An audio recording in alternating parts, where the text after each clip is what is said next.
Okay, I think it's time. Is it time? Are you prepared? Ocelots. Oh my god. Hi, good morning. Good afternoon. Okay, so here's the deal. I'm not going to change my schedule to say that it starts at 1 p.m. Eastern. You and I just know that, okay? Just know that it starts at 1 p.m.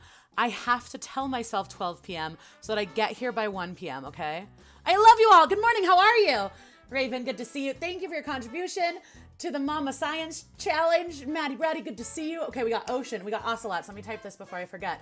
Fenaria, good to see you. Zenith, good to see you. Villain, good to see you. Good morning, everyone. Hi, welcome to another episode of Wikipedia with me. Let me type in Ocelots before my brain forgets what I'm doing. And then we'll talk about an agenda for the day. We have a few good topics so far. If you've got a topic that starts with the letter O, tell me, and we will do it. Here's what we've got on the docket so far. We've got Ocean, we've got Octopus, fitting. We have Frank Oz, and we have Ocelots. That's what we've got so far. If you have any other ones, let me know. Did I say good morning to everyone? Zenith and Fenaria and Maddie Brady and Slice Raven and Villain. Hi.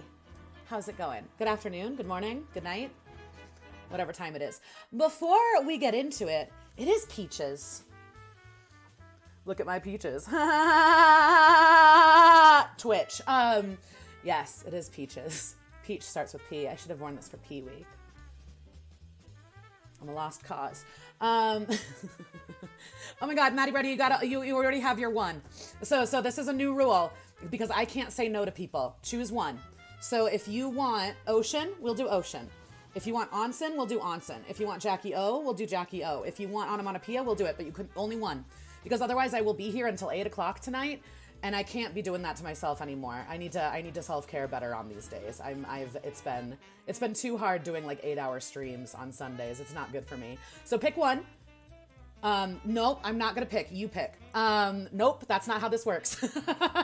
you pick, or we'll do none of them. I'm not doing it anymore. It's too much, Maddie Brady. I'm sorry. Everyone has been doing this to me, and I love you all too much.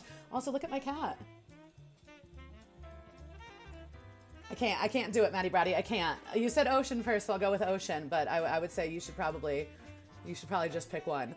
From now on, this is the rule, everyone. Just pick one, because I can't say no to people. And then I'm here for hours and hours and hours, and I love you all. It's just not good for me. It's not. So I need to do a better job of taking care of myself. You did say Ocean. You said Ocean. Did I read it wrong? Oh my God, you said so many. Oh my God, okay, you did say, so you said onomatopoeia first, and then you said Jackie O. And then you said Onsen, but I read it as Ocean, so that's my bad. My bad, Maddie Brady. Okay, so you said onomatopoeia first. You gotta pick one. You gotta pick one. If you don't pick one, I'll go with onomatopoeia because it's what you said first. I'm sorry, I read Onsen as Ocean. But yeah, pick one, okay? This is, again, for everyone. If you haven't been here before, I gotta lay down the law because it's otherwise it's not good for me, guys. It's really hard on me. Thank you. Okay, onomatopoeia. Don't be sorry. I'm sorry. You're fine. Don't even worry about it. I just feel like I'm being a bitch always. Because being a woman on the internet means you're a bitch. It's. I don't make the rules. The patriarchy did. It sucks. Onomatopoeia. Perfect. Thank you, Maddie Brady. Before we get into things, let me make sure. I realized I wasn't reading things correctly, and people have been here, and I missed it. So let's see.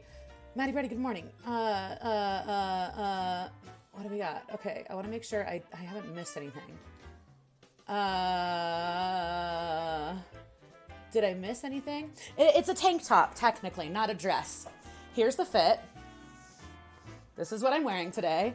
You can back up so you can see. Milady. I'm sorry, I read Onsen as Ocean. I don't know why. She is. She's really going for it. Here's the thing. You'll see in a minute. She has it out for SpongeBob. She just looks up at SpongeBob. I imagine at some point she'll knock down SpongeBob. Because she just does. But right now, she's really going for it, you guys. You're really going for it, huh? Yeah. No, do your thing. You're good. I didn't mean to embarrass you. I love you. All right, anyway, I embarrassed her. Milady.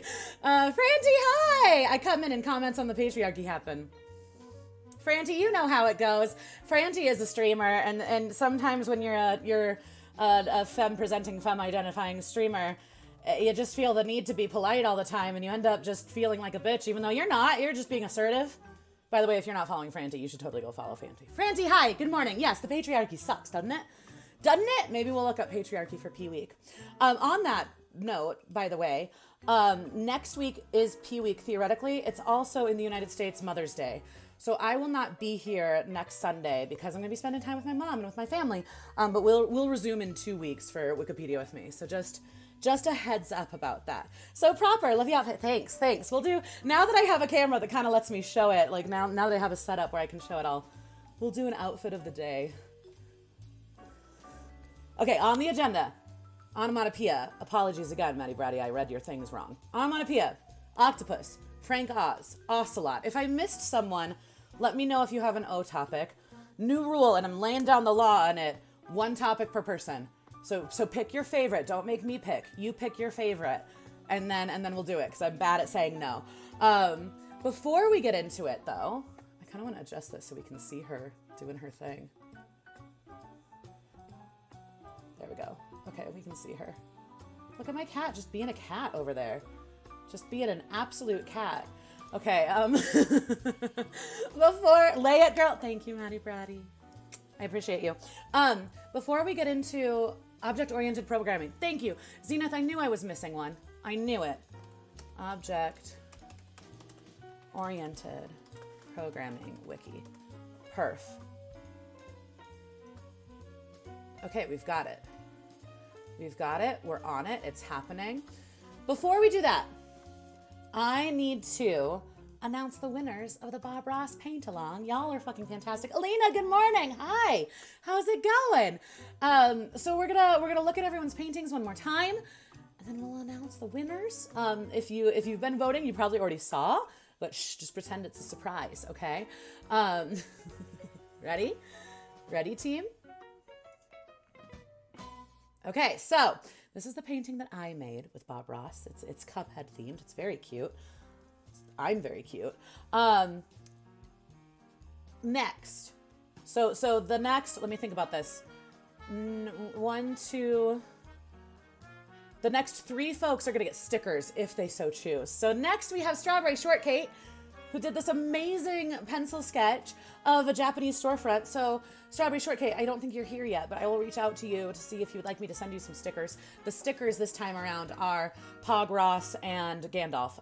So if you participated, you get Gandalf stickers, and then you also get a Pog Ross sticker. So that's how that works. There it is. So thank you, Strawberry Shortcake. It's beautiful. This is amazing. The mystery. Who will win? Next, Fenaria with a beautiful Stardew Valley fall forage situation. We love to see it. So fun. I'll be sending you some stickers. I'll be sending you stickers for you and for Pip. Pip made this amazing crayon drawing of Minecraft, a swamp biome. Beautiful. You'll love to see it. So those are all the sticker winners. Everyone wins stickers. Now, the next 3 are winners of stickers and a gifted sub from me. So, here we go. Zenith's Kiddo in 3rd place with a beautiful abstract nature drawing on a cardboard box. So Zenith, since your kiddo doesn't have a Twitch account, because that would be TOS, who would you like to gift a sub to in your child's name? Is there someone in chat you'd like to gift a sub to? I feel like everyone in chat already is subbed. So this is a whole thing, huh? This is a whole thing. But if there's someone, actually, I can tell you right now, Franti's not subbed. We could gift a sub to Franti. Villain's not subbed. We could gift a sub to Villain. Awkward. Yay, kiddo! So good. I wonder, can I theoretically gift you a sub that would just like roll over to the next month kind of a thing? No, because you're already subbed. I can't. Naughty, Franti. Does that mean Franti's getting a sub? I think so. I think that's what that means. Let me see here. Let me pop this out, figure out things. Oh no, guys. I don't want you to see my PayPal info. Ah! Ah! Ah! Okay, hold on. One moment, please. That was almost not good. Okay, hold on. Here we go. Okay. Okay, here we go. Here we go. Here we go. Can I do this? Okay, you know what's funny? It wouldn't have actually, the pop-out would not have shown you my PayPal out info, which is good to know. I would have had time to save it. So it's okay. Everyone, calm down. Everyone look away. It's not letting me though, which I'm annoyed by. Let me try this a different way. Hold on. Hold on, Franty. Yeah, that would have been bad. Yeah, that would have been upsetting. Wait a minute. Here we go. Here we go. Okay, you know what? It wouldn't have shown it anyway. Never mind. But I was scared. I was scared. So Franty, welcome to the You Have Emotes Club, courtesy of Zenith, which brings me to second place. Zenith, with an amazing nature scene on a cardboard box. Zenith, is there someone else you'd like to gift a sub to? Villain's not subbed. But if there's someone else in chat that you'd like to gift a sub to, we're just going to make sure that everyone in chat has a sub. I think those are the only people. You all are very sweet. Thank you for all being subs. Y'all are too kind. The Zenith, amazing. Yeah, streamer panic. The streamer panic really just like set in. Zenith, this is amazing. And also thank you for voting for yourself. I think someone else actually did end up voting for the person that won first place. So we would have been okay regardless. But yeah, it was one of those things. Dark Wolf is not subbed, so we could give it to Dark Wolf as well. Dark Wolf, hi, good morning. Welcome. How's it going? Spread the love to Villain. Villain, congratulations on winning a gifted sub from Zenith, courtesy of Zenith. So shout out Zenith for being kind and generous. Welcome to the You Have Emotes Club. It's very exciting.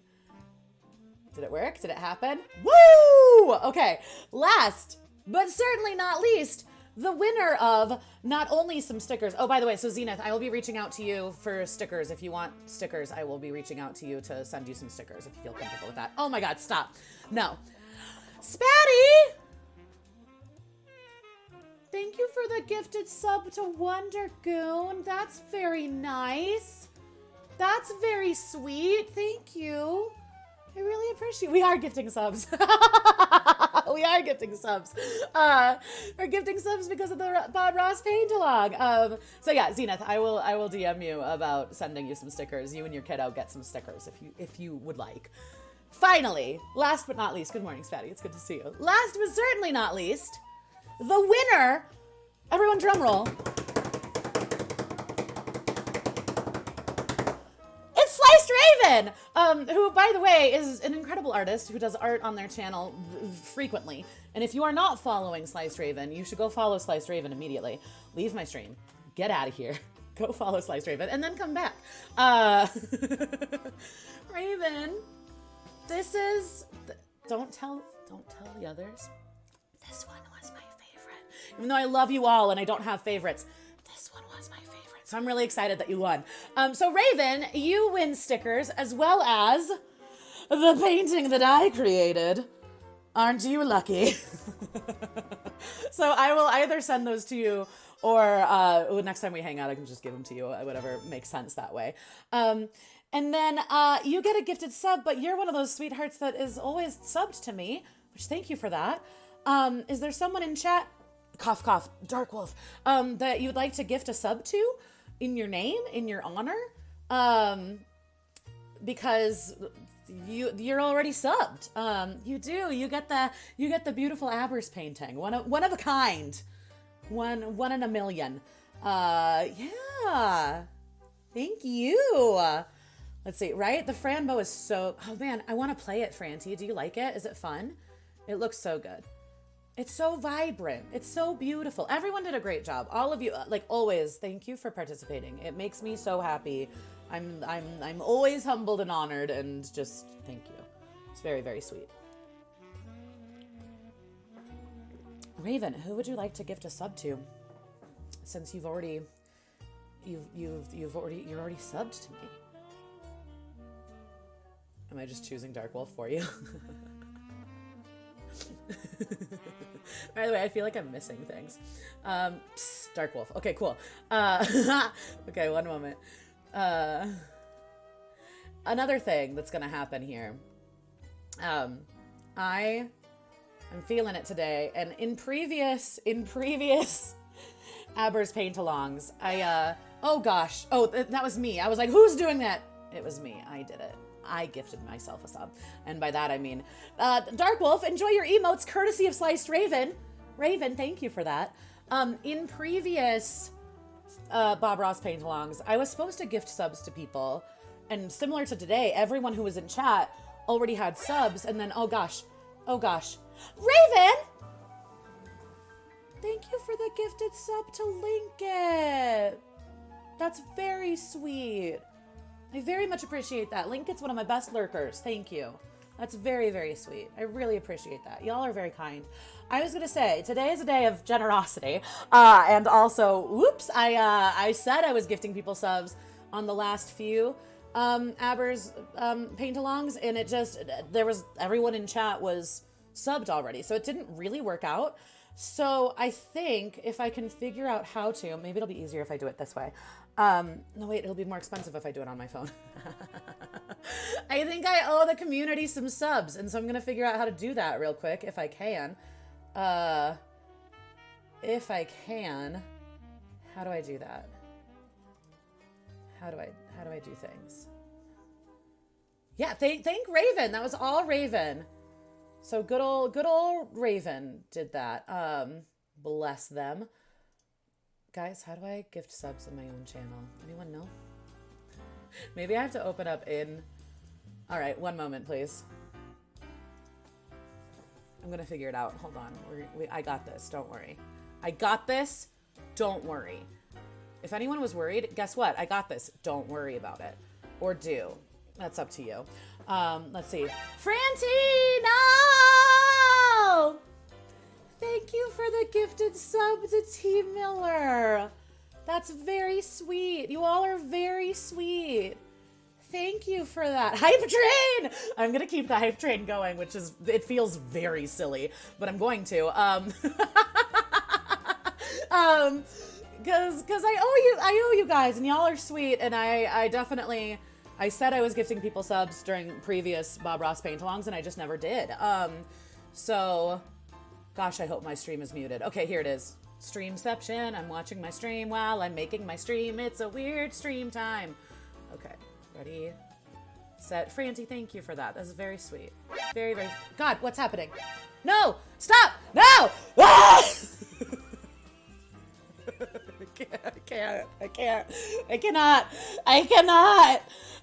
cannot. Alina!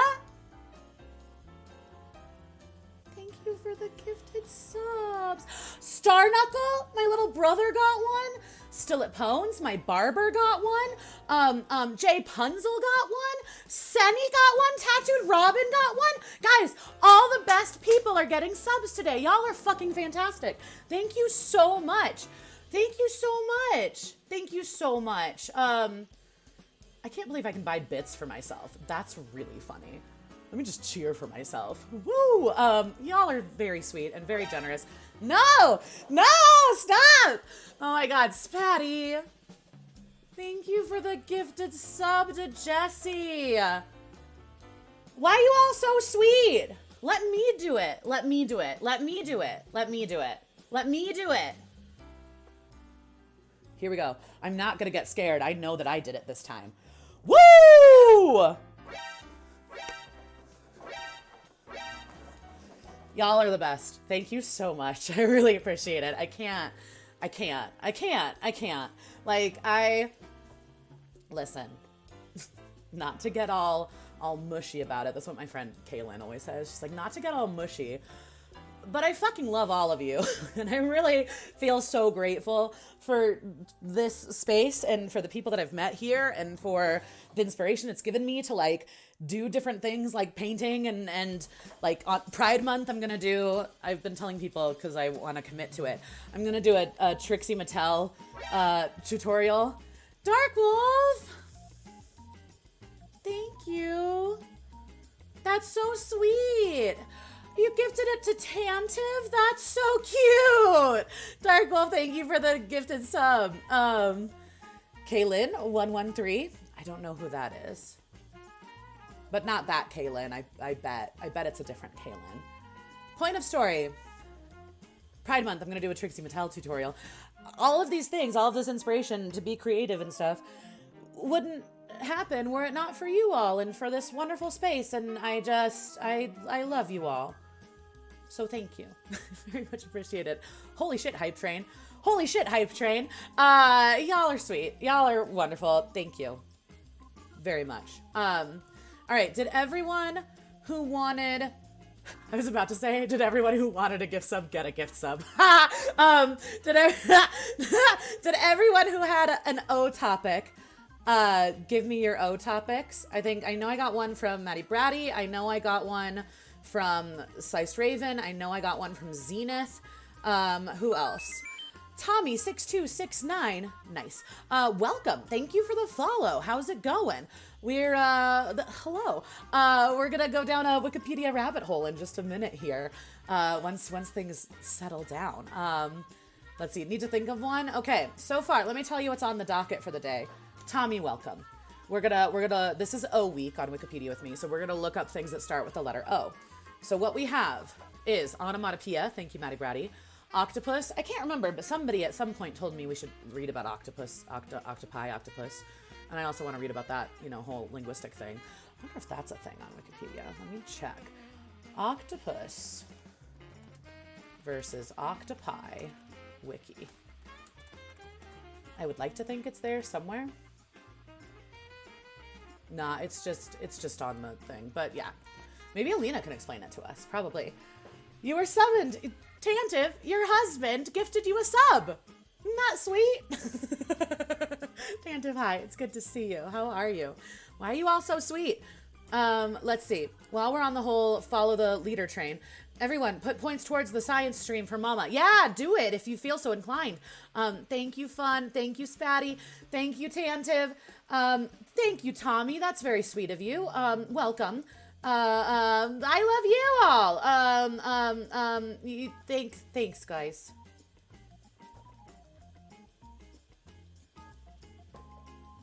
Okay, on the docket. Onomatopoeia. Octopus. Frank Oz. Frank Oz is mine. Ocelot. That's Sliced Raven. Object-oriented programming. That's Zenith's. So anyone else, if you have an O topic, tell me. Choose one. Don't give me three. I'll be so upset. Even though I love you, I'll just be upset. What a strong hype train, you guys. Look at you go. Way to go, team. We did it. What a strong level 2 hype train. I got a really cute little, what is this? An otter? Hype hands? I don't know what it is. It's an otter, right? Give me your cute otters. Everyone, cute otters in the chat, please. Oh, we can look up otters. Okay, oh, wow, sorry for screaming about it. In honor of that hype train, why don't we look up otters on Wiki, huh? Why not? Why wouldn't we? We have to. Frandy, I love that you have this weird messed up pug. Okay, perfect. The only O I can think of is so far not safe for work. So I'll keep thinking. Are you talking about orgasms? Because we can, unless it's something else. Let's see. Favorite animal is owl. Let's see what Wikipedia has. Got a lot of animals this week, which is fun.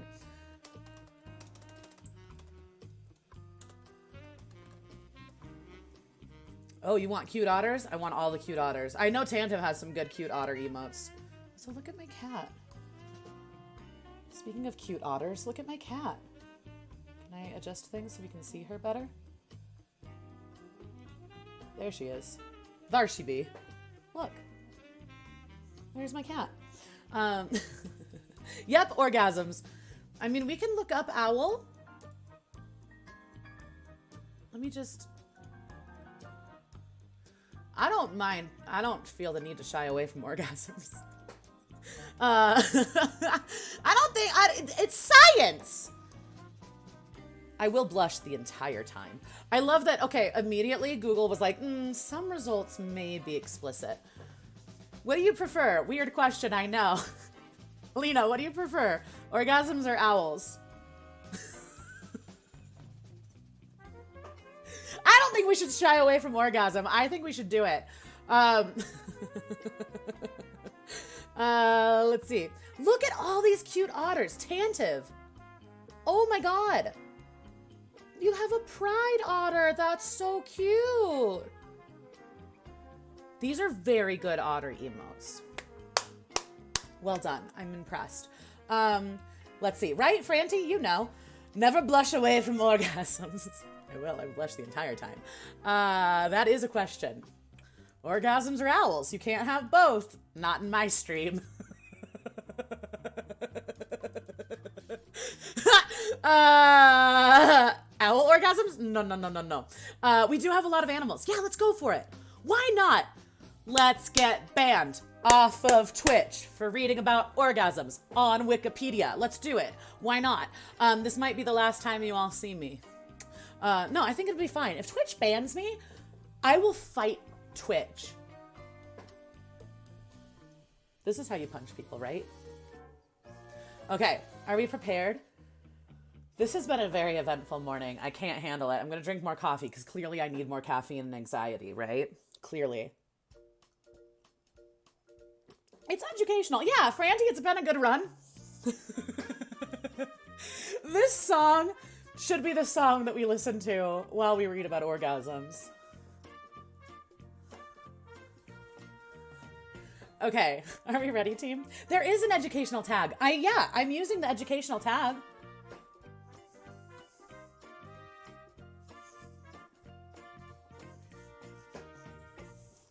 Okay, shall we?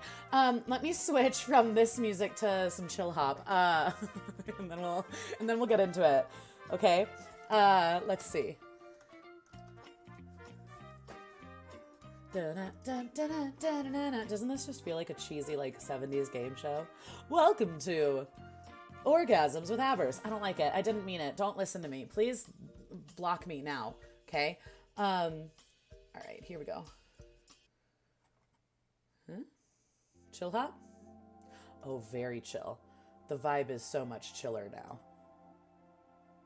The vibe has changed completely. Okay.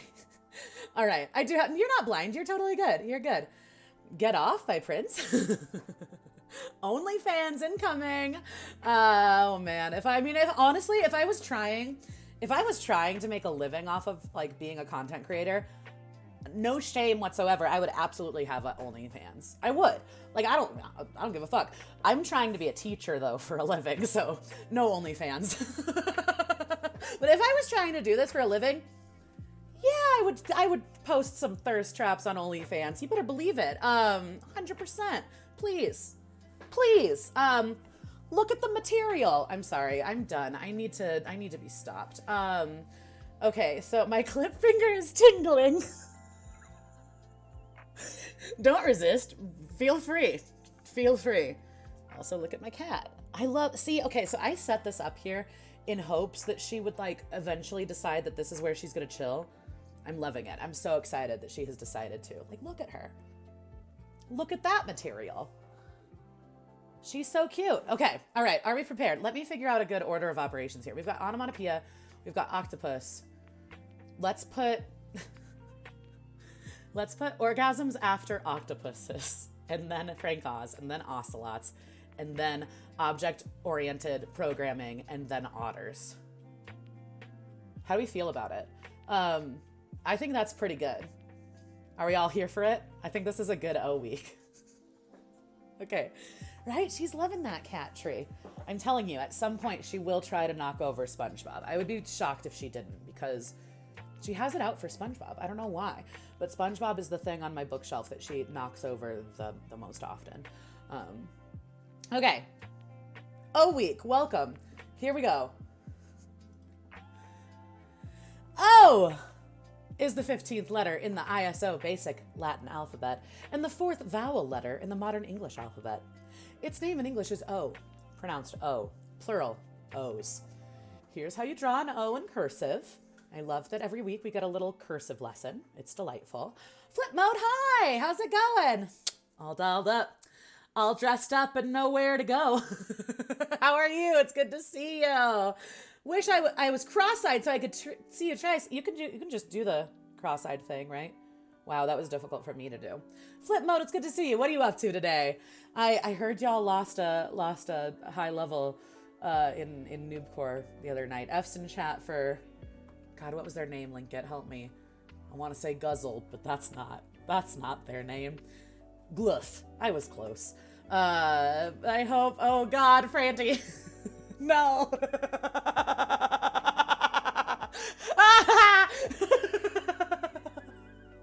Franty, thank you for making that clip.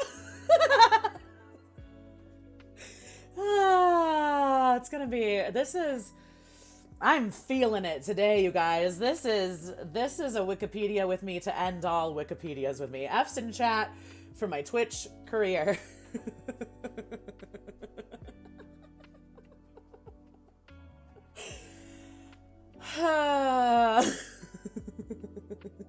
Did not remember capital cursive O had the little swoopy. Little swoop. I even put a little swoop in the little one. It's funny to me that they don't have the swoop for the little one. Frandy, that was nice. That was good. Nice.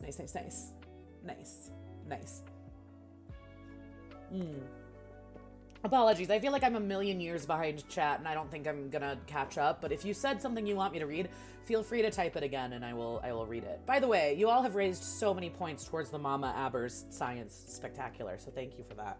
My mom's very excited. We talked about it a little bit yesterday. Okay, are we ready, team? Life is good, enjoying a relaxing Sunday, seeing what Miss Abers was up to. Welcome! We're reading about things that start with the letter O. That's what I'm up to. So I hope the relaxation continues. It's good to see ya. All right, so O, if we can see here. No, they don't have it sideways. They have it over here. Okay, so here's what I don't understand. Sometimes they show you these glyphs in like a cool little like picture situation. What is this O? What a fancy O. Okay, hold on. They're showing it over here. So the letter O started out as an eyeball of sorts, and then it continued to be an eyeball of sorts, and then an O, and then an O, and now an O, and then it's an O. So there it is, the letter O. Good night. Let's see. Now that I see this, I do remember that like the only way to differentiate O and A in cursive is if the line comes out at the top or at the bottom. Oh, interesting. See, that's why I always do a little swoop, the little swoop with an O. It just feels right. All right, Maddie Bratty, are you ready for onomatopoeias? Thank you for this topic. I appreciate you. Onomatopoeia. Also, onomatopoeia in American English is the process of creating a word that phonetically imitates, resembles, or suggests the sound that it describes. Such a word itself is also called an onomatopoeia. Common onomatopoeias include animal noises such as oink, meow, or meow, roar, and chirp. Onomatopoeia can differ between languages. I love this. This is one of my favorite things about languages is different animal noises in different languages. Okay, because in Spanish, my favorite onomatopoeia, do you want to know my favorite onomatopoeia? Is the Spanish onomatopoeia for the sound that a turkey makes. You know what it is? Gloob. Gloob, gloob, gloob, gloob, gloob, gloob. So good, right? And then in Spanish for a dog bark, it's guau. Guau, guau. Which I fucking love. Anyway. Okay, so onomatopoeia can differ between languages. It conforms to some extent to broader linguistic system. Hence, the sound of a clock may be expressed as tick-tock in English, tick-tock in Spanish, and in Italian, shown in the picture. No tick-tock. Di-da in Mandarin, kachi-kachi in Japanese, or tick-tick in Hindi. Cool. Although the English term onomatopoeia means the imitation of a sound, the compound Greek word onomatopoeia means making or creating names. The word echonemetico derives from something, meaning echo or sound, and meaning mimetic or imitating. Thus, words that imitate sounds can be said to be onomatopoeic, or onomatopoetic. Kachi weirdly makes sense. Franti, how would you say the noise of a clock? I'm curious. People that speak other languages, what are your onomatopoeias for a clock? Or if you have different ones for animal sounds than in English, I would love to know. Let's see, Zenith. What if we named everything based on the sound it made? It happens sometimes. It would be really funny. TikTok. Okay, so same as in English. Okay, that makes sense. A lot of English comes from German, yeah? Okay, let's see. Uses, cross-cultural. I'm very into cross-cultural differences. I'm very into in other languages. I'm very into this topic. Maddie Brady, if there's anything in particular you want me to hone in on, let me know. Otherwise, I'm kind of just gonna go for it. I'm gonna just kind of go for it. Here we go. Look at this rooster. According to Musurgia Universalis, 1650, the hen makes the tu, while chicks make glow, glow, glow. Okay, that's another one that's really cute in Spanish. Chicks make pio, pio, pio. And there's a song in Spanish. I know this from working in bilingual daycares when I was younger. That goes, oh my God, how does it go? Pio, pio, pio, pio, pio, pio. Cuando tiene hambre, cuando hasta frío. It's cute. So it means chirp, chirp, chirp, chirp, chirp, chirp when they are hungry, when it is cold. Anyway, I think animal sounds are fairly similar, just the spelling is different. Okay, yeah. That's interesting. That's really cool. I love onomatopoeias, and I love languages. I love linguistics. Okay, let's see. In the case of a frog croaking, the spelling may vary because different frog species around the world may make different sounds. That's interesting. Ancient Greek, brek, brek, brek, brek, quoks, quoks. This is going to be a good one. Only in Aristophanes' comic play The Frogs, probably for marsh frogs. English ribbit for species of frog found in North America. English verb croak for the common frog. Huh. Some other very common English language examples are hiccup. Hiccup. I never even thought about hiccup as being a onomatopoeia, but it definitely is. Let's see. Hiccup, zoom, bang, beep, moo, splash. Machines and their sounds are often described with onomatopoeia, honk or beep beep for the horn of an automobile, and vroom or broom for the engine. In speaking of a mishap involving an audible arsing, what was it? What is that? Arcing? Arsing. Arc. Electric arc. No, wrong. What are they talking about? Audible arcing of electricity. They are talking about this. Okay, wait. An electric arc or arc discharge is an electrical breakdown of gas that produces a prolonged electrical discharge. The current through a normally non-conductive medium, such as air, produces a plasma. The plasma may produce visible light. An arc discharge, okay, all right. Sure. Okay. So, audible arcing of electricity. The word zap is often used, and its use has been extended to describe non-auditory effects, generally connoting the same sort of localized but thorough interference or destruction, similar to that produced in short-circuit sparking. Got it. Okay. I think I understand. Zap. Zap makes sense. I think coax is two syllables, like coax. Coax, croak, coax, brek, brek, brek, coax.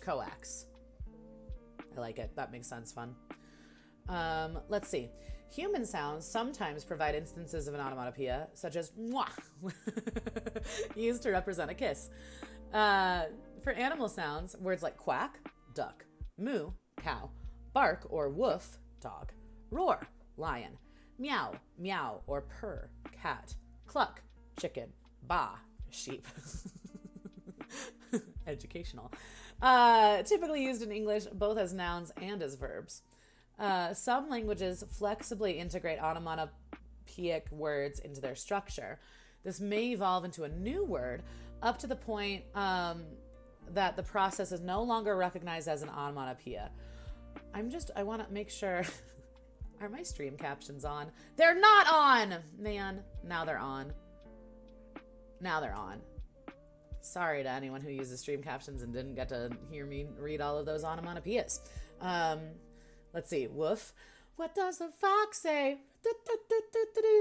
Hi, Brant. Good morning. Welcome to Wikipedia with me. We are reading about things that start with the letter O, so welcome. It's so funny. When my cat's not there, I don't like the way that the framing is. But when she is there, I want us to be able to see her. Camera problems, you know what I mean? Good Sunday. Hope you are having a good day. I am. I'm having so much fun. This has been a very fun stream so far. It's been very chaotic and hilarious and amazing. So welcome. It's good to see you. I hope you're having an amazing Sunday. Let's see. Shall we continue? What does the fox say?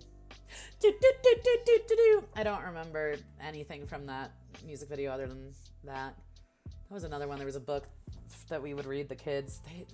Kids love that shit, man. Kids are all about the what does the fox say. Going good so far? Good. Glad to hear it. Well, welcome. Thanks for being here. Let's see. Some languages flexibly integrate onomatopoeic words into their structure. This may evolve into a new word up to the point that the process is no longer recognized as an onomatopoeia. Interesting. One example is the English word bleat for the sheep noise. In medieval times, it was pronounced approximately blert, but with no R component, blet. Blet. I can see it. With a vowel drawled. Blet. Yeah? Which more closely resembles a sheep noise than the modern pronunciation. Ba versus blet. Yeah, I can see it. Well, that's like the Spanish one for gobble gobble is fine in English for a turkey, but really the Spanish one gloob gloob gloob gloob gloob gloob. It actually it sounds like a turkey. It's so much better than gobble gobble. And so your kids love that book and song. Okay, nice. Timothy used to be very insistent on getting to say ow ow ow for the seal. That's a pretty good one for a seal. That's cute. Aw, I like that. Okay, let's see. An example of the opposite is cuckoo. Cuckoo? Cuckoo. Like a cuckoo clock? Which, due to continuous familiarity with the bird sound down the centuries, has kept approximately the same pronunciation as in Anglo-Saxon times, and its vowels have not changed as they have in the word furrow. I'm confused by this one. What? Okay, hold on, wait. Example of the opposite case is cuckoo, which, due to continuous familiarity with the bird noise down the centuries, has kept approximately the same pronunciation as in Anglo-Saxon. Okay, so it's never evolved-ish. Its vowels have not changed as they have in the word furrow. What is the word furrow other than like furrowing your brow? I'm furrowing my brow right now, but what onomatopoeia is furrow? Does anyone understand what's happening in this sentence? I'm going to continue. Verba descendi, words of saying, are a method of integrating onomatopoeic words and idiophones into grammar. Sometimes things are named from the sounds that they make. In English, for example, there is a universal fastener which is named for the sound it makes. Zip! Zipper! The zip in the UK. People in the UK just say the zip. They don't say zipper. Psh, mind blown. Or zipper, US. Many birds are named after their calls, such as the bobwhite quail. Do they say bobwhite? The bobwhite quail, I take issue with that. What part of that is onomatopoeic? The wero, the moorpork, the killdeer, the chickadees. Chickadees is a good one. Jays, cuckoo, chiff-chaff. What is a chiff-chaff? Cute. Hold on. The bobwhite tail. Do they say bobwhite? That sounds wrong to me. I disagree, even though I know nothing about this bird. Whooping crane, the whippoorwill, and the kookaburra. In Tamil and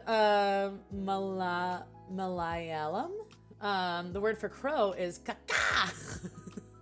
This is the best article. Maddie Bratty, you did good. You done good. This practice is especially common in certain languages, such as Maori, and so in names of animals borrowed from these languages. Cross-cultural differences. Although a particular sound is heard similarly by people of different cultures, it is often expressed through the use of different consonant strings in different languages. For example, the snip of a pair of scissors is cri-cri in cri-cri, cri-cri, cri-cri in Italian. Weird. Riki-riki in Spanish. What? I didn't know this. So snip, riki-riki. Okay, interesting. Tere, or treke. Interesting. Portuguese, Cretes. That's so funny. In Greek, kek, sek. In Albanian, and kater. Interesting. In Hindi. Similarly, the honk of a car horn is ba. In Mandarin, toot. Toot is really good. In French, poo. In Japanese, bang. In Korean, bear. In Norwegian, foam. In Portuguese, and beam. In Vietnamese. Incredible. We're learning so much. Onomatopoeic effect without onomatopoeic words. An onomatopoeic effect can also be produced in a phrase or word string with the help of alliteration and consonants alone without using any onomatopoeic words. The most famous examples is the phrase furrow followed free. Furrow followed free. In Samuel Taylor Coleridge's The Rime of Ancient Mariner. The words followed and free are not onomatopoeic in themselves, but in conjunction with furrow, they reproduce the sound of ripples following the wake of a speeding ship. Furrow, follow, free. Interesting. Similarly, alliteration has been used in the line, as the surf surged up the sun-swept shore, to recreate the sound of breaking waves in the poem I, She, and the Sea. Interesting. A tuk-tuk is a small taxi in Guatemala. Yes! When I was in Bolivia, same idea. Yeah. These I imagine they're very similar. Yeah, little tuk-tuks. Totally. They are cool. They're interesting. Yeah, that's funny. So it makes it so the name of it is an onomatopoeia, which I never really realized until now. Makes sense. I just never thought about it. Comics and advertising. Comic strips, and comic books make extensive use of the onomatopoeia. Popular culture historian Tim DeForest noted the impact of writer-artist Roy Crane, 1901 to 1977, the creator of Captain Easy and Buzz Sawyer. Wow, I can read. Anyway, crack, sound effect of a breaking door.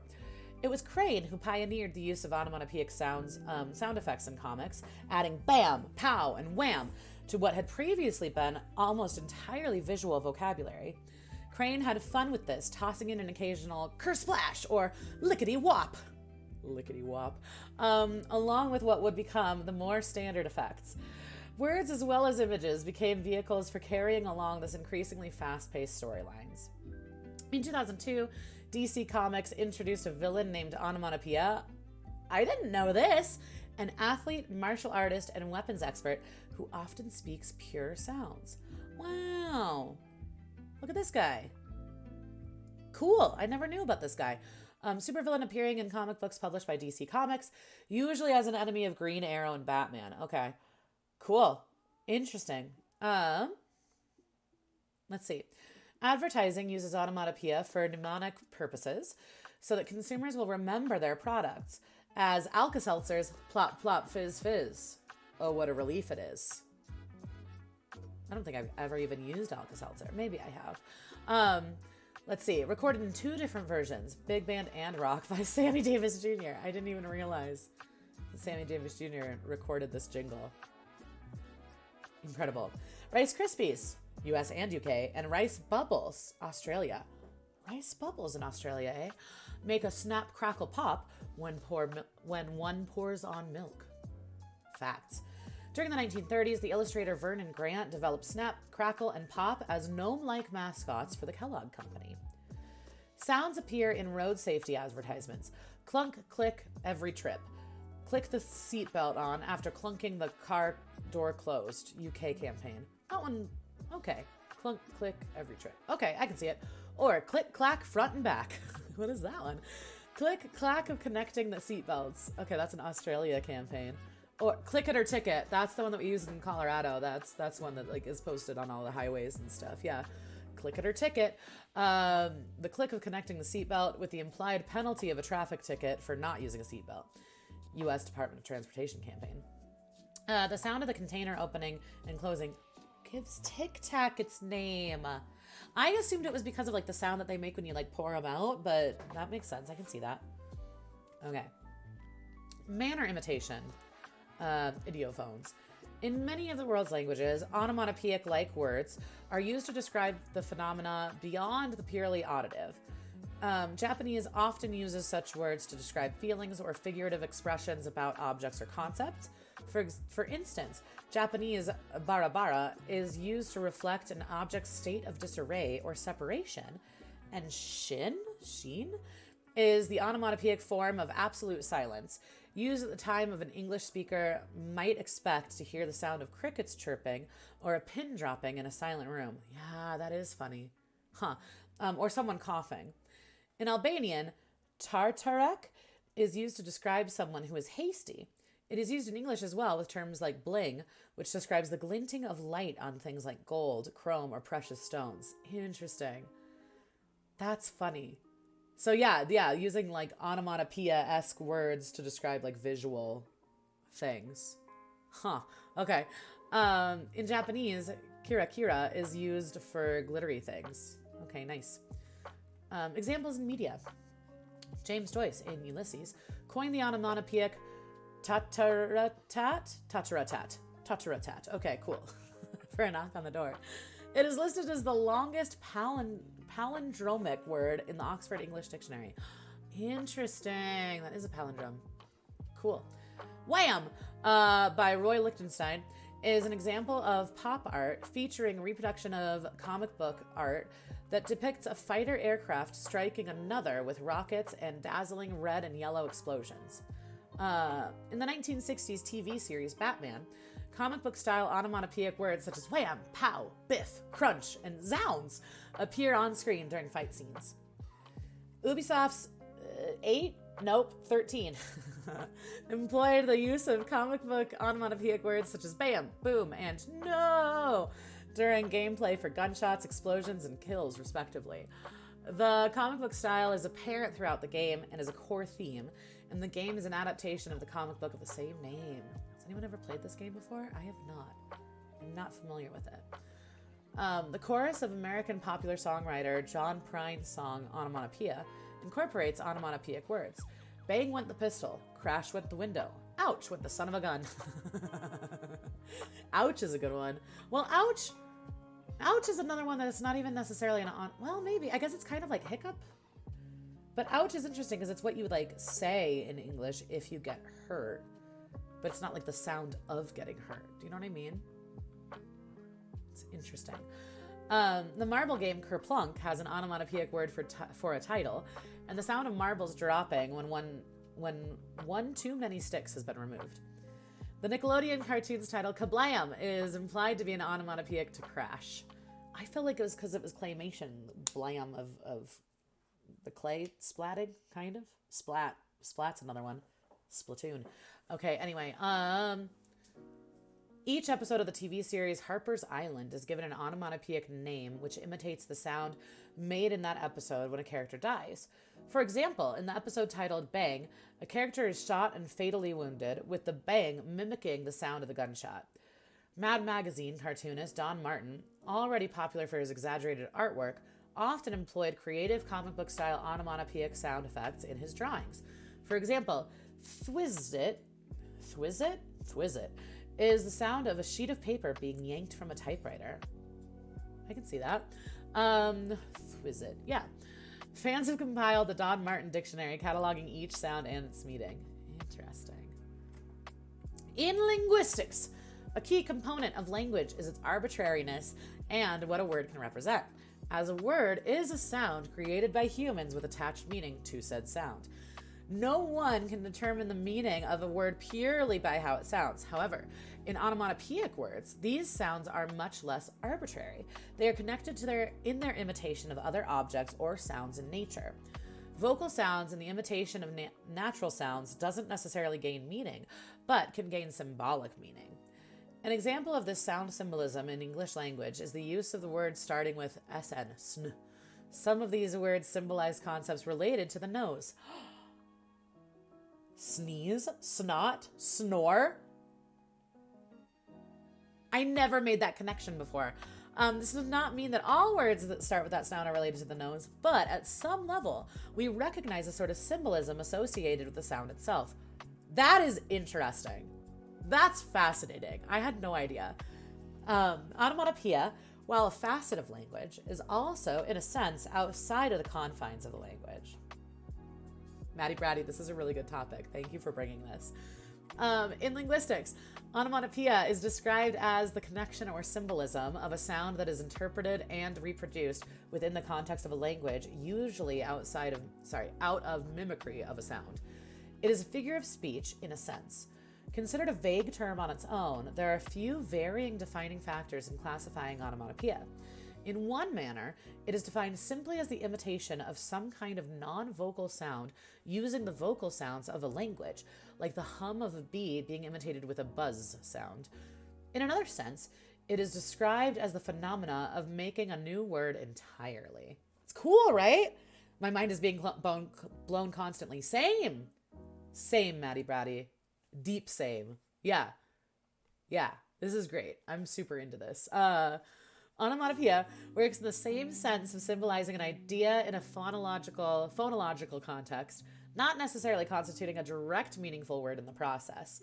The symbolic properties of a sound in a word, or a phoneme, is related to a sound in an environment and are restricted in part by a language's own phonetic inventory. Hence, why many languages have a distinct onomatopoeia for the same natural sound. Depending on language's connection to a sound's meaning, that language's onomatopoeia inventory can differ proportionally. For example, a language like English generally holds little symbolic representation when it comes to sounds, which is the reason English tends to have a smaller representation of sound mimicry than a language like Japanese, that overall has much higher amount of symbolism related to the sounds of the language. Fascinating. I'm fascinated. Let's see. Evolution of language. In ancient Greek, onomatopoeia was used as evidence for how natural natural a language was. It was theorized that language itself was derived from natural sounds in the world around us. Symbolism in sounds was seen as deriving from this. Some linguists hold that onomatopoeia may have been the first form of human language. That makes sense. I don't know if there's no way to know if that's true, but it makes sense. Let's see. Role in early language acquisition. When first exposed to a sound in communication, humans are biologically inclined to mimic the sounds they hear. That's like babies learning to speak. Okay, sorry. Fascinated. Whether they are actual pieces of language or other natural sounds. Early on in development, an infant will vary his or her utterances between sounds that are well established within the phonetic range of the languages most heavily spoken in their environment, which may be called tame onomatopoeia, and the full range of sounds that a vocal tract can produce, or wild onomatopoeia. Okay, hold on, I have to read that again. Hold on. So early on in development, an infant will vary his or her utterances between sounds that are well established within the phonetic range of the languages most heavily spoken in their environment. Right. Okay, so a tame onomatopoeia, what you hear in your environment is what you mimic. Yeah? Okay. Sounds that are well established. Okay. Full range of sounds that a vocal tract can produce, wild onomatopoeia. Okay, so that's just like making sounds for the sake of making sounds. I think if I'm reading that correctly. So it's like, what sounds can I make versus what sounds do I hear? I think that's my understanding. So does that make sense? T. Miller, yo! Boo, boo, boo, boo, boo. T. Miller. It's been such a morning. I don't even know. These people are amazing and generous and cute. And we're reading about things that start with the letter O. Right now we're reading about onomatopoeias. We're going to read about octopus, orgasms, Frank Oz, ocelots, object orientation programming, and otters. So if you have an O topic, let me know. Pick one, otherwise I'll get mad at you.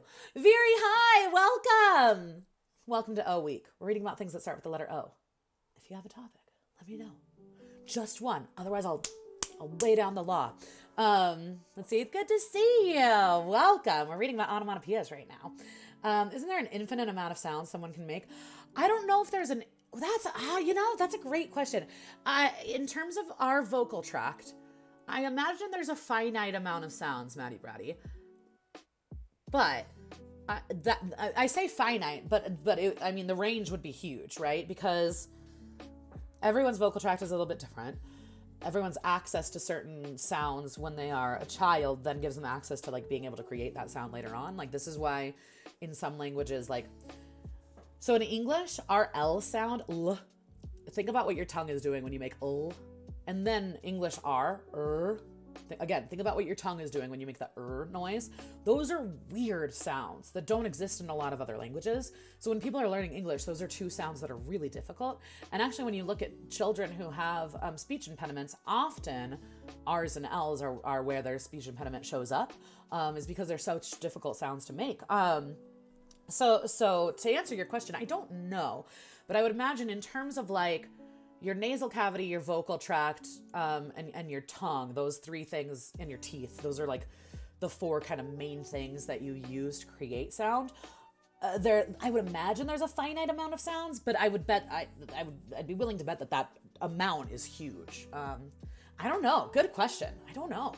Let's see. Lazy Sunday, cute. Give Shadow all the pets for me.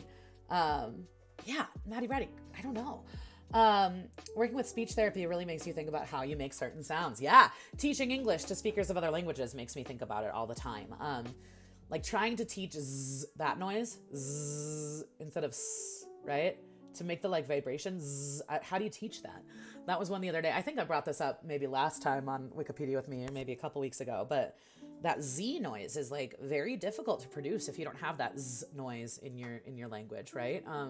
The TH noise in English, also a wild one. You have to put your tongue between your teeth and then like blow air out. What a weird fucking noise.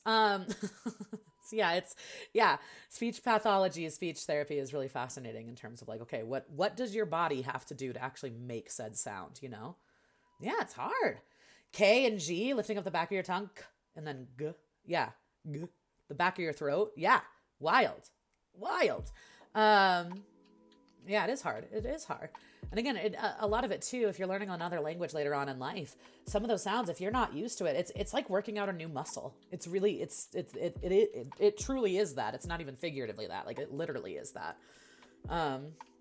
I remember trying to teach someone in Guatemala how to say first. Yeah, that's that right? First. Yeah. First versus thirst, right? So like fourth versus third, right? Yeah. Very difficult. Yeah. Have to get out of bed to pet Shadow? Okay, I shall. Well, you don't have to. You can just chill in bed too. You just later when you happen to be up. You know what I mean? Vocalized versus unvocalized. Yeah, if it's voiced or unvoiced. Yeah. If you feel your throat, you can do a Z.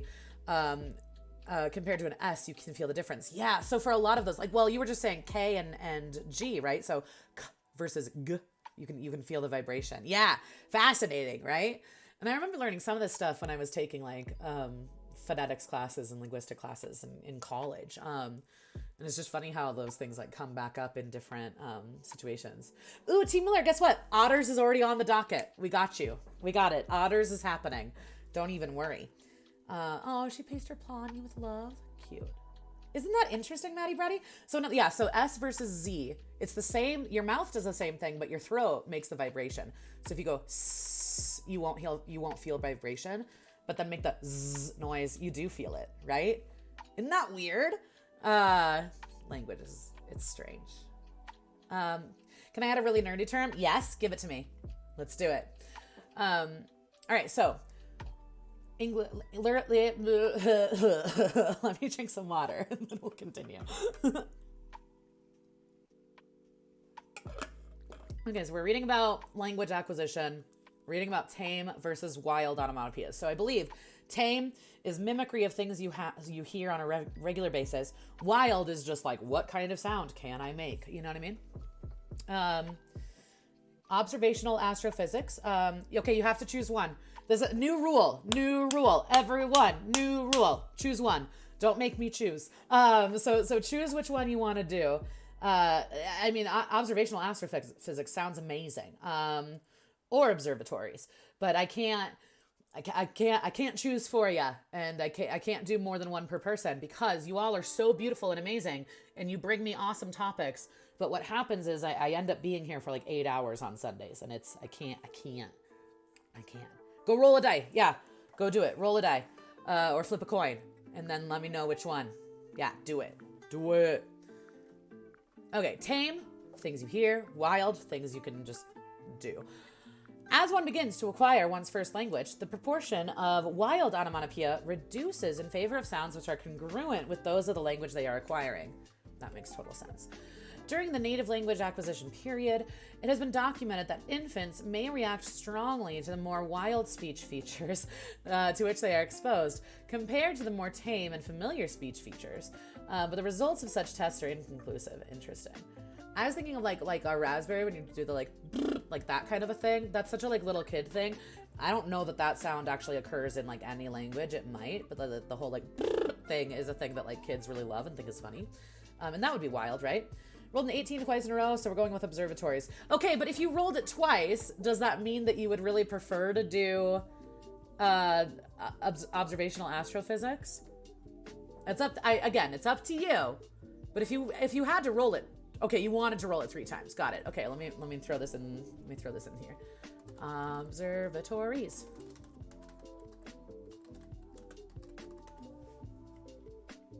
Boom. On the list. We got it. Got you. Thank you for rolling a die. I appreciate it.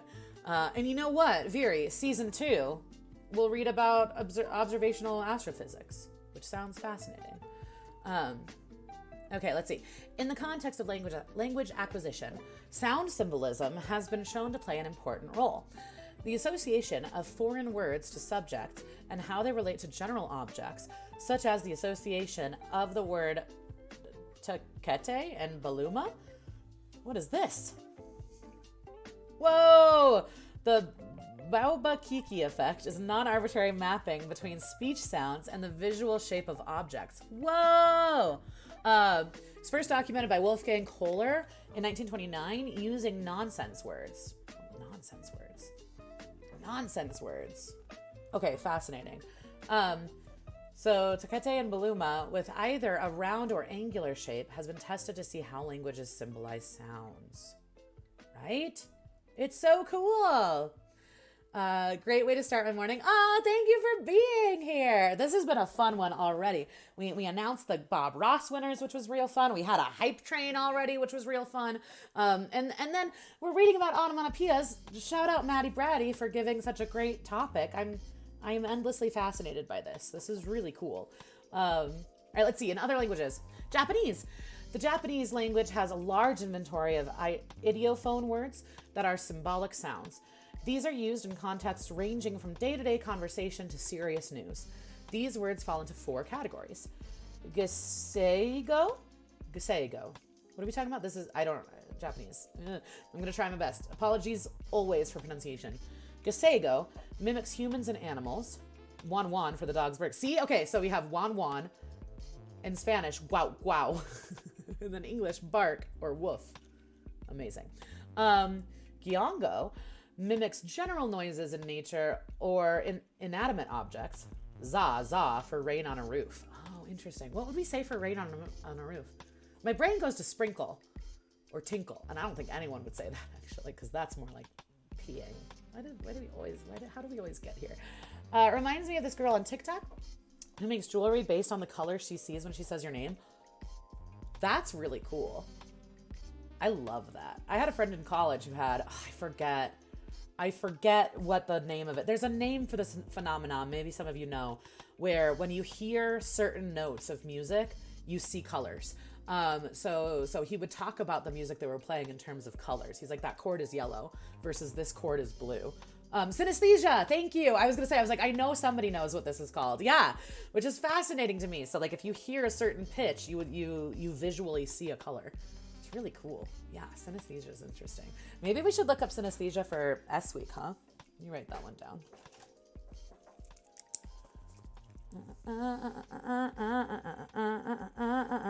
Wow. Okay, cool. Done. Okay, so za za for rain on a roof. What would you say for rain on a roof in English? Does anyone have one? Gitaigo describes states of the external world Gijogo describes psychological states or bodily feelings. Interesting. Two former correspond directly to the concept of onomatopoeia. The two latter are similar to onomatopoeia in that they are intended to represent a concept mimetically and performatively rather than referentially. Interesting. That's kind of like bling, right? Pitter patter! Fun for the win. There it is. Pitter patter. Yep. Pitter patter. Nailed it. Thank you, Fun. What is it called when words have the same vibe? Like Thursday, 17, November feel the same for me? I don't know, Maddie Brady. That's a good question. I don't know. Can you describe why they have the same vibe to you? I don't know. Good question. Give me more info on those three. Like, what is there a way that you, or are you just like, no, like for some reason they feel similar to me? Yeah, great question. I have no idea. Let's see.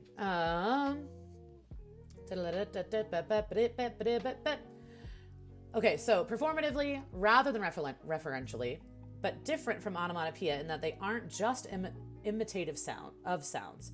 For example, Shinto represents something being silent, just as how an Anglophone might say clatter, crash, bang to represent something being noisy. Interesting. Arose such a clatter. That representative or performative aspect is similarity to onomatopoeia. Sometimes Japanese onomatopoeia produces reduplicated words. Interesting. Just feels right. Okay, yeah, I don't know. Good question. Yeah, it's just a vibe. It's just a vibe. 17 is my favorite number. I don't know why. Hebrew. As in Japanese, onomatopoeia in Hebrew sometimes produces reduplicated verbs. Shik shek, to make noise, rustle. Rish resh, to make noise, rustle. Okay, interesting. Yeah, that makes sense. Malay. There's a documented correlation within the Malay language of onomatopoeia that begin with the sound b and the implication of something that is rounded, as well as with the sound of lok within a word conveying curvature. Such words are lok, kelok, and telok, so locomotive, cove, and curve, respectively. Interesting. Okay. Also, did I choose octopus or was it the natural progression from Nudie Brown? I don't remember, Fun, but I don't think you've technically... The octopus was just one that I remember writing down from last week. So if you have one, oboes. Yep. On it. And then I think that's it as far as categories are concerned for the day. So we'll end it with oboes. Love that. Love that for us. Perfect. On it. Because I think it was the natural progression, but even if it was yours technically, I feel like there were multiple people last week that were like, ooh, octopus. So yeah, got it. Don't have to answer. Were you born on a Thursday? Were you born on the 17th? Were you born in November? Were you born November 17th on a Thursday? Because if so, we figured it out. That would be really funny. It's like, oh, that's why there's a vibe. I was born July 8th, 1989, and I really love my birthday because it's 7889. Cool, right? Anyway, Arabic. The Quran, written in Arabic, documents instances of onomatopoeia. Of about 77,701 words, there are 9 words that are onomatopoeic. 3 are animal sounds, mooing. 2 are sounds of nature, thunder. Thunder is an interesting one, too. And 4 are human sounds, whisper. Whisper is a good one. Whisper. Okay, sorry. Or groan. Oh, man. There's so many onomatopoeias that we use all the time that I never really thought of as being onomatopoeias. You know what I mean? My brain always goes to animal sounds. And then when you think about it, there's so many. Okay, Monday, February 5th. Well, wah wah. It was a good guess. Apparently, I was born on a Friday. I was born on a Saturday. Thunder. Na na na na. Na na na na. Hey hey hey. Goodbye. That's probably not what you meant. Na na na na na na na. I don't. Vera, I feel like I'm missing your reference, but go with it or don't. Albanian. There's a wide array of objects and animals in the Albanian language that have been named after the sound they produce. Such onomatopoeic words are scripts, Matches? Oh, like scripts. Oh, that makes so much sense. Named after the distinct sound of friction and ignition of the match head. Takatuka? Ashtray. Mimicking the sound when placed on the table. Oh. Maddie Brady got me an ashtray and I have it here. Takatuka. What else? She, rain, resembling the continuous sound of pouring rain. Like shh. Okay, yep. Kukum jacka. Little owl. After its cuckoo, hoot. Hoot is a good one. Hoot, hoot. Thunderstruck. Song and continue. Yeah, send it to me or throw it in the Discord under the music nerd section. Actually, yeah, throw it in the Discord under the music nerd section since you're in there. That way other people can enjoy it too. Let's see. Okay, little owl after its cuckoo or hoot. First, brush for its rustling sound. First, maybe? Yeah, I can see that. Shapka, slippers and flip-flops. Shapka. Flip-flop is a good one. Flip-flop's an onomatopoeia. Pordha, loud flatulence. Nice. Fenda, silent flatulence. I love that they have two different fart noises. Good for you, Albanian. Good for you. Urdu. In Urdu, onomatopoeic words such as bak bak and chur are used to indicate silly talk. That's like us saying blah blah blah. I love it. Other examples of onomatopoeic words being used to represent actions are fatafat, to do something fast. Okay, dak dak, to represent fear with the sound of fast beating heart. Oh, like dak dak dak dak dak. Yeah, interesting. Do we have a heartbeat noise? We kind of just do the doom doom doom doom, right? Tip tip, to signify a leaky tap, etc. Movement of animals or objects is also sometimes represented with onomatopoeic words such as bin bin for housefly and sar hat, the sound of cloth being dragged on or off a piece of furniture. Kusser pusser refers to whispering, and bounk meaning bark. Oh, bounk. Bounk. That makes total sense. What was this one again? Sarsara hat. Sound of cloth being dragged on or off a piece of furniture. Interesting. Okay. Cool. Not gonna lie. Asked if you had a heart. Do we have heartbeats? Welcome to Wikipedia. I know nothing about existence. No, I mean, I wouldn't put it past me to ask about that kind of a thing. I'm not gonna lie. Maddie Brady, what a good topic. Thank you for bringing onomatopoeias to a week. I very much enjoyed this topic. This was a very good one. And Maddie Brady, hold on to Onsen and Jackie O for season 2. Season 2 coming at you in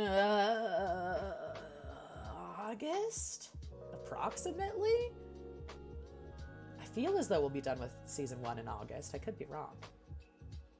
We'll figure it out. We'll get there when we get there. Ready to read about octopuses? Let's read about octopuses. Season 2, baby. It's coming. It's coming to you. It's coming to a Twitch stream near you. This one day, eventually. There will be a season 2. There will probably be a season 3 if I'm still around a year from now. That sounds weird. Where would I go? Nobody knows. Octopus. Okay, so an octopus.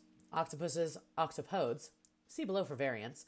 Ooh, they're going to talk about the variants because I do want to put the octopi octopus thing to rest. It's something about Greek versus Latin. It has something to do with that. Anyway, I digress. Soft-bodied, 8-limbed mollusk. It's a mollusk, not a cephalopod? Stop. Everyone stop. Did anyone else think that they were cephalopods and not? Oh wait, it's grouped with cephalopods. Okay, just kidding. When I think of mollusks, I think of clams and sliced even that pickle. That's the perfect use of the pickle. Octopodes me gusta. ¿Cómo se dice en español? Medusa is jellyfish. Would you say octopodes? Calamardo would be squid. I don't know. How do you say it? Zenith, help me. Is it octopodes? It might be. I don't know. The shocked pickle is so good. It's so good. Did you know that that's Raven's face in the pickle? It's so good. Anyway, all right. 8-limbed mollusk. Again, I always think of like clams and oysters when I think of mollusks, so that blew my mind. Have no idea. So the plural that's at the beginning. Octopodes. Now I want to know. Because it's probably not calamar, though. Because that's squid. I imagine that there's a distinction. You know how I know the word calamar, though, and I know medusa for jellyfish and squid? When I was learning Spanish, I would watch episodes of SpongeBob in Spanish to help me learn Spanish. And so that's how I know weird, random marine biology words that I would have never learned otherwise. Okay, the order consists of some 300 species. It is grouped with the class Cephalopoda. Okay, with squids, cuttlefish, and nautiloids. We gotta look at these. We gotta look at these boys. Here's a squid. Here's a cuttlefish. And here's a nautiloid. Oh, wow, these guys. Cool. All right. All right. I like it. Like with other cephalopods, an octopus is bilaterally symmetric. Yes. Okay. Yes. Got it.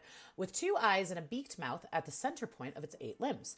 The soft body can radically alter its shape, enabling octopuses to squeeze through small gaps. They trail their 8 appendages behind them as they swim. The siphon is used both for respiration and locomotion. What kind of a siphon? What are we talking about? Whoa! The siphon is an anatomical structure which is part of the body of aquatic mollusks in 3 classes. I'm still amazed that the mollusks, I'm just realizing that my knowledge of mollusks is very limited. I don't know why I put mollusks in such a small box. Clearly they are vast, diverse creatures. Clap. Clap is a good one for onomatopoeias. Now I'm gonna be thinking about onomatopoeias all day. Beaked? Yes, they have a beak. Did you know this? Oh, we're gonna learn all about it. Ew. Sorry. Ew. But you can see the little beak in there. An extant cephalopod have a 2-part beak or rostrum situated in the buccal mass and surrounded by the muscular head appendages. Yeah. The dorsal upper mandible fits into the ventral lower mandible, and together they function like scissor-like fashion. Ew, but also ooh. Let's see. So the beak, the soft body, the siphon. The siphon is used for both respiration and for locomotion. Interesting.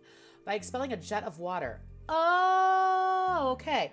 Octopuses have a complex nervous system, an excellent sight, and are among the most intelligent and behaviorally diverse of all invertebrates.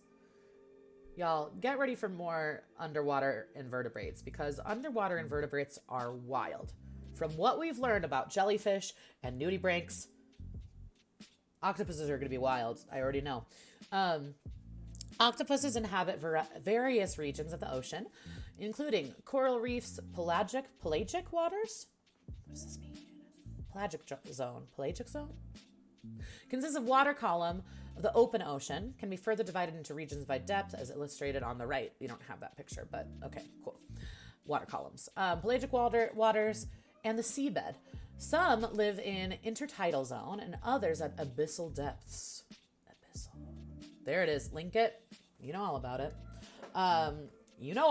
Link it. Dude, marine invertebrates are wild. Wild. There we go. There we got some octopi. Look at us. Or octopuses. Okay, so most species grow quickly, mature early, and are short-lived. It's because they're too smart for their own good. In most species, the male uses a specially adapted arm to deliver a bundle of sperm directly into the female's mantle cavity, after which he becomes senescent and dies. Oh, damn. F's in chat for male octopuses. Senescent. Hello. What?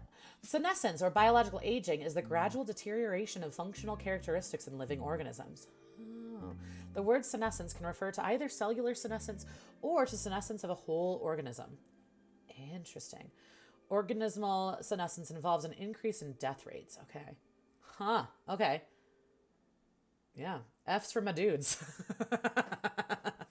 Well, the female deposits fertilized eggs in a den and cares for them until they hatch, after which she also dies. Wow, the lives of octopuses are very tragic. F's in chat for the mama octopuses as well. My God. Okay. They live, they have babies, they die. Sad. Okay, strategies to defend themselves against predators include the expulsion of ink, the use of camouflage, and threat displays. The ability to jet quickly through water and hide, and even deceit. Octopuses will lie to you. All octopuses are venomous, but only blue-ringed octopuses are known to be deadly to humans. What does this guy look like? Whoa, look at this octopus. Cool. Octopus romantics. Here's my sperm, milady. Milady. Now I die. Raven, no.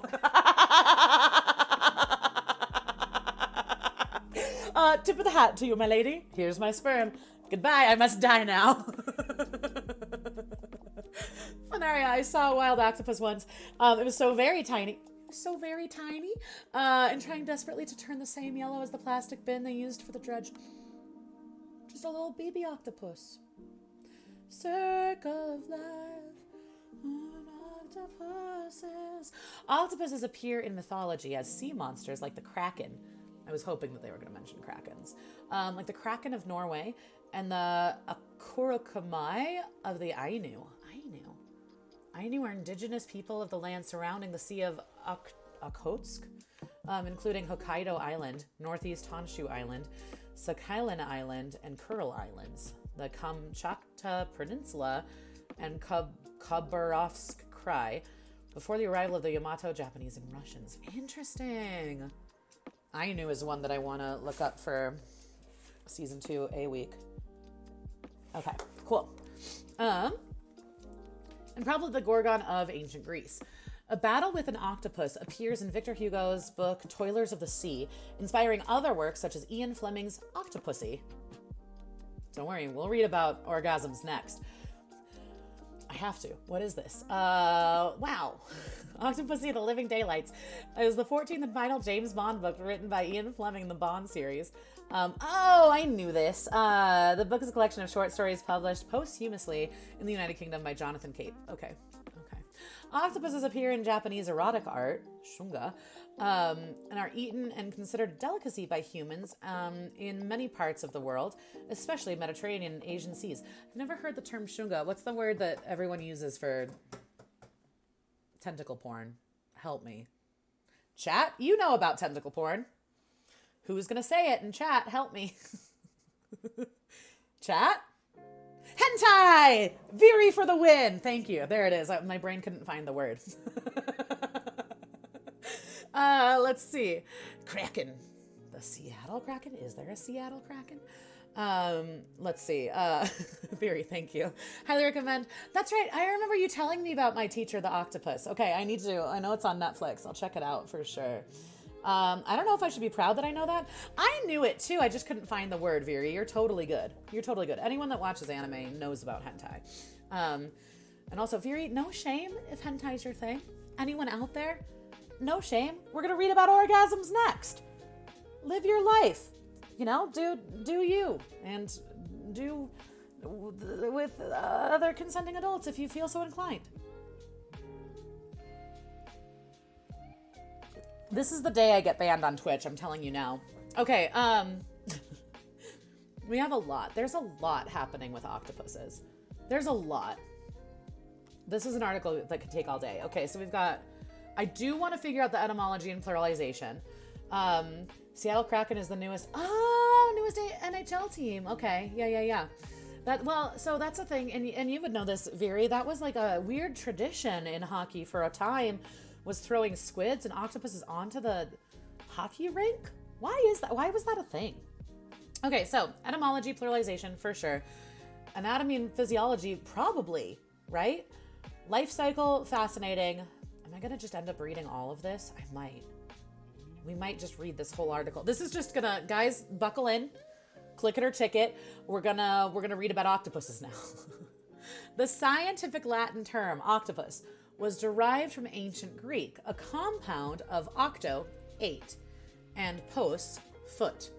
Itself a variant of octopus, a word used, for example, by Alexander of Tralles. Who's this? One of the most eminent physicians of the Byzantine Empire. Interesting. Okay. All right. For the common octopus. The standard pluralized form of octopus in English is octopuses. In ancient Greek, the plural octopodes, has also been used historically. The alternative plural octopi is considered grammatically incorrect because it wrongly assumes that octopus is Latin. I said this at some point. I know things about stuff. Okay, I just couldn't remember so octopus is Greek, octopi would be the suffix that's Latin. Now we know.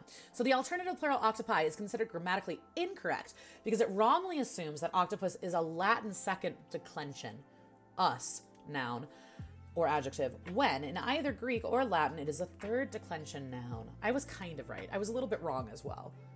I don't know, it's good luck. Yeah, I just wonder where that tradition comes from. It's interesting, no? So there we go. There's the octopuses versus the octopi debate. And now we know.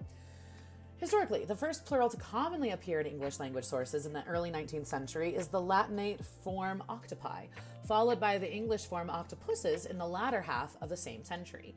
The Hellenic plural is roughly contemporary in usage, although it is also the rarest. I was wrong as to why I was right, basically. Basically, villain. I know if you want a bit of a longer message. Yeah, please. I would love, go for it, Viri. I'm very curious. Fowler's modern English usage states that the only acceptable plural in English is octopuses, that octopi is misconceived, and octopodes, pedantic. Interesting. I love the word pedantic. Is pedantic its own article? A pedant. A pedant is someone who is excessively concerned with formalism, accuracy, and precision, or one who makes an ostentatious, arrogant show of learning.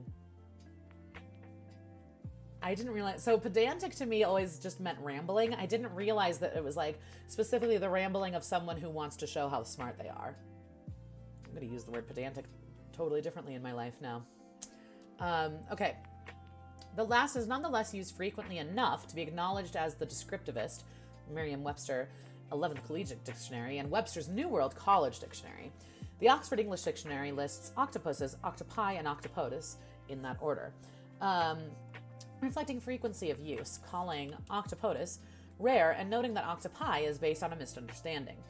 The New Oxford American Dictionary, 3rd edition, 2010, lists octopuses as the only acceptable pluralization. Linguists are such nerds. And indicates that octopodes is still occasionally used, but that octopi is incorrect.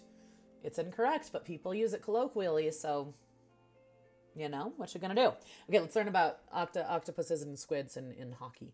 Okay, so back when the Detroit Red Wings were going to the playoffs, two guys who owned a market brought an octopus into a game and threw it on the ice. The 8 arms signified the 8-game wins the Red Wings needed to win the Stanley Cup. Interesting. I'm really glad they don't do that anymore. Okay, thank you, Viri. Good to know. Fascinating. Traditions are so weird, huh? Okay, that totally makes sense. Totally makes sense. Shall we get into the anatomy and physiology? Look at this guy. This is a giant Pacific octopus. Cool.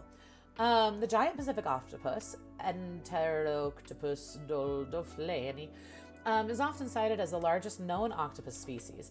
Adults usually weigh around 15 kilograms, 33 pounds, with an arm span of up to 4.3 meters, 14 feet. I'm actually surprised. That, to me, I guess because of me thinking about like krakens existing and giant squid are a thing, so why wouldn't giant octopus be a thing? But this is smaller than I had thought in terms of it being like the largest known species.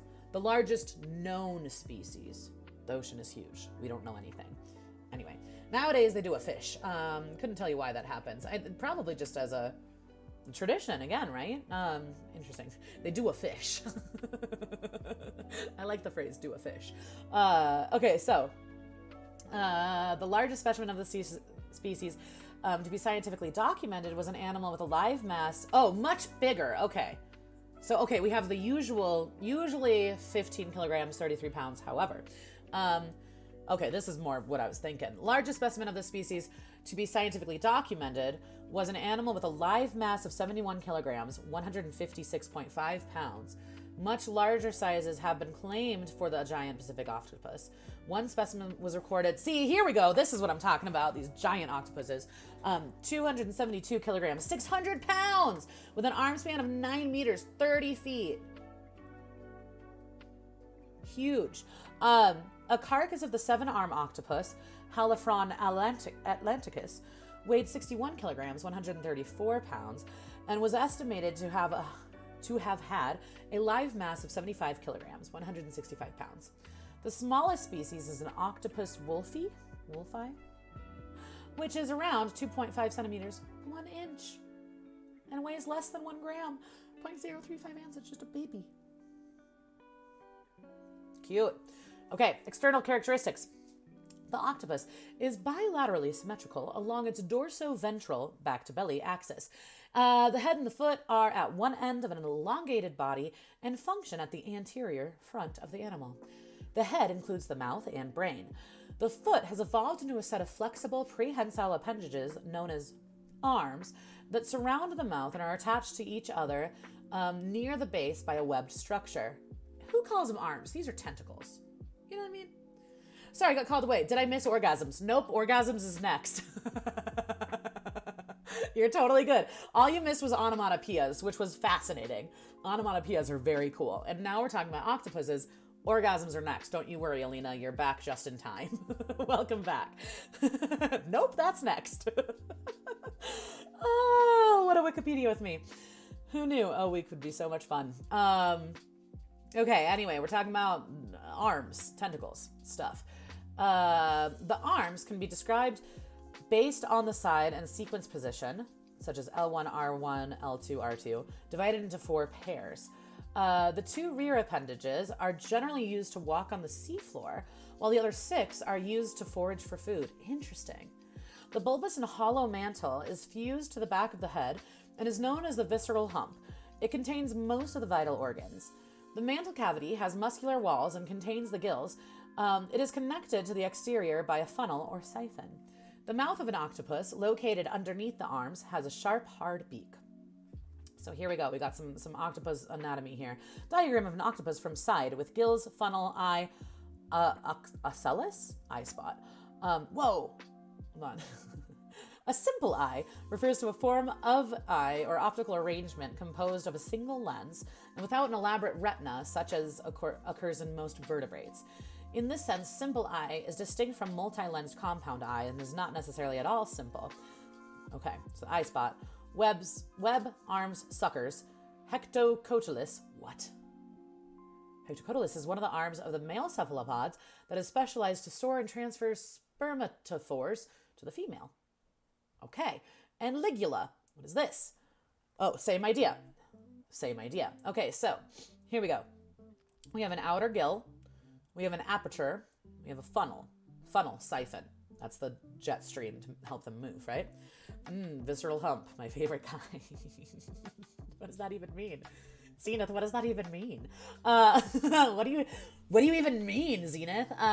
Here we have an eye. We have an eye, and we have an oculus. Oculus? Simple eye. They have 2 different kinds of eyeballs, you guys. They have a simple eye and a compound eye. Octopuses are wild. Oh no, Viri, I'm sorry.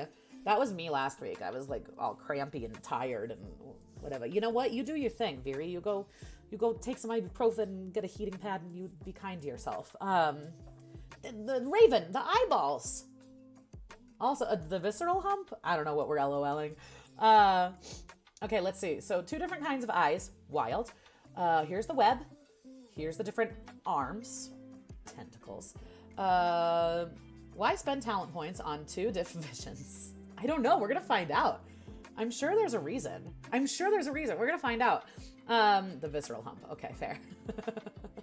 Yeah, go grab the doggos. Do your thing, Viri. Okay, so we got the arms. We got the dorsal. We got the suckers. We got the hectocotylus. We got the ligula. Good. Good.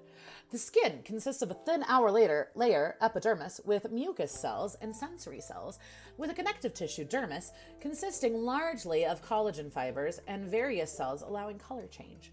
Most of the body is made of soft tissue, allowing it to lengthen, contract, and contort itself. The octopus can squeeze through tiny gaps. Even the larger species can pass through an opening close to 2.5 centimeters, 1 inch, in diameter. Lacking skeletal support, the arms work as muscular hydrostats, contain a longitudinal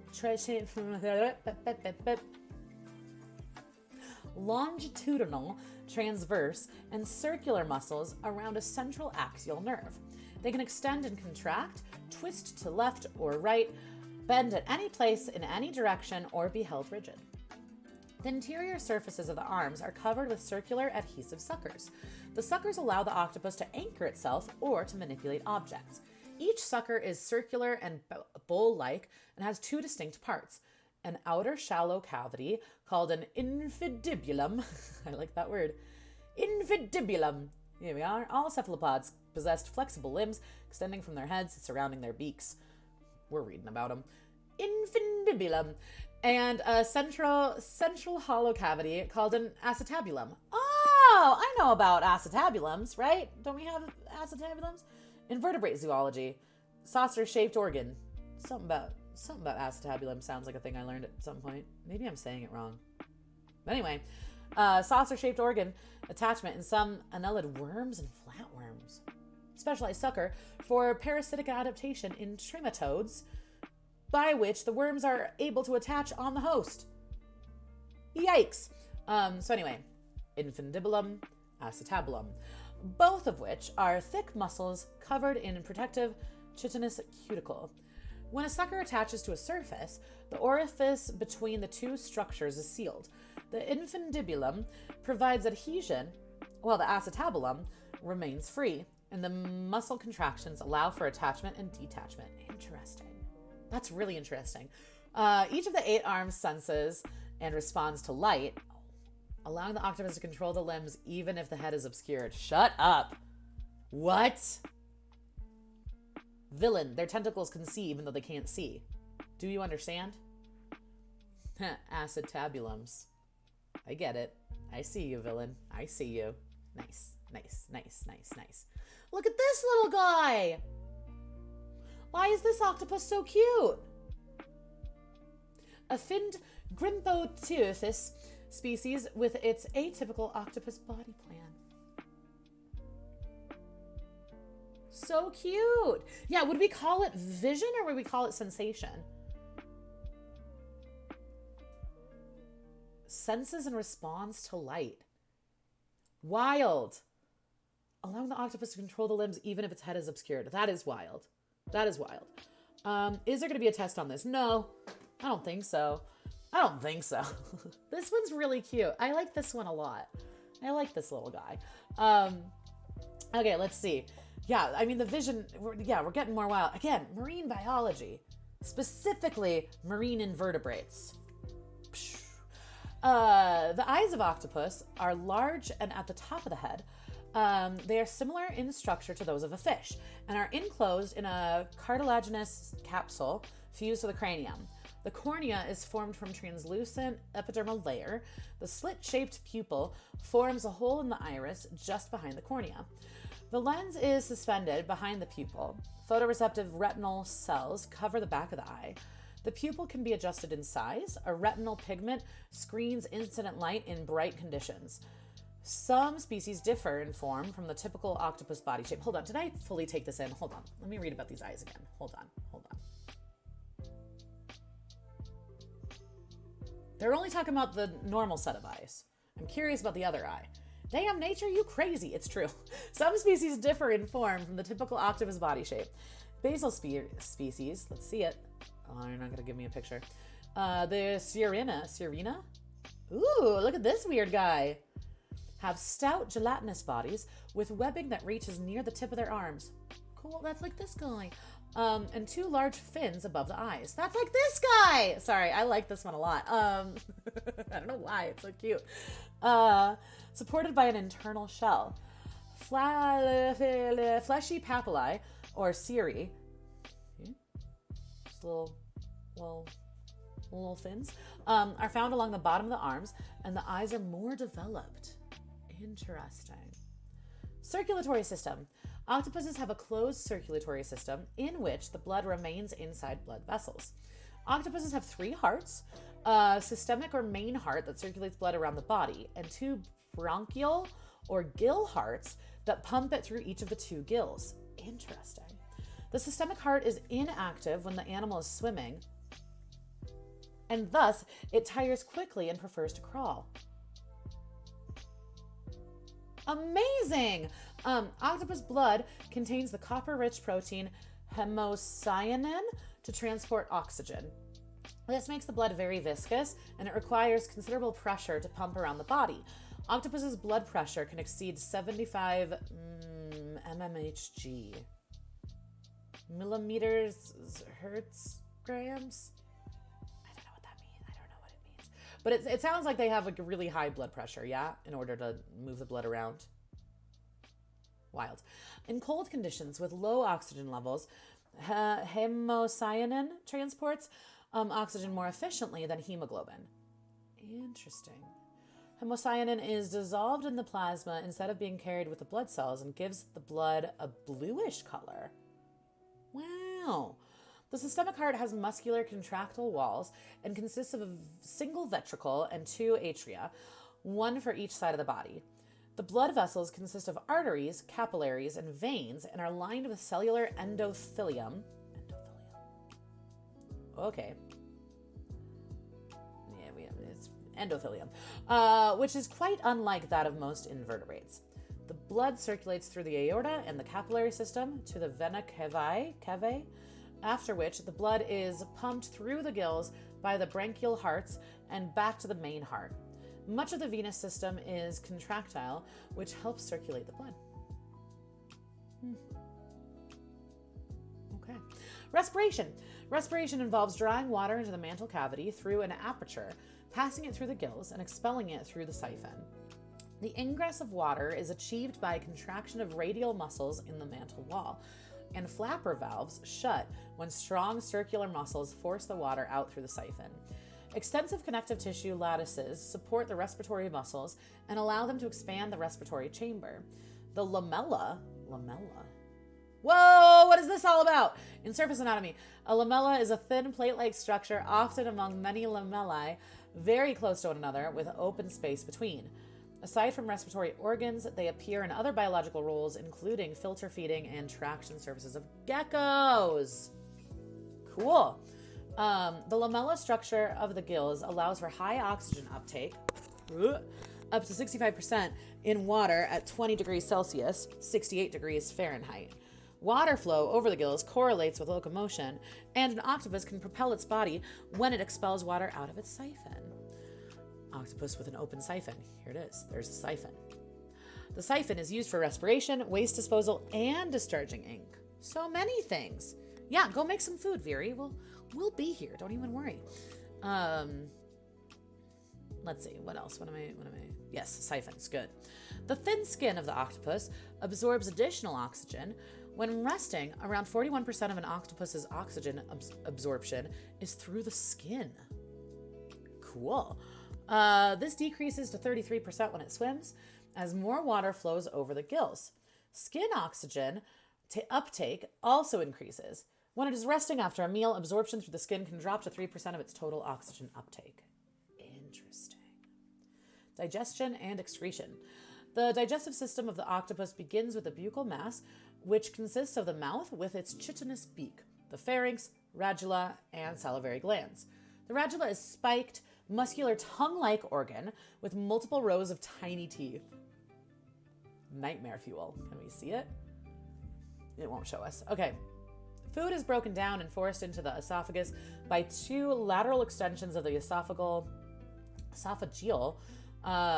side walls in addition to the radula. From there, it is transferred to the gastrointestinal tract, which is mostly suspended from the roof of the mantle cavity by numerous membranes. The tract consists of a crop, where the food is stored, a stomach, where the food is ground down, and a caecum? There it is, a pouch within the peritoneum that is considered to be the beginning of the large intestine. Cool. Where the now sludgy food is sorted into fluids and particles, which plays an important role in absorption. The digestive gland, where liver cells break down and absorb the fluid and become brown bodies, and the intestine, where the accumulated waste is turned into fecal ropes by secretions and blown out of the funnel via the rectum. A lot of poop talk, huh? During osmoregulation, fluid is added to the pericardia of the branchial hearts. The octopus has 2 nephridia. What? An invertebrate organ found in pairs and performing functions similar to vertebrate kidneys. Cool. It says equivalent to vertebrate kidneys, which are associated with the branchial hearts. These and their associated ducts can connect the pericardial cavities with the mantle cavity. Before reaching the branchial heart, each branch of the vena cava expands to form renal appendages, which are in direct contact with the thin-walled nephridium.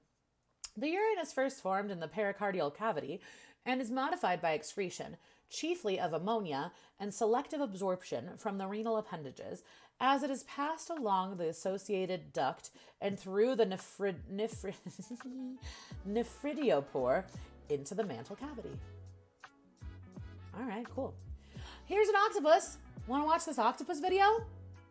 A common octopus moving around. Its nervous system allows the arms to move with some autonomy. Look. How cool. Octopuses are so cool. So we're about to read about it, but it sounds like octopuses, their tentacles kind of have minds of their own. Wild.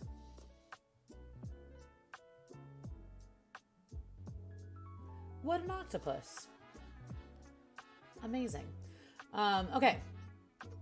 Nervous system and senses. Here we go. This is how we're going to find out about if their tentacles can see things. Their tentacles can sense things. Can they see things? How do we define vision? Welcome to Wikipedia with me. I don't know things, but I like to learn about things. All right. The octopus, along with cuttlefish, has the highest brain to body mass ratios of all invertebrates. It is also greater than that of many vertebrates. It has a highly complex nervous system, only part of which is localized in its brain, which is contained in a cartilaginous capsule. 2/3 of an octopus's neurons are in the nerve cords of its arms. I'm sorry, what? 2/3 of an octopus's neurons are in the nerve cords of its arms. These are capable of complex reflex actions without input from the brain.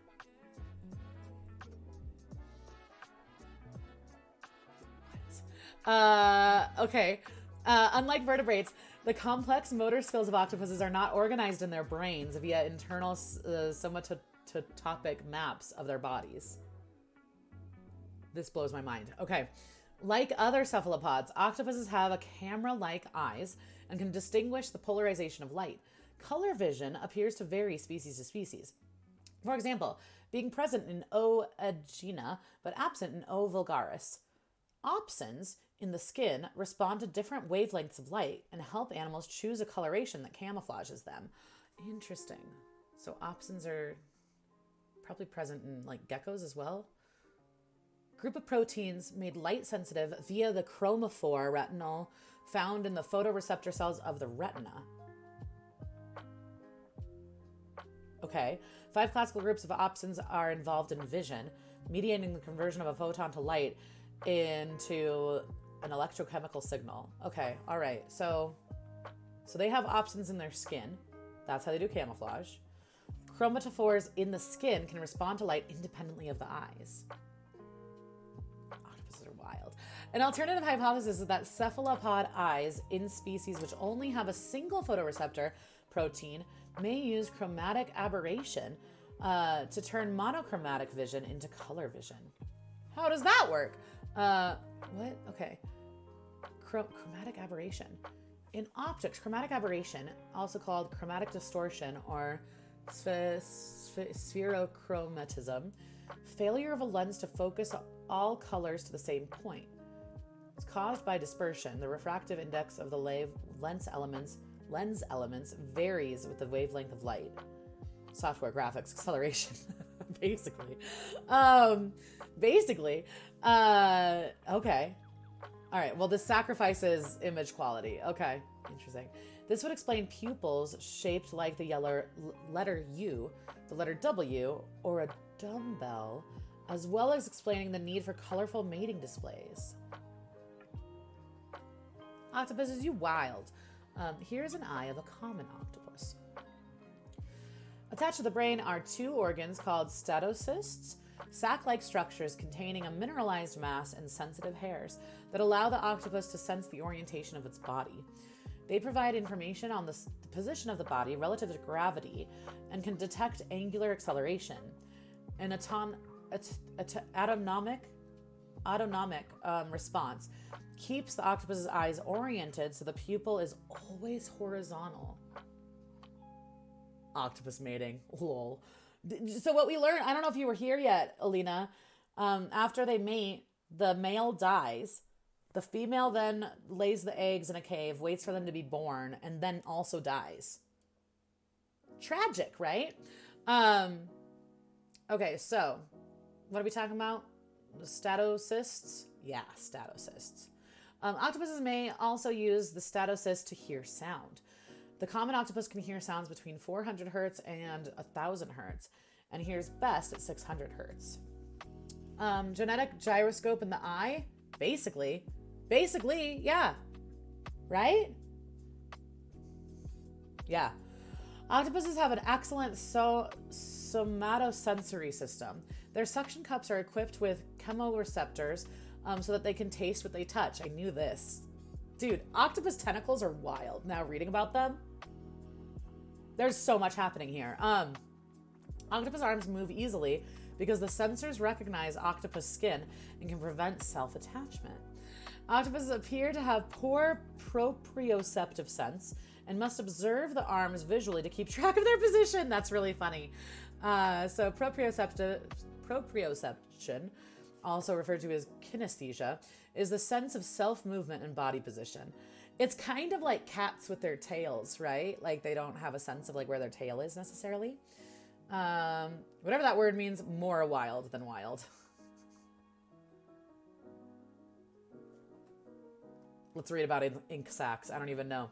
The ink sac of an octopus is located under the digestive gland. A gland attached to the sac produces the ink, and the sac stores it. The sac is close enough to the funnel for the octopus to shoot out the ink with a water jet. Before it leaves the funnel, the ink passes through glands which mix it with mucus, creating a thick, dark blob which allows the animal to escape from a predator. The main pigment in the ink is melanin, which gives it its black color. Cirrate octopuses usually lack the ink sac. Interesting. Huh, okay, cool. Life cycle, look at this guy. This is an adult male Tremoctopus violaceus with a hectocotylis. That's its penis tentacle, basically. Reproduction. Octopuses are gonochoric and have a single posteriorly located gonad, which is associated with the colon. The testes in males and the ovary in females bulges into the gonocoel, and the gametes are released here. The gonocoel, I'm sure I'm saying that wrong, is connected by the gonoduct to the mantle cavity, which it enters through the gonopore.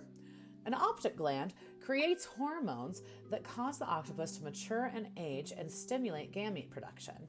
The gland may be triggered by environmental conditions such as temperature, light, and nutrition, which thus control the timing of reproduction and lifespan. When octopuses reproduce, the male uses a specialized arm called a hectocotylis to transfer spermatophores, packets of sperm, from the terminal organ of the reproductive tract, the cephalopod penis, into the female's mantle cavity. The Hectocotylus in the benthic octopuses is usually the third right arm, interesting, which has a spoon-shaped depression and modified suckers near the tip. In most species, fertilization occurs in the mantle cavity. The reproduction of octopuses has been studied in only a few species.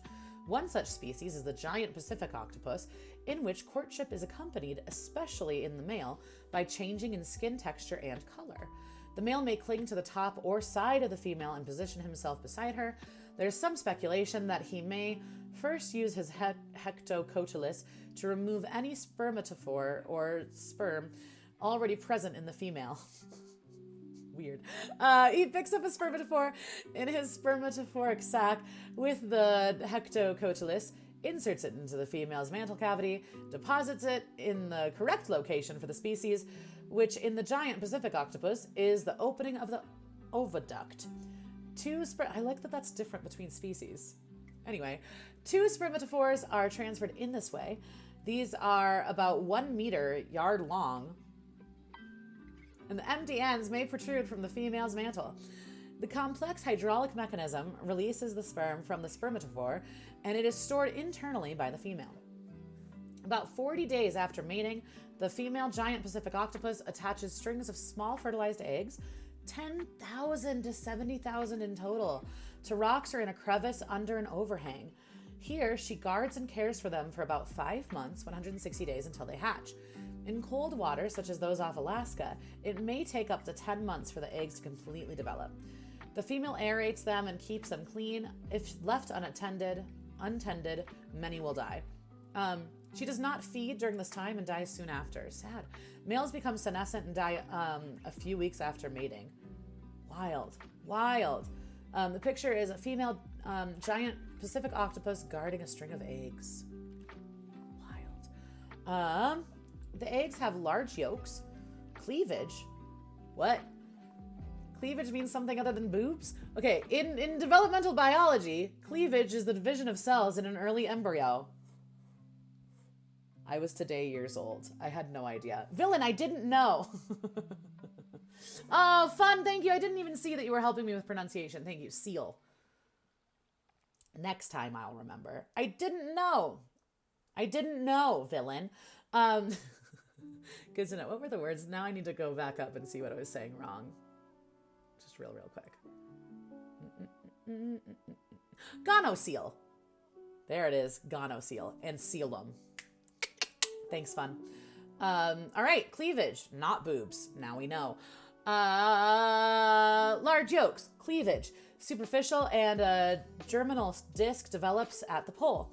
During gastrulation, the margins of this grow down and surround the yolk, forming a yolk sac, which eventually forms part of the gut. The dorsal side of the disc, let's see, Ghost Champion 66, welcome. Thank you for the follow. We're reading things in Wikipedia that start with the letter O today, so we're reading about octopuses right now. That is what you have walked into. So welcome. Thanks for the follow. Something about yolks, something about cleavage, something about discs. Gastrulation. During gastrulation, the margins of this grow down and surround the yolk, forming a yolk sac, which eventually forms part of the gut. The dorsal side of the disc grows upward and forms the embryo, with a shell gland on its dorsal surface, gills, mantle, and eyes. The arms and funnel develop as part of the foot on the ventral side of the disc. The arms later migrate upward, coming to form a ring around the funnel and mouth.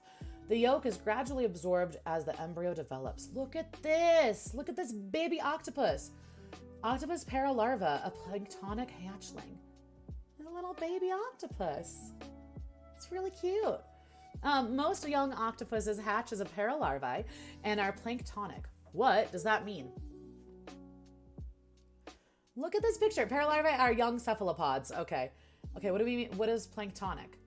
Like plankton. Okay. Diverse collection of organisms found in water that are unable to propel themselves against a current. Oh! I didn't know that's what plankton were. Maybe we should look up plankton for P Week. P is for plankton. Okay. Anyway. Where am I? Planktonic for weeks to months, depending on the species and water temperature. They feed on copepods. What is a copepod? Copepods! Look at these guys. A group of small crustaceans found in every freshwater and saltwater habitat. Some are planktonic, some are benthic. A number of species have parasitic phases. Some are continental. And some continental species may have limno-terrestrial habitats. Habitats. Okay, cool. Arthropod larvae, other zooplankton, eventually settling on the ocean floor and developing directly into adults with no distinct metamorphosis. So they just like eventually they just are octopuses. Wild. That are present in other groups of mollusk larvae. Octopus species that produce larger eggs, including the southern blue ring. Look at this one. It's pretty and also apparently dangerous for humans. Look at how pretty though. Gorgeous. Okay, so including the southern blue ring, the Caribbean reef. Look at this guy. California two-spot. Cute. And Elodon moschata. The musky octopus. And deep sea octopuses instead hatch as benthic animals similar to the adults. Okay, interesting. In the Argonaut, paper nautilus, look at this guy. Cool. The female secretes a fine fluted papery shell in which the eggs are deposited and in which she also resides while floating in mid-ocean. In this, she broods the young, and it also serves as a buoyancy aid, allowing her to adjust her depth. The male Argonaut is minute by comparison and has no shell. All right. Lifespan. Sad. Octopuses have a relatively short lifespan. Some species live for as little as 6 months. The giant Pacific octopus, one of the two largest species of octopus, may live for as much as 5 years. Octopus lifespan is limited by reproduction. For most octopuses, the last stage of their life is called senescence. It is the breakdown of cellular function without repair or replacement. For males, this typically begins after mating. Senescence may last from weeks to a few months at most. For females, it begins when they lay a clutch of eggs. Females will spend all of their time aerating and protecting the eggs until they are ready to hatch. During senescence, an octopus does not feed and quickly weakens. Lesions begin to form and the octopus literally degenerates. Wow, sad. Unable to defend themselves, octopuses often fall prey to predators. The large Pacific striped octopus, let's take a look. Need a picture. Wow, look at this guy. Pretty. LPSO is an exception. It can reproduce multiple times over a life of around 2 years. Octopus reproductive organs mature due to the hormonal influence of the optic gland, but result in the inactivation of their digestive glands. Unable to feed, the octopus typically dies of starvation. That is so sad. Experimental removal of both optic glands after spawning was found to result in the cessation of broodiness.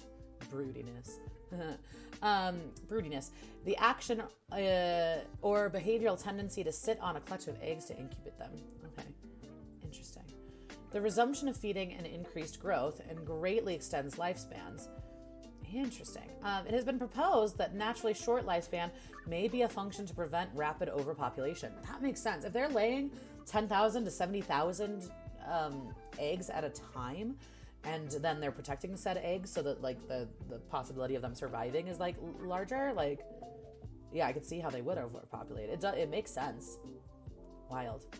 Here is an octopus cyanea in Kona, Hawaii. Octopuses live in every ocean, and different species have adapted to different marine habitats. As juveniles, common octopuses inhabit shallow tide pools. The Hawaiian day octopus, Octopus cyane. Can I see another picture? Ooh, look at this guy. Big blue octopus, or day octopus, lives on coral reefs. Argonauts drift in pelagic waters. Argonauts are cool. Abdopus aculeatus. Look at this guy. I keep saying that, but it's how I feel. Mostly lives near shore seagrass beds. Some species are adapted to the cold ocean depths. A spoon-armed octopus, Bathylopolypus arcticus. Okay, all right, that's good. English muffins and tea, look at you, how dignified. That sounds delightful. I hope you enjoy your food. It's found at depths of 1,000 meters, 3,300 feet. And Volcanoctopus hydrothermalis, we have no picture, lives near hydrothermal vents at 2,000 meters, 6,600 feet. The serrate species, do we have a picture? There they are. Often free swimming and live in deep water habitats. Although several species are known to live at bathyal and abyssal depths, bathyal meaning really deep, I'm assuming, bathyal zone, part of the open ocean that extends from a depth of 1,000 to 4,000 meters below the ocean surface. Okay. There's only a single indisputable record of an octopus in the Hadal zone. Hadal zone? Deepest region of the ocean. Yeah, but we can't even, we don't even know. We don't even know. But only a single indisputable record of an octopus in the Hadal zone, a species of Grimpoteuthis. The Dumbo octopus! The Dumbo octopus is really cute, you guys. I like this octopus a lot. It's very cute. Photographed at 6,957 meters. Wow!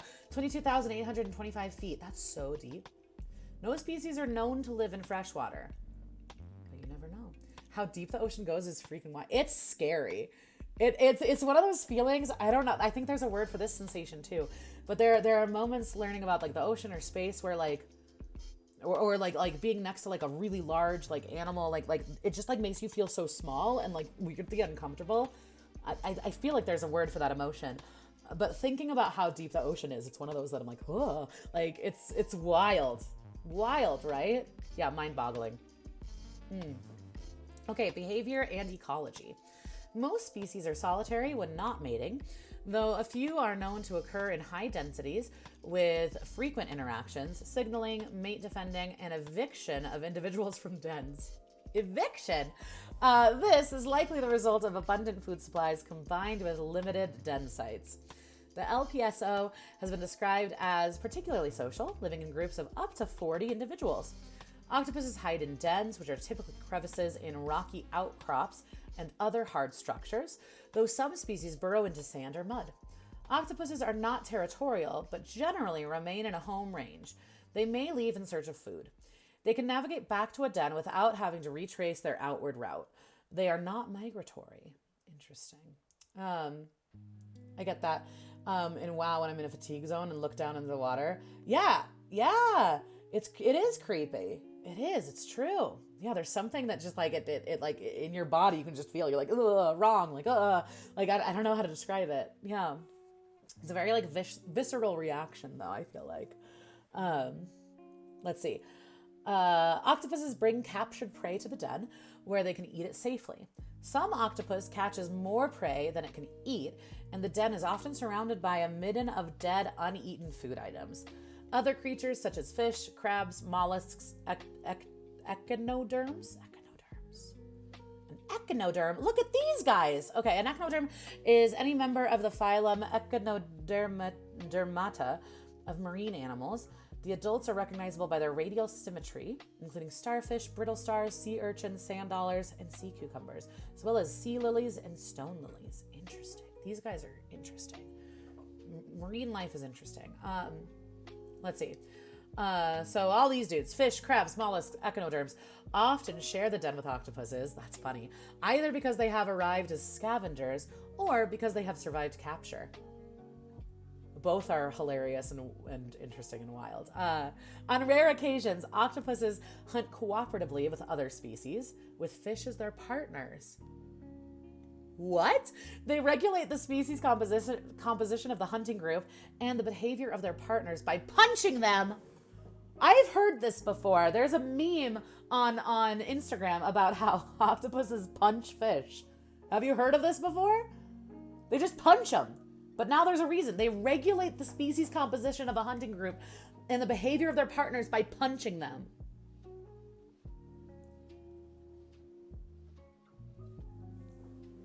Octopuses, man. I can't even. Somehow I don't think that's what Ringo was thinking when he talked about octopus gardens. Probably, maybe, I don't know. He was probably on a lot of drugs. which neither confirms nor denies your idea. But, I'd punch too if I had 8 fists. Get them. I want to be under the sea. I'm at a bunch of dead, uneaten fish with you. Okay, fair. Okay, that's fair. Fun. Okay, yeah, no, good point. Put them up. Put up your dukes. Time for me to punch a fish. Okay, feeding. This is a veined octopus eating a crab. This is gonna get weird. Nearly all octopuses are predatory. Bottom-dwelling octopuses eat mainly crustaceans, polychaete worms? Ooh, these guys. A paraphyletic class of generally marine annelid worms, commonly called bristle worms or polychaetes. It's another one I know I'm saying wrong. Polychaete worms. Thank you, Fun. Polychaete worms. Okay. And other mollusks such as whelks and clams. Open ocean octopuses. Is anyone else's mind still blown that octopuses are considered mollusks? Because I think of, whelks and clams, mollusks. Absolutely. Makes sense to me. But the fact that octopuses are classified as being mollusks, what? Anyway, open ocean octopuses eat mainly prawns, fish, and other cephalopods. Major items in the diet of the giant Pacific octopus include bivalve mollusks, such as the cockle. Get your cockles. What is what does Arya Stark say? Someone help me. Clams and cockles. She just yells about cockles a lot. When she's with the man of many faces and the stuff and the things. Dun, dun, dun, dun, dun, dun. Anyway, let's see. Cockle clinocardium nutili. Anyway, clams and scallops and crustaceans such as crabs and spider crabs. Prey that is likely to reject include moon snails because they're too large, and limpets, rock scallops, chitons, and abalone. I want to see all these. Clams, mussels, and cockles. You knew what I was talking about. Get your cockles here. I'm Arya Stark. Clams, oysters, and cockles. We've all seen Game of Thrones. Spoiler alert. There's an episode where Arya Stark yells about cockles. Okay. Look at this guy. Look at this moon snail. Shut up. What? Naticidae. Common name, moon snail. Necklace shells. Wow. Cool. Limpets. Look, these guys. These guys right here. Rock scallops. Chitons. Wow, pretty. Cool. And abalone. What's up, Wondergoon? It's good to see you. A wild Wondergoon is now lurking around your channel. Hey, thank you for the lurk. I appreciate it. I hope you're doing well. It's good to see you always. We're just yelling about clams, mussels, and cockles, and we're learning about octopuses, rather. It's good to see you. I hope you're doing well. Okay, let's see what's happening. Right. So they don't like moon snails, limpets, rock scallops, chitons, abalone. Moon snails are too big. Limpets, rock scallops, chitons, abalone are too securely fixed to the rock. So what you gonna do?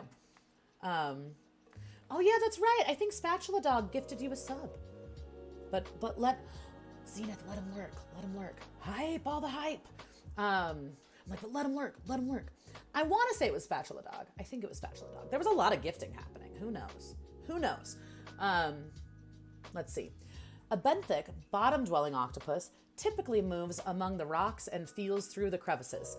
The creature may make a jet-propelled pounce on prey. Is pounce another onomatopoeia? I'm now going to be thinking about onomatopoeias all week, I'm telling you. A jet-propelled pounce on prey and pull it toward the mouth with its arms, the suckers restraining it. Small prey may be completely trapped by the webbed structure. Octopuses usually inject crustaceans like crabs with paralyzing saliva. Wow. Then dismember them with their beaks. Octopuses are savage.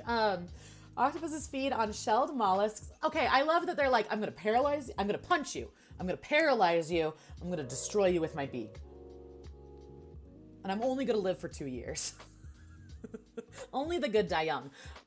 Okay, octopuses feed on shelled mollusks either by forcing the valves apart or by drilling a hole in the shell to inject a nerve toxin. It used to be thought that the hole was drilled by a radula, but now it has been shown that the minute teeth at the tip of the salivary papilla are involved, and an enzyme in the toxic saliva is used to dissolve the calcium carbonate of the shell. It takes about 3 hours for O. vulgaris to create a 0.6 millimeter, 0.024 inch hole. Once the shell is penetrated, the prey dies almost instantaneously. In a way, it's kind of humane, actually, bizarrely. Its muscles relax. The soft tissue are easy for the octopus to remove. Crabs may also be treated in this way. Tough-shelled species are more likely to be drilled, and soft-shell crabs are torn apart. Yikes. Some species have other modes of feeding. Grimpoteuthius, this is my favorite. This is the Dumbo octopus. Look at him, so cute. Has a reduced or non-existent radula and swallows prey whole. Incredible. The deep sea genus Staroteuthis. What do you look like? Wow, fancy.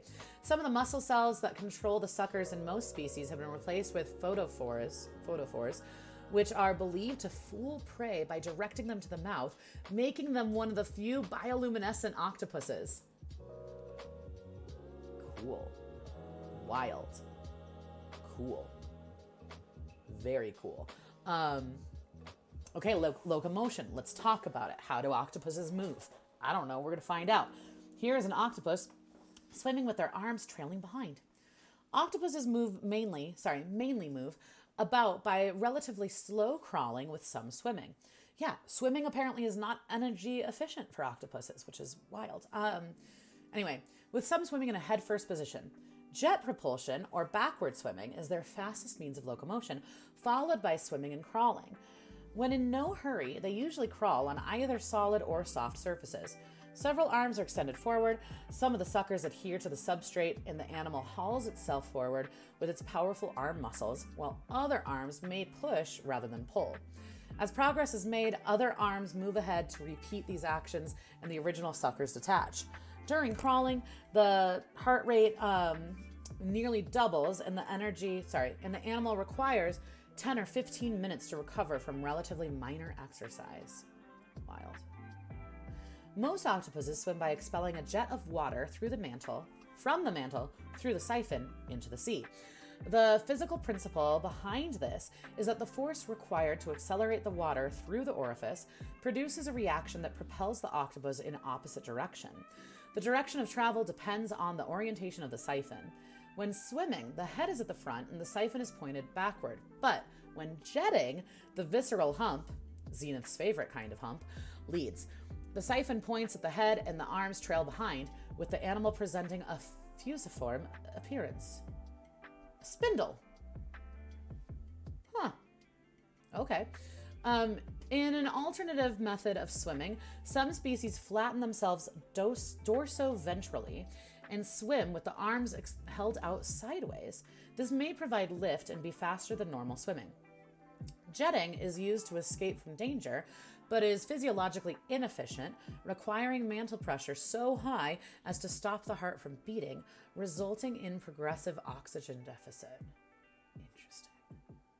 Look at these guys. Okay, here's movements of the finned species, Ceratoethus mulleri. This guy. Oh, this little guy. Oh, it's one of the largest. Just kidding. All right. Serrate octopuses cannot produce jet propulsion and rely on their fins for swimming. They have neutral buoyancy and drift through the water with their fins extended. They can also contract their arms and surrounding web to make sudden moves known as takeoffs. Another form of locomotion is pumping, which involves symmetrical contractions of muscles in their webs, producing peristaltic waves. This moves the body slowly. In 2005, Adopus aculeatus, they're not going to show us a picture. Sad. And veined octopus, this guy. There we go. Ooh, pretty. It is veiny. Were found to walk on 2 arms, while at the same time mimicking plant matter. Interesting. This form of locomotion allowed these octopuses to move quickly away from potential predator without being recognized. So predators think they're plants. So smart. Some species of octopus can crawl out of the water briefly, which they may do between tide pools. Stilt walking is used by the vein octopus, which carried stacked coconut shells. When carrying stacked coconut shells. Why are they carrying stacked coconut shells? You're so vain. You probably think this octopus is about you. You're so vain. Look at this veined octopus. But why are they carrying coconut shells? This is what I want to know. Stilt walking is used by the veined octopus when carrying stacked coconut shells. This seems like a weirdly specific example, but the way it's written is like, yeah, this happens all the time. And I'm confused by it. The octopus carries the shells underneath its 2 arms and progresses with an ungainly gait supported by its remaining arms held rigid. Because they want to make coconut bras. Obviously. What was I thinking? How else can they pretend to be riding seahorses? Also a good point. These are both very good reasons. Thank you. Fanaria, T. Miller, what would I do without you? All right, intelligence. Here we go. Now we're gonna learn some wild shit. Get ready. Prepare yourselves. This is gonna be a whole thing. Octopuses are highly intelligent. Maze and problem-solving experiments have shown the evidence of a memory system that can store both short and long-term memory. Young octopuses learn nothing from their parents. I don't know why I really like that sentence. Young octopuses learn nothing from their parents. Well, that's because their parents are dead by the time they can learn anything. Anyway, as adults provide no parental care beyond tending to their eggs until the young octopuses hatch. Yeah. In laboratory experiments, octopuses can readily be trained to distinguish between different shapes and patterns. They have been reported to practice observational learning, although the validity of these findings is contested. Octopuses have been observed in what has been described as play, repeatedly releasing bottles or toys into circular current in their aquariums and then catching them. They play catch, you guys. That's cute. Fun fact, BB octopuses hitch rides on jellyfish. That is really cute. Monty Python style seahorse. Clip clops. Hey, clip clop is another really good onomatopoeia. Full circle. Here we are. We love to see it. Okay. Octopuses often break out of their aquariums and sometimes into others in search of food. The veined octopus, you're so vain, collects discarded coconut shells, then uses them to build a shelter, an example of tool use. Cute. That's such a fun fact. Fun has really good emotes, you guys. Fun is also an amazing streamer, just FYI. But Fun has S tier emotes, I will say. Very good emotes. Can we get some? If you've got a Fanaria hype, can we get some Fanaria hypes in the chat, please? Can we get some of the wacky tube man in the chat? Because I love them. Okay, let's see. Did we look at this? Look at this guy. Octopus opening a container by unscrewing its cap. Amazing. There it is. So good. The Fenari hypes are so good. Ooh, you guys want to watch a video? This is a video of Octopus Cyanae moving and changing its color, shape, and texture. Let us watch. The texture thing is cool too. We love a good octopus video.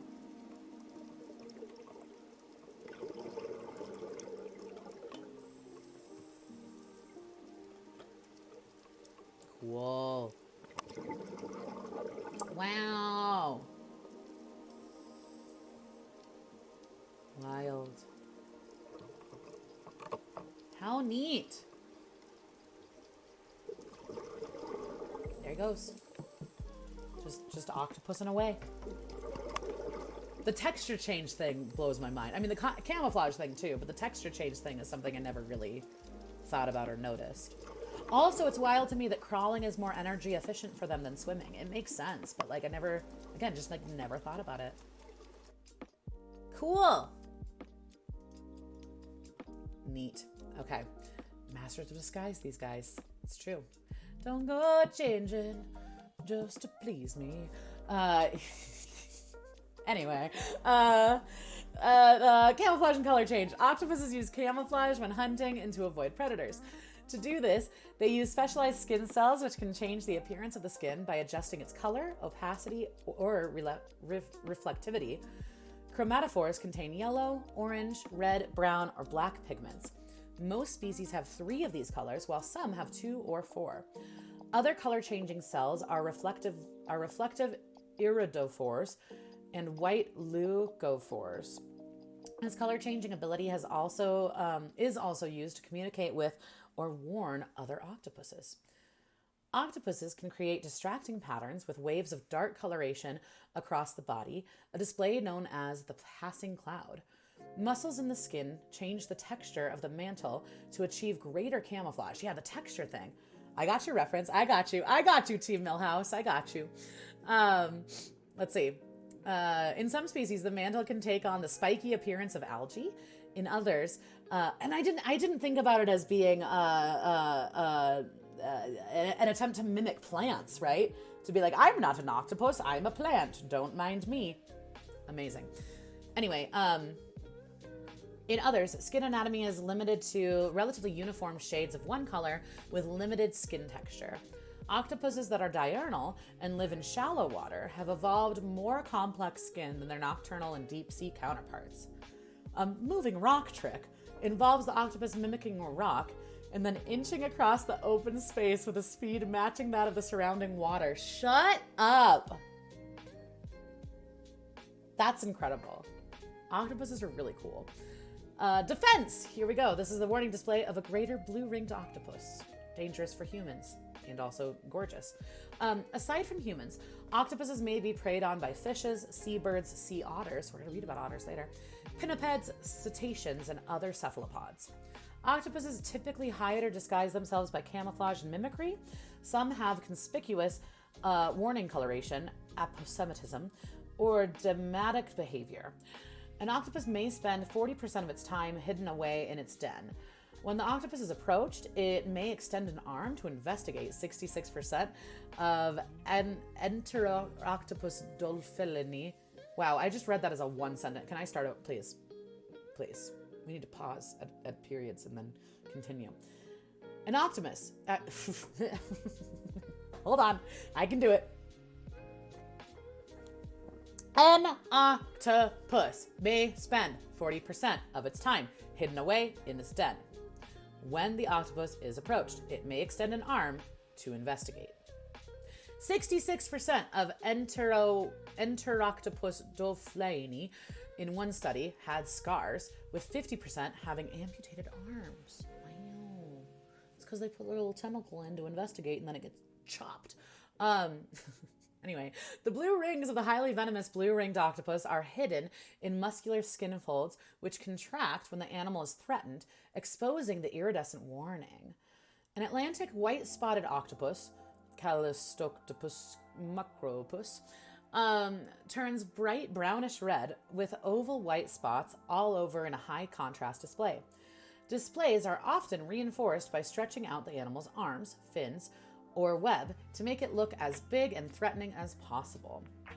Once they have octopus living with that talk to the hand life, it's true. But then their hands get chopped off. Sorry. Once they've been seen by a predator, they commonly try to escape, but can also use distraction with ink cloud ejected from the ink sac. The ink is thought to reduce the efficiency of olfactory organs, which would aid evasion from predators that employ smell for hunting, such as sharks. Interesting. Ink clouds of some species might act as pseudomorphs or decoys that the predator attacks instead. Pseudomorphs. In mineralogy, a pseudomorph is a mineral or mineral compound that appears in an atypical form, resulting in the substitution process in which the appearance and dimensions remain constant, but the original material is replaced by another. False form. Pseudomorph. Yeah, talk to the hand and then die. Cool. Okay, anyway. When under attack, some octopuses can perform arm autonomy. Again, this is wild to me that their arms don't control their tentacles with their brains. Their tentacles just control themselves. Wild. Octopuses can perform arm autonomy in a manner similar to the way skinks and other lizards detach their tails. Interesting. The crawling arm, it's weird. They have so many similarities with lizards. I never really thought of, it's just wild. The crawling arm may distract would-be predators. Interesting. Such severed limbs remain sensitive to stimuli and move away from unpleasant sensations. Weird. Octopuses can replace lost limbs? Weird. Did you know this about octopuses? I did not. Did you know? Light has more control than the brain. They can just detach their tentacles and then grow a new tentacle. Weird. Some octopuses, such as the mimic octopus, let's take a look. Wow, look at this guy. Pretty. Can combine their highly flexible bodies with their color-changing abilities to mimic other, more dangerous animals, such as lionfish, sea snakes, and eels. Lionfish, I feel, I've heard are overpopulated and not good for a lot of marine life. Eels. There's an eel. There's an eel who's honest. Octopus. Starfish can do that too? Wild. I had no idea. Pathogens and parasites. The diseases and parasites that affect octopuses have been little studied, but cephalopods are known to be the intermediate or final hosts of various parasitic cestodes, nematodes, and copepods. 150 species of protostin and metazoan parasites have been recognized. The Discymnidae are a family of tiny worms that are found in the renal appendages of many species. It is unclear whether they are parasitic or endosymbionts. Coccidians in the genus Aggregata, living in the gut, cause severe disease to the host. Octopuses have an innate immune system. Their hemocytes respond to infection by phagocytosis, encapsulation, infiltration, or cytotoxic activities to destroy or isolate the pathogens. The hemocytes play an important role in the recognition and elimination of foreign bodies and wound repair. Captive animals are more susceptible to pathogens than wild ones. A gram-negative bacterium, Vibrio lentis, can cause skin lesions, exposure of muscle, and sometimes death. Interesting. Very interesting. Let's see. As long as a piece of the center is there, you can make 2 starfish out of 1. What? Should we read about starfish? I don't know if starfish will technically come up as an S. Hold, please. I would imagine it is classified under something else. Does it have its own thing? All right, S week. We're reading about starfish. It is known, Khaleesi. Sea star. Either way. Sea star, starfish, we're doing it. Done. It's in the book. It takes forever, but they do grow back. Wow. Exclamation point, add starfish to S. Yep, done. Cool. I love the way they eat. Oh my God, I don't even know about any of these. Orgasm time. Almost. Calm yourself. Calm yourself, Zenith. Out of control. Okay, anyway, did we read about this? Gram-negative bacterium, Vibrio lentis, can cause skin lesions, exposure of muscle, and sometimes death. It said. Evolution? Maybe we will skip evolution. We have been reading about octopuses for a long time. Here's nautiloids. So cephalopods. We got nautiloids. We got coleoids. We got Dibrachia, squids and cuttlefish. We got Vampiropoda. Here's a Vampiromorphida, and octopuses. Wow. Here's more. Here we have a Cerotithidae, Stereotithidae, Apistotithidae, Cerotopotidae. Killing it, crushing it. Don't worry about it. Tremoctopodidae, Allopodidae, Argonautilidae, Ossithoidae, London today. Bethel today. I don't even know why I'm trying. Enter Octopodidae. Octopodidae. Megalelodondidae. Bulletinidae. Amphirididae. Vitriolididae. Pronunciation on point. Thanks, Lincoln. Science words. I'm really good at science words, you know. Y'all know me. Sorry, I'm a little early. But what else is new? But nice. Wondergoon, welcome back. Welcome. Thank you for unlurking and for lurking, all that jazz. We love to see it. Yeah, best not to rush the orgasm. Let's just work up to it. Wise man. Getting a very yeah. Oh, that's another onomatopoeia. Y'all. Crushing it. Loving your pronunciations. Love it. Thanks. Was that what caused the unlurk, or was it Zenith's excitement for orgasms? All right, let's go into relationship with humans real quick.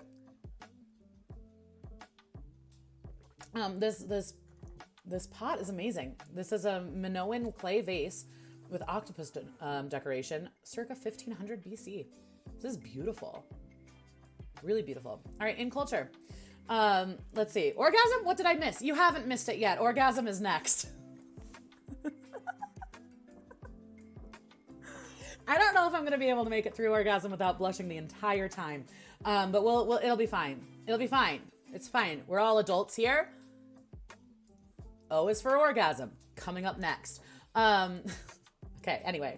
It is a very steampunk vase. It is. Good. I love that. Oh, good. All in caps. I'm dying. Zenith! How dare you? How dare you, sir? How dare you, Zenith? Are we adults though? I hope so, because Monka TOS. This is a 18 plus stream, especially today, but always. This is mature fucking content, okay? Initially, I said it was mature content because I say the word fuck a lot, but there are other reasons. Wink. Okay, in culture, ancient seafaring people were aware of the octopus as evidenced by artworks and designs. For example, a stone carving found in the archaeological recovery from the Bronze Age, Minoan Crete at Knossos, 1900 to 1100 BC, depicts a fisherman carrying an octopus. The terrifyingly powerful Gorgon of Greek mythology may have been inspired by the octopus or squid, the octopus itself representing the severed head of Medusa, the beak as the protruding tongue and fangs, and its tentacles as the snakes. Interesting. Well, in Spanish, Medusa is the word for jellyfish, so there you go.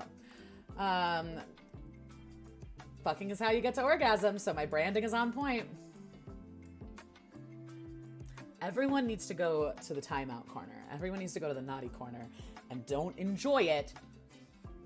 You can't get any sexual gratification out of being in the naughty corner. I need to stop. We all need to be stopped. Everyone stop now. Please stop it. Stop it. Wondergood, thank you for your contribution to the science stream with Mama Abbers. We're reading about octopuses. Okay. You all are simultaneously the best and the worst, for the record. You are the best and you are also the worst, and I love you and I hate you and I love you. Medusa is also the scientific designation of the mobile form of jellyfish. Really? I didn't know that. That's interesting. Jay Punzel, welcome. Thank you for your contribution to the science stream with Mama Abbers. It's going to be a good time. Can't stop, won't stop. Spanish has it right. Spanish being related to Latin. So it all makes sense, right? Kinda. Villain! Y'all are the worst. This is the worst. Where am I? I'm leaving. I'm leaving my stream. I cannot. Okay. All right. I left for a minute. I left for a second. She's leaving. Octopuses. The kraken are legendary sea monsters of giant proportions, said to dwell off the coasts of Norway and Greenland, usually portrayed in art as giant octopuses attacking ships. Linnaeus included it in the first edition of his 1735 Systema Naturae. One translation of the Hawaiian creature... One translation of the Hawaiian creation myth, the Kumalipo. Cool. Okay. Suggests that the octopus is the lone survivor of a previous age. The Akoro Kamui is a gigantic octopus-like monster from Ainu. That was one I want to look up for A Week Season 2. Folklore, worshipped in Shinto. A battle with an octopus plays a significant role in Victor Hugo's 1866 books, Travailleurs de la Mer, Toilers of the Sea. Ian Fleming's 1966 short story collection, Octopussy in the Living Daylights, and 1983 James Bond film were partly inspired by Hugo's book.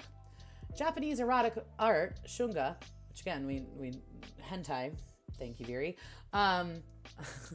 includes ukiyo-e woodblock prints such as Katsushika Hakusai's 1814 print, Tako to Ama, The Dream of the Fisherman's Wife, in which an ama diver is sexually intertwined with large and small octopus. It's very fitting that orgasm is next. The print is a forerunner of tentacle erotica. The biologist P.Z. Myers noted in his science blog, Faringula, that octopuses appear in extraordinary graphic illustrations. Extraordinary graphic illustrations involving women, tentacles, and bare breasts. Crushing it. I do not possess the ability to can't, breathe, die, laughing. Yum tacos? Are you actually eating tacos or are you making jokes? I can't. Now everything is a sexual innuendo. I cannot. Okay. Okay. Since it has numerous arms emanating from a common center, the octopus is often used as a symbol for powerful and manipulative organization, company, or country. Here is a beautiful drawing of an imagined colossal octopus attacking a ship by the malacologist Pierre de Montfort, 1801. Very cool. Danger! Octopuses generally avoid humans, but incidents have been verified. For example, a 2.4 meter, 8-foot Pacific octopus, said to be nearly perfectly camouflaged, lunged at a diver and wrangled over his camera before it let go. Wow. Another diver recorded the encounter on video. All species are venomous, but only blue-ringed octopus have venom that is lethal to humans. Bites are reported each year across the animal's range from Australia to the eastern Indo-Pacific Ocean. They bite only when provoked or accidentally stepped on. Bites are small and usually painless. The venom appears to be able to penetrate the skin without a puncture, given prolonged contact. It contains tetrodotoxin, which causes paralysis, blocking the transmission of nerve impulses to the muscles. This causes death by respiratory failure, leading to cerebral anoxia. Wow. Damn. No antidote is known, but if breathing can be kept going artificially, patients recover within 24 hours. Damn. That's wild. Bites have been recorded from captive octopuses of other species. They leave swellings which disappear in a day or two. Okay. Fisheries and cuisine. Octopus fisheries exist around the world, total catches varying between 245,320 and 322,999 metric tons. Wow. From 1986 to 1995. The world catch peaked in 2007 at 380,000 tons and had fallen by a tenth in 2012. Methods to capture octopuses include pots, traps, trawls, snares, drift fishing, spearing, hooking, and hand collection. Octopus is eaten in many cultures, such as on the Mediterranean and Asian coasts. The arms and sometimes other body parts. I think it's fascinating that they keep using the term arm rather than tentacle. I'm curious as to why. That's interesting. The arms and sometimes other body parts are prepared in various ways, often varying by species or geography. Live octopuses are eaten in several countries around the world, including the US. Octopus welfare groups have objected to this practice on the basis that octopuses can experience pain. Yeah. Octopuses have a food conversion efficiency greater than that of chickens, making octopus aquaculture a possibility. Interesting. Octopuses compete with human fisheries, targeting other species and even rob traps. I love it. They rob traps and nets for their catch. They may themselves be caught as bycatch if they do not get away. But it is pretty cool that they steal from human traps. That's kind of great. In science and technology, in classical Greece, Aristotle, 384 to 322 BC, commented on the color-changing abilities of the octopus, both for camouflage and for signaling. In his Historia Animalium, the octopus seeks its prey by so changing its color as to render it like the color of the stones adjacent to it. It does so also when alarmed. Aristotle noted that the octopus had a hectocotyle arm and suggested it might be used in sexual reproduction. This claim was widely disbelieved until the 19th century. It was described in 1829 by the French zoologist Georges Cuvier, who supposed it to be a parasitic worm, naming it as a new species, Hectocotylus octopodus. Other zoologists thought it a spermatophore. The German zoologist Heinrich Müller believed it was designed to detach during copulation. Interesting. In 1856, the Danish zoologist Japetus, that's not how you say his name. That can't be how you say his name. Japetus Stenstrup, Japetus Steenstrup, demonstrated that it is used to transfer sperm and only rarely detaches. Interesting. Let's see. Related to the cuisine part, lobsters, octopus, crabs recognize as sentient beings, amendment to the Animal Welfare Sentience Bill following the LSE report on decapod and cephalopod sentience from the UK. Interesting, yeah. And that's interesting that loctopus? Wow. Lobsters and crabs are included in that. Huh. Very cool. They are. They're very sneaky. Very sneaky. Octopuses offer many possibilities in biological research, including their ability to regenerate limbs, which is wild. I never knew this about octopuses. Change the color of their skin, behave intelligently with distributed nervous systems, and make use of 168 kinds of protocadherins. What is this? Humans have 58. What does that mean? Largest mammalian subgroup of the cadherin superfamily of homophilic cell adhesion proteins. Okay, interesting. Oh, the proteins that guide the connections neurons make with each other. Wild. The California two-spot octopus has had its genome sequenced, allowing exploration of its molecular adaptations. Having independently evolved mammal-like intelligence, octopuses have been compared by the philosopher Peter Godfrey Smith, who has studied the nature of intelligence, to hypothetical intelligent extraterrestrials. We were talking about jellyfish, but I feel like jellyfish and just marine invertebrates in general have very like alien-like, extraterrestrial-like kind of vibes. Their problem-solving skills, along with their mobility and lack of rigid structure, enable them to escape from supposedly secure tanks in laboratories and public aquariums. Wild. Flexible biomimetic octopus robotic arm. Wow. The Robotics Institute. Cool. Due to their intelligence, octopuses are listed in some countries as experimental animals on which surgery may not be performed without anesthesia, a protection usually extended only to vertebrates. Wow, interesting. In the UK from 1993 to 2012, the common octopus, Octopus vulgaris, was the only invertebrate protected under the Animals Scientific Procedures Act 1986. In 2012, this legislation was extended to include all cephalopods in accordance with the general EU directive. So kind of related to what you were saying, Wondergoon. Some robotics research is exploring biomimicry of octopus features. Octopus arms can move and sense largely autonomously without intervention from the animal's central nervous system. In 2015, a team in Italy built soft bodies robots able to crawl and swim, requiring only minimal computation. In 2017, German company made an arm with a soft, pneumatically controlled silicone gripper fitted with 2 rows of suckers. It is able to grasp objects such as a metal tube, a magazine, or a ball, and to fill a glass by pouring water from a bottle. Wow. See, also, this is the documentary that Raven was talking about. My Octopus Teacher. Sorry, I realized that this was not over here that whole time. Y'all get it, though, right? Octopuses, you guys! What a time, huh? What a time to be an octopus. What a time to be alive. Team, because I've been streaming for about 3 hours, I'm going to take a quick break. I'm going to go get a little stretch, get away from my computer for just a bit. Stick around. Orgasm is next. So if you want to hear me read about orgasms, hang out. If you don't, fine. Be that way. I'll be back in a few minutes. Thank you for chatting. Thank you for lurking. Thank you for being here. I will see you real soon, okay? Okay, see you soon.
All right, you hornballs, I'm back. If you stuck around, thank you. If you didn't, maybe you don't like orgasms, and you know what? That's okay. Are we prepared? Was it a forever break? I'm sorry if that break took forever. I was busy putting Irish cream in my coffee to prepare for this. Hi. If you just got here, welcome. I'm going to read about orgasms now. Okay, here we go. You got this. We got this. This is for science. Okay? Okay. This is educational. It's for educational purposes. Okay? Just back in time. Welcome. You got back just in time, Alina. This is Alina's topic. Thank you, Alina. Everyone say thank you, Alina. Okay, here we go. Technical difficult. Not tough. Was that a long break? Did I take too long of a break? Or are you all just horny? Okay. The big O, let's go. Woo! Okay. The anticipation. Almost explosive. Y'all are out of control. Out of control, I say. Out of control, I say. All right. Show us the O face. How dare you, sir? How dare you? How dare you on this Sunday, on the Lord's Day? Okay, here we go. Woo! Okay. Orgasm. From the Greek, also, for the Greek orgasmos, excitement, swelling. Also, sexual climax is the sudden discharge of accumulated sexual excitement during a sexual response cycle, resulting in the rhythmic muscular contractions in the pelvic region characterized by sexual pleasure. Experienced by males and females, orgasms are controlled by the involuntary autonomic... We're gonna make it! It's gonna be fine! I'm not gonna giggle the whole time. Involuntary autonomic nervous system. They are usually associated with involuntary actions, including muscular spasms in multiple areas of the body, a general euphoric sensation, and frequently body movements and vocalizations. The period after orgasm, known as the refractory period, is typically a relaxing experience attributed to the release of the neurohormones oxytocin and prolactin, as well as endorphins, or endogenous morphine. Endogenous morphine? I don't know. Don't tell me Jesus never got the O face. I'm sure we all have. Guys, something's happening to my face. What is it? A hair? An eyelash? What's going on? Did I get it? It was a hair. Okay. All right. Involuntary. I knew it. Human orgasms usually result from physical sexual stimulation of the penis in males, typically accompanying ejaculation, and of the clitoris in females. Sexual stimulation can be by self-practice, masturbation, or with a sex partner, penetrative sex, non-penetrative sex, or other sexual activity. The health effects surrounding human orgasm are diverse. There are many physiological responses during sexual activity, including a relaxed state created by prolactin, as well as changes in the central nervous system, such as temporary decrease in the metabolic activity of the large parts of the cerebral cortex, while there is no change or increased metabolic activity in the limbic, i.e. bordering areas of the brain. There's also a wide range of sexual dysfunctions, such as anorgasmia. These effects affect cultural views of orgasm, such as the beliefs that orgasm and frequency or consistency of it are either important or irrelevant for satisfaction in a sexual relationship, and theories about the biological and evolutionary functions of orgasm. Alina, since this is your topic, is there anything in particular that you want me to hone in on? I'm inclined to skip males and go straight to females. Here's our options. Males, females, anal and prostate stimulation, nipple stimulation, medical aspects, physiological responses, brain, health, theoretical, biological, and evolutionary functions of female orgasm. We're going to talk about the female orgasm. We're going to focus more on the female orgasm because you know who doesn't?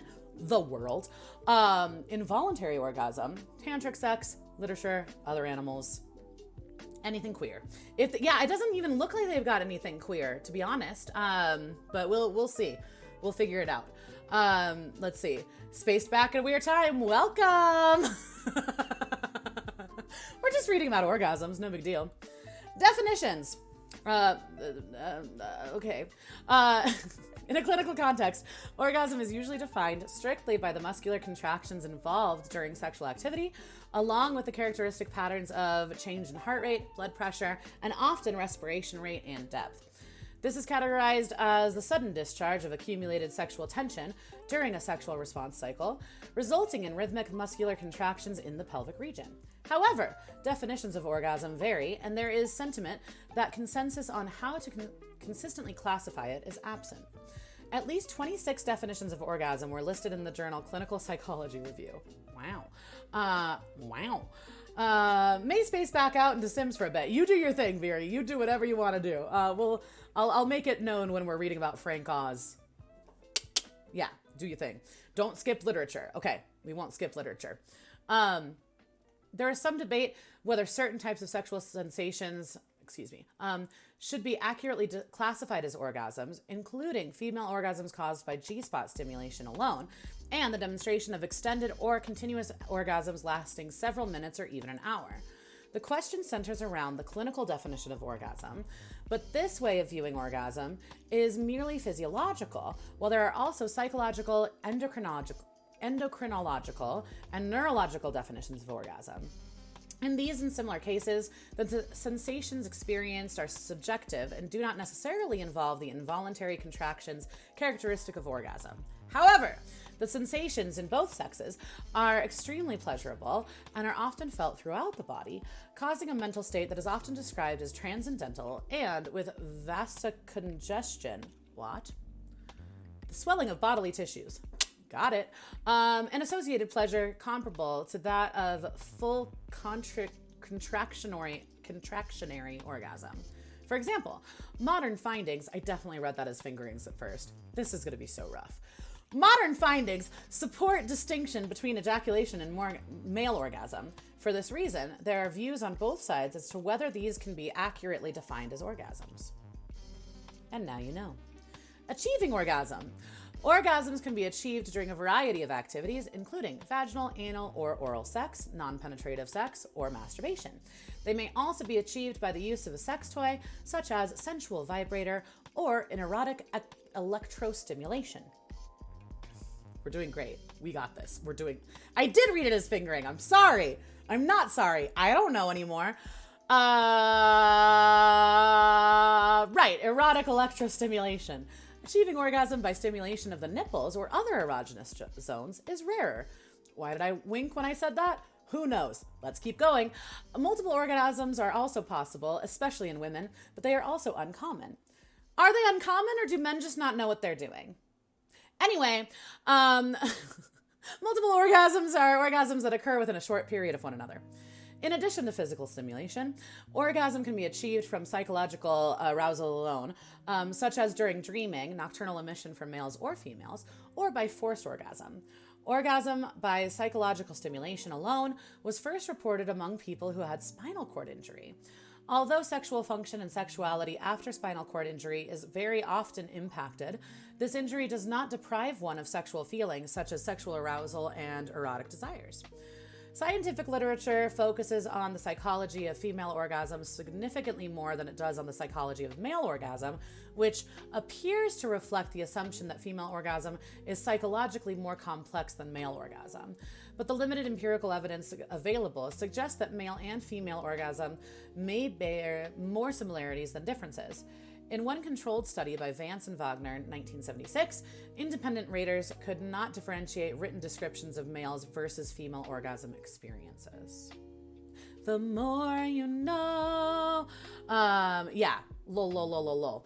Men can't find the clitoris, so I'm guessing a lack of skill is the explanation. I don't even know if it's that I think that culturally, It all comes back to the patriarchy, does it not? But culturally, there's so much more emphasis on male pleasure and male gratification. And I think that when we look at sexual desires and like sexuality and the way in which it's portrayed in media, generally speaking, it's coming from the vantage point of the male gaze, right? And so male orgasm is defined as the peak of, you know, a sexual experience. And again, this is very heteronormative when we're talking about this, but like generally speaking, there's more of an emphasis on pleasing men than there is on pleasing women, right? So I think that's a big part of it too, is that like, you know, biologically speaking, I think once a man has climaxed and it's like sex is over in a like heteronormative like sexual situation. Let's see. I was gonna say, not uncommon in me and my partners. I was gonna say, where are my lesbians at? Being a lesbian, I can tell you they are quite common. Where are my lesbians at? I'm just saying, yeah, they're not uncommon if you know what you're doing, ladies. Anyway, limited empirical evidence available. Sorry, guys, couldn't find it. Okay, all right, okay. Drink. If you're playing the Abers drinking game, this is a time to drink. All right, we got males, we got females. Let's see. How long is the male one? I guess it's not that long. We'll read it. Males. Variabilities. In men, the most common way of achieving orgasm is by a physical sexual stimulation of the penis. This is usually accompanied by ejaculation, but it is possible, though also rare, for men to orgasm without ejaculation, known as a dry orgasm. Prepubescent boys have dry orgasms. Dry orgasms can also occur as a result of, okay. Then I read retrograde and I was like, as a result of Mercury in retrograde? My brain. Okay. As a result of retrograde ejaculation or hypogonadism. Men may also ejaculate without reaching orgasm, which is known as anorgasmic ejaculation. They may also achieve orgasm by stimulation of the prostate, see below. Before we continue, just to make it clear, this article already seems to be very heteronormative. It also seems to be very like gender normative. So just for the record, some of the most beautiful women in the world have penises, and some of the most gorgeous men in the world have uteruses and vaginas and vulvas. So just for the record, in terms of this stuff, I want to make it clear that penises are not just for men and vaginas are not just for women. And there's also a whole bunch of gender nonconforming, non-binary folks that fit somewhere in this spectrum. And I just wanted to put that out there while we're talking about this. Cisnormative. That's the word I was looking for. Thank you. It's very cisnormative. So just FYI, that's my little, thing. Let's see. Yeah, cisnormative. That's the word I was looking for. Thanks, fun. Yeah. Let's see. Two-stage model. The traditional view of male orgasm is that there are two stages, emission followed by orgasm, almost instantly followed by a refractory period. The refractory period is the recovery phase after orgasm, during which it is physiologically impossible for a man to have additional orgasms. In 1966, Masters and Johnson published pivotal research about the phases of sexual stimulation. Their work included women and men, and unlike Alfred Kinsey in 1948 and 1953, tried to determine the physiological stages before and after orgasm. Masters and Johnson argued that in the first stage, accessory organs contract and the male can feel the ejaculation coming. 2 to 3 seconds later, the ejaculation occurs, which the man cannot constrain, delay, or in any way control. And that, in the second stage, the male feels pleasurable contractions during ejaculation, reporting greater pleasure tied to a greater volume of ejaculate. They reported that, unlike females, for the man, the resolution phase includes a superimposed refractory period, and added that many males below the age of 30, but relatively few thereafter, have the ability to ejaculate frequently and are subject to only very short refractory periods during the resolution phase. Masters and Johnson equated male orgasm and ejaculation and maintained the necessity for a refractory period between orgasms. Hi, Heedy Beat! What a time! Welcome. This is Wikipedia with me. This is O Week, and we're reading about orgasms. Cheers. I put Irish cream in my coffee. How are you? It's good to see you. Let's see, Alina. I had a straight woman in my guild ask me the other week, how do lesbians have sex? So many ways. Is it just foreplay without a main course? No, no, no, no, no. No, no, no, no, no, no, no. And I thought, oh, honey, it's the assumption that the question is, yeah, yeah, yeah. Oh, anyway, yeah, welcome, Kitty Beat. Good to see you. Glad you're here. Very misinformed lady. I mean, yeah. Again, it's like it culturally, our depictions of sex are so heteronormative, and they're so from the male gaze. It's all about male pleasure, generally speaking, right? So I think that it's like, yeah, misinformed, and also, you know, it's not necessarily willful ignorance so much as like culturally, like what do we like emphasize and prioritize in terms of like sexuality, right? So TLDR, men need a little time after ejaculating. They need some time. And when I say men, I should say penis havers. Go with it. You understand what I'm saying. Cisnormative article. Subsequent and multiple orgasms. I'm going to make it. It's going to be fine. This is for science. It's fine. There has been little scientific study of multiple orgasms in men. Dunn and Trost defined male multiple orgasm as 2 or more orgasms with or without ejaculation, and without or with only very limited detumescence, loss of erection, during one and the same sexual encounter. Although, due to the refractory period, it is rare for men to achieve multiple orgasms. Some men have reported having multiple consecutive orgasms, particularly without ejaculation. There may not be an obvious refractory period, and the final orgasm may cause a refractory period. Multiple orgasms are more commonly reported in the very young men than older men. In younger men, the refractory period may only last a few minutes, but last more than 1 hour in older men. An increased infusion of the hormone oxytocin during ejaculation is believed to be chiefly responsible for the refractory period, and the amount by which oxytocin is increased may affect the length of each refractory period. A scientific study to successfully document natural, fully ejaculatory multiple orgasms in an adult man was conducted at Rutgers University in 1995. During the study, 6 fully ejaculatory orgasms were experienced in 36 minutes with no apparent refractory period.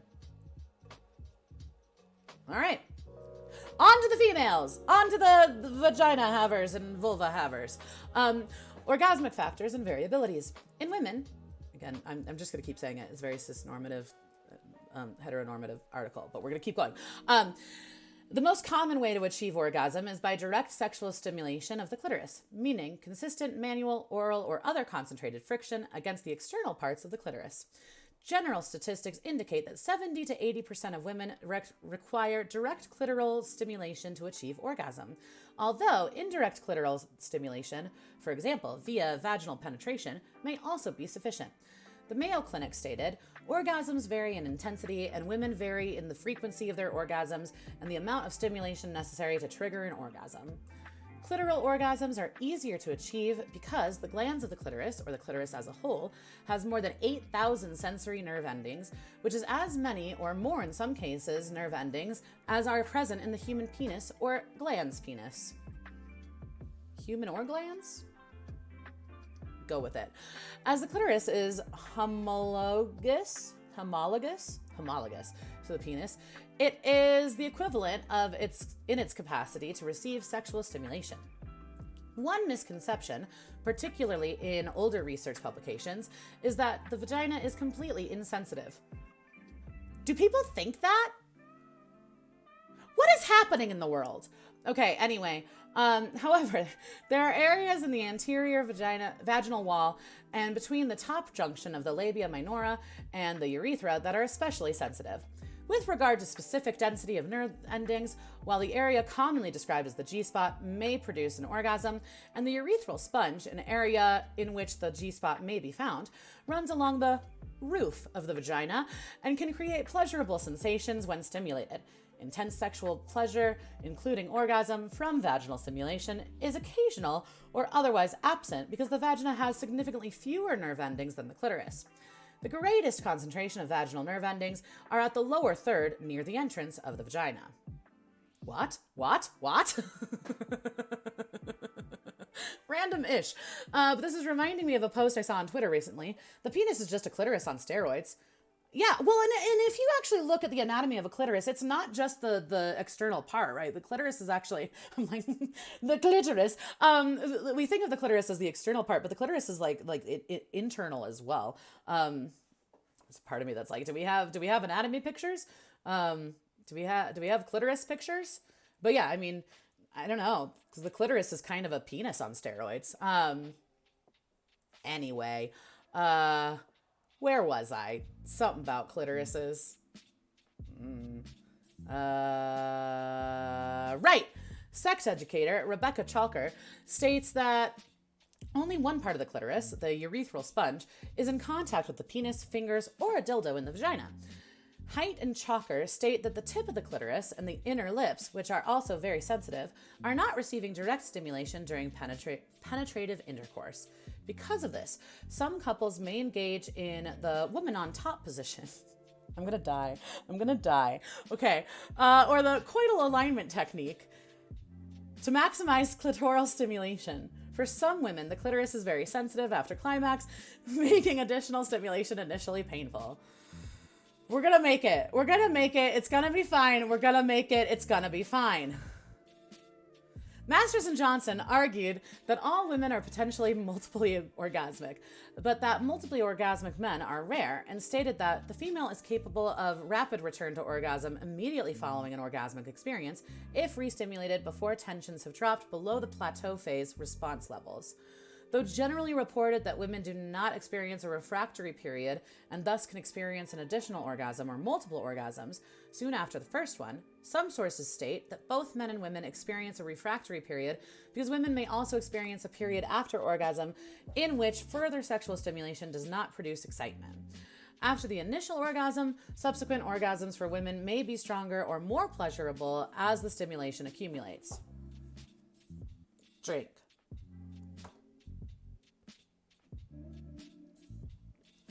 Whoever wrote this is for sure a bottom. Can you define a woman on top position, please? No. They have, you know what's funny? I think they have a diagram. There. I'm gonna get banned from Twitch. Okay. Continue. Clitoral and vaginal categories. Discussions of female orgasm are complicated by orgasms in women typically being divided into two categories. Clitoral orgasm, or vaginal, or G-spot orgasm. In 1973, Irving Singer theorized that there are three types of female orgasms. He categorized these as vulval, uterine, and blended. But because he was a philosopher, these categories were generated from descriptions of orgasm in literature rather than laboratory studies. I can't. In 1982, Lattice, Whipple, and Perry also proposed three categories: the tenting type, derived from clitoral stimulation, the A-frame type, derived from G-spot stimulation, and the blended type, derived from clitoral and G-spot stimulation. In 1999, Whipple and Komisaruk proposed cervix stimulation as being able to cause a fourth type of female orgasm. Jesus Lord, mine eyes have sinned. This whole article. I know. We're going to get through it. It's going to be fine. You just got to get through it. We just got to get through it. I know. What are these laboratory studies? I don't know. Everyone say thank you, Alina. Okay. Whoo! Female orgasms by means other than clitoral or vaginal G-spot stimulation are less prevalent in scientific literature, and most scientists contend that no distinction should be made between types of female orgasm. All right, scientists. This distinction began with Sigmund Freud, always a great place to start, who postulated the concept of vaginal orgasm as separate from the clitoral orgasm. In 1905, Freud stated that clitoral orgasms are purely an adolescent phenomenon. What, Freud? And that upon reaching puberty, the proper response of mature women is to change over to vaginal orgasms.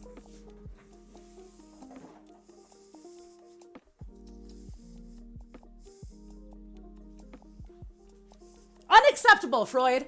Okay, anyway, whatever. What? What? Okay, meaning orgasms without any clitoral stimulation. Get out of here, Freud. While Freud provided no evidence for this basic assumption, the consequences of this theory were considerable. Many women felt inadequate when they could not achieve orgasm via vaginal intercourse alone. It's not your fault. It's Freud's fault. Fuck you, Freud. Involving little or no clitoral stimulation, as Freud's theory, made penile vaginal intercourse the central component of women's sexual satisfaction. Boo! Everyone boo Freud in the chat, please. I'm very upset. Yeah. Freud ruined the stream. Boo! Okay, continue. The first major national surveys of sexual behavior were the Kinsey reports. Alfred Kinsey was the first researcher to harshly criticize Freud's ideas. Thank you, Kinsey, about female sexuality and orgasm when through his interviews with thousands of women, Kinsey found that most of the women he surveyed could not have vaginal orgasms. He criticized Freud and other theorists for projecting male constructs of sexuality onto women, speak on it, and viewed the clitoris as the main center of sexual response, and the vagina as relatively unimportant for sexual satisfaction, relaying that few women inserted fingers or objects into their vaginas when they masturbated. He concluded that satisfaction from penile penetration is mainly psychologically or perhaps the result of referred sensation. Boo to Freud! Yay, Kinsey. Anyway, thank you for throwing your tomatoes, EDB. EDB, you choose the best times to come into my stream. I love seeing you here. Thank you for being here. Masters and Johnson's research into the female sexual response cycle, as well as sheer heights, generally supported Kinsey findings about female orgasm. Masters and Johnson's research on the topic came at the time of the second wave feminist movement and inspired feminists such as Anne Cote, am I saying that right? Author of The Myth of the Vaginal Orgasm, to speak about the false distinction made between clitoral and vaginal orgasms and women's biology not being properly analyzed. The more you know. Clitoral and vaginal relationships. I'm out of my drink. I drink some water. Should have bought more booze. Okay. Accounts that the vagina is capable of producing orgasms continue to be subject to debate because, in addition to the vagina's low concentration of nerve endings, reports of the G-spot's location are inconsistent. Okay. Okay. It appears to be non-existent in some women. Who wrote this article? Okay, anyway, okay. Okay, sure. Okay. It appears to be non-existent in some women and may be an extension of another structure, such as the Skene's gland, or the clitoris, which is part of the Skene's gland. In January 2012, the Journal of Sexual Medicine Review examining, wow, the struggle. The Journal of Sexual Medicine Review, examining years of research into the existence of the G-spot, scholars stated that reports in the public media would lead one to believe the G-spot is a well-characterized entity capable of providing extreme sexual stimulation, yet this is far from the truth. Getting too thirsty on this. Stop it. You stop it. I'm reaching for my water because I need to hydrate, okay? You stop it. Possible explanations for the G-spot were examined by Master and Johnson, who were the first researchers to determine that the clitoral structures surround and extend along and within the labia. In addition to observing that the majority of their female subjects could only have clitoral orgasms, they found that both clitoral and vaginal orgasms had the same stages of physical response. On this basis, they argued that clitoral stimulation is the source of both kinds of orgasms, reasoning that the clitoris is stimulated during penetration by friction against its hood. Their notion that this provides the clitoris with sufficient sexual stimulation has been criticized by researchers such as Elizabeth Lloyd. Who are you going to listen to? Two men or Elizabeth Lloyd? Yeah, this topic needs more women researchers. Agreed. Australian urologist Helen O'Connell's 2005 research Additionally indicates a connection between orgasms experienced vaginally and the clitoris, suggesting that clitoral tissue extends into the anterior wall of the vagina, and that therefore clitoral and vaginal orgasms are of the same origin. Some studies using ultrasound have found physiological evidence of the G-spot in women who report having orgasms during vaginal intercourse. But O'Connell suggests that the clitoris's interconnected relationship with the vagina is the physiological explanation for the conjectured G-spot. Having used MRI technology, which enabled her to note a direct relationship between the legs or roots of the clitoris and the erectile tissue of the clitoral bulbs and corpora, and the distal urethra and vagina, she stated that vaginal wall is the clitoris. That lifting of the skin off the vagina on the side walls reveals the bulbs of the clitoris, triangular, crescental masses of erectile tissue. O'Connell et al., who performed dissections of the female genitals of cadavers and used photography to map the structure of nerves in the clitoris, were already aware that the clitoris is more than just its glands, and asserted in 1998 there is more erectile tissue associated with the clitoris than is generally described in anatomical textbooks. They concluded that some females have more extensive clitoral tissues and nerves than others, especially having observed this in young cadavers as compared to elderly ones. And therefore, whereas, I'm going to critique the grammar for a second. Therefore, whereas the majority of females can only achieve orgasms by direct stimulation of the external parts of the clitoris, the stimulation of more generalized tissues of the clitoris via intercourse may be sufficient for others. There's a lot happening. No contest. What an awkward MRI. I didn't even think about that. French researchers Odile Boisson and Pierre Foldet reported similar findings to that of O'Connell's. In 2008, they published their first complete 3D sonography of the stimulated clitoris and republished it in 2009 with new research demonstrating the ways in which erectile tissue of the clitoris engorges and surrounds the vagina, arguing that women may be able to achieve vaginal orgasm via stimulation of the G-spot because the highly innervated clitoris is pulled closely to the anterior wall of the vagina when the woman is sexually aroused during vaginal penetration. They assert that since the front wall of the vagina is inextricably linked with the internal parts of the clitoris, stimulating the vagina without activating the clitoris may be next to impossible. In their 2009 published study, the coronal planes during perineal contraction and finger penetration demonstrated a close relationship between the root of the clitoris and the anterior vaginal wall. Boisson and Foldet suggested that the special sensitivity of the lower anterior vaginal wall could be explained by pressure and movement of clitoris's root during the vaginal penetration and subsequent perineal contraction. Drink.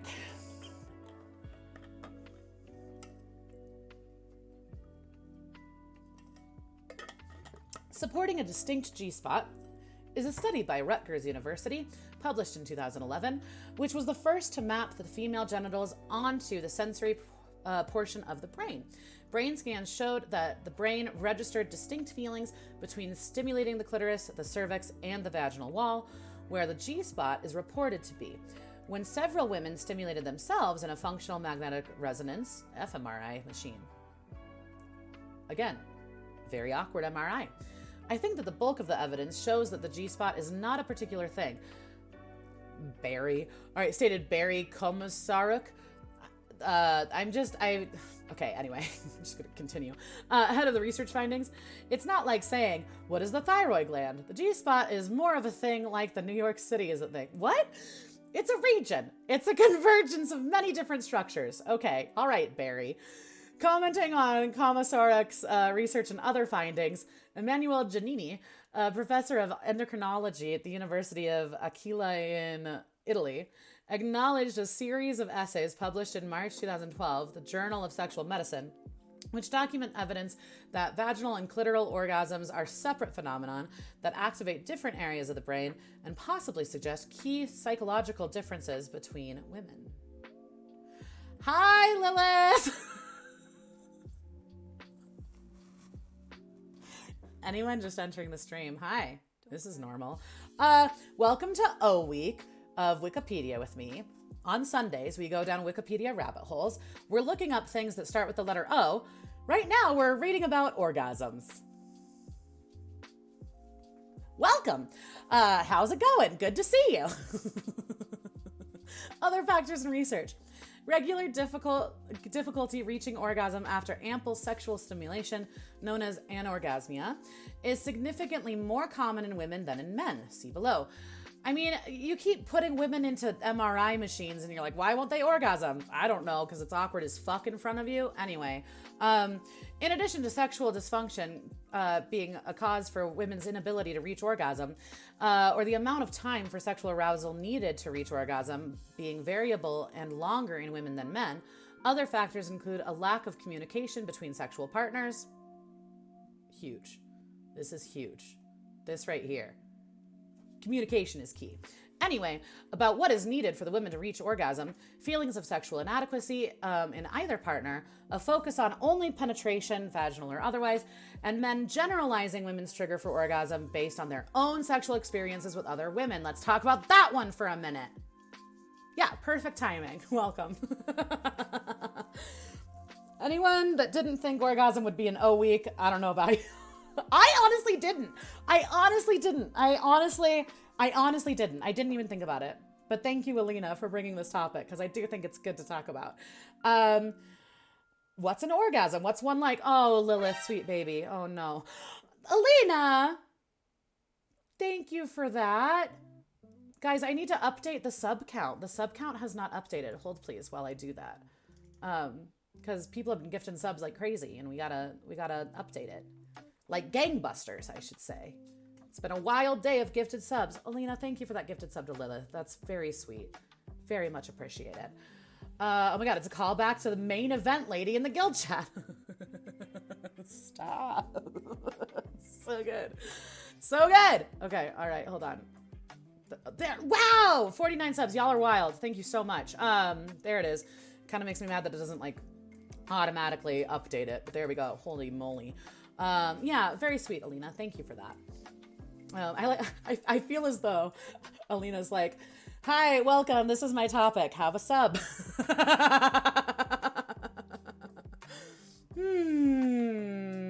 Okay. Scholars state many couples, again, just for the record, very cisnormative, very heteronormative article. I hope we get into some queer shit, but I have a feeling we won't, unfortunately, but we'll see. Scholars state many couples are locked into the idea that orgasm should be achieved only through intercourse, vaginal sex, and that even the word foreplay suggests that any other form of sexual stimulation is merely preparation for the main event. Man, this is true. Because women reach orgasm through intercourse less consistently than men, they are more likely than men to have faked an orgasm. Ladies, don't do it. Men aren't worth it. Sex counselor Ian Kerner states, it's a myth that using a penis is the main way to pleasure a woman. Speak on it, Ian. He cites research that concluding that women reach orgasm about 25% of the time with intercourse, compared with 81% of the time during oral sex.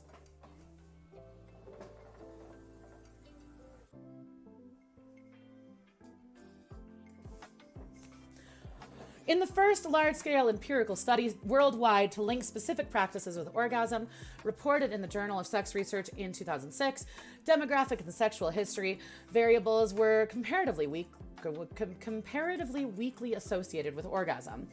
Data was analyzed from the Australian Study of Health and Relationships, a national telephone survey of sexual behavior and attitudes and sexual health knowledge carried out in 2001 to 2002, with a representative sample of 19,307 Australians aged 16 to 59. What?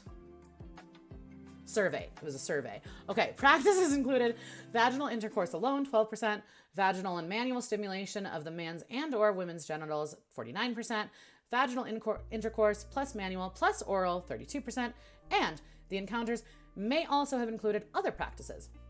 Men had an orgasm in 95% of the encounters, and women in... Nice.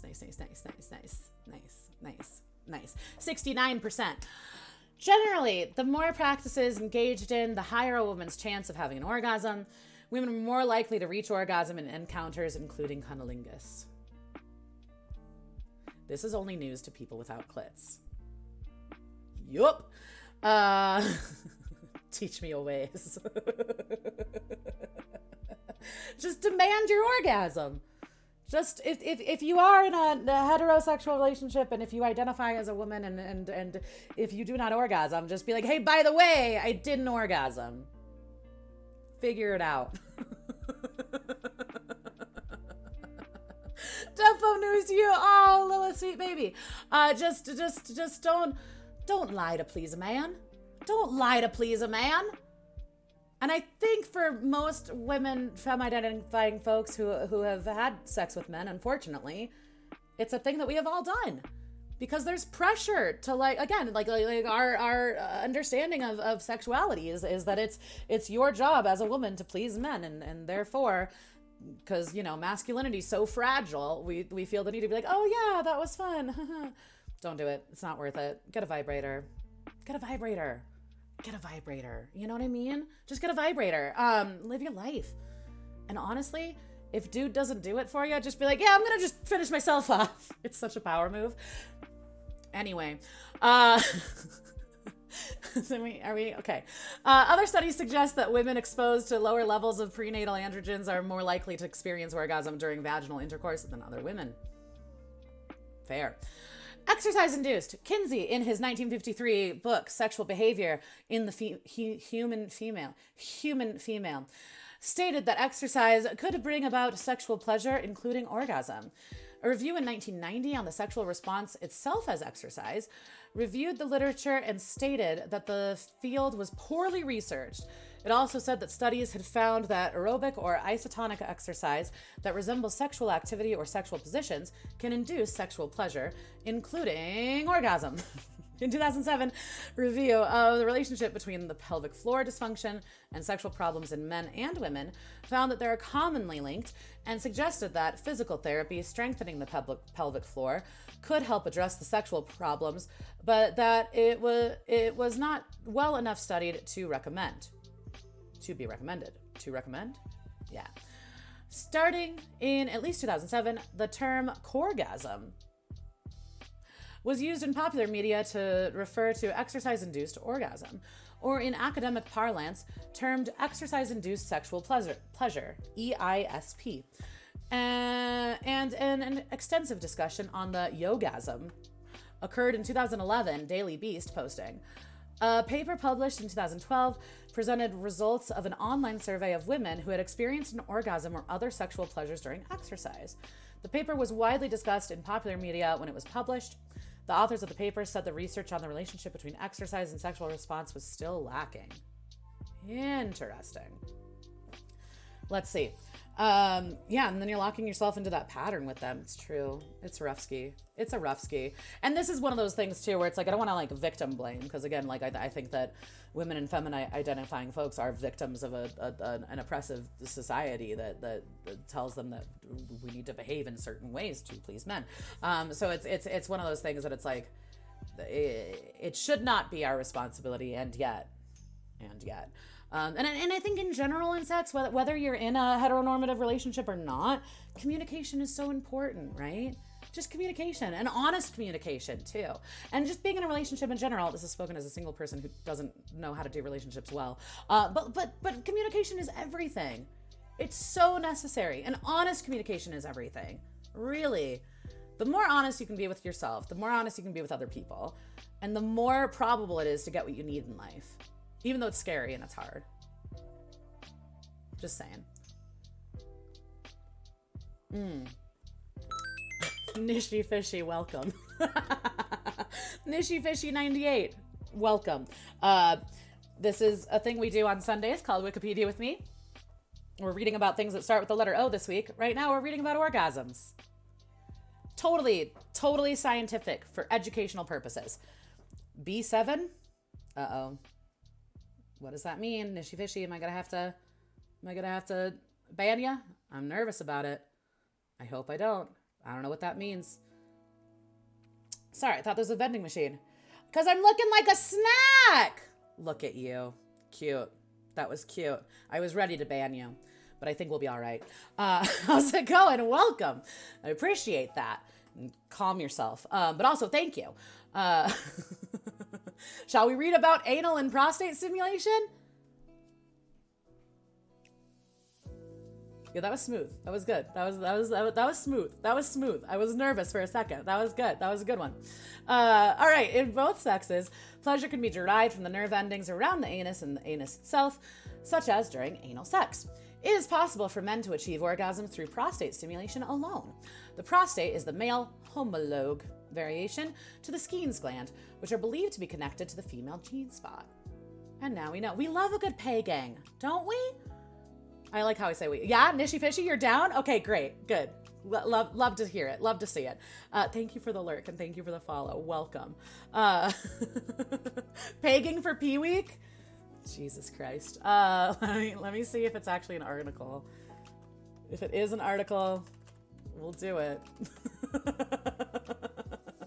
Yeah, no, it is. It is. It's an article. There we go. I'm going to get banned from Twitch. Okay. Let me write it down. Because we probably should. We should normalize pegging. Normalize pegging. Okay, anyway. I got you. I got you, Zenith. All right, cool. Funaria goes, oh no. I swear, I'm gonna get banned. It's educational. This is educational. If any of you are getting sexual gratification from this, get out of here. Yeah. Yeah, tell them, Linkit. This is educational. P is for pegging. Okay, anyway, anal sex, anyone? It's gonna be fine. We're gonna make it through this. We're gonna get through this. We're gonna make it. I can't be banned for education, right? I feel like I can.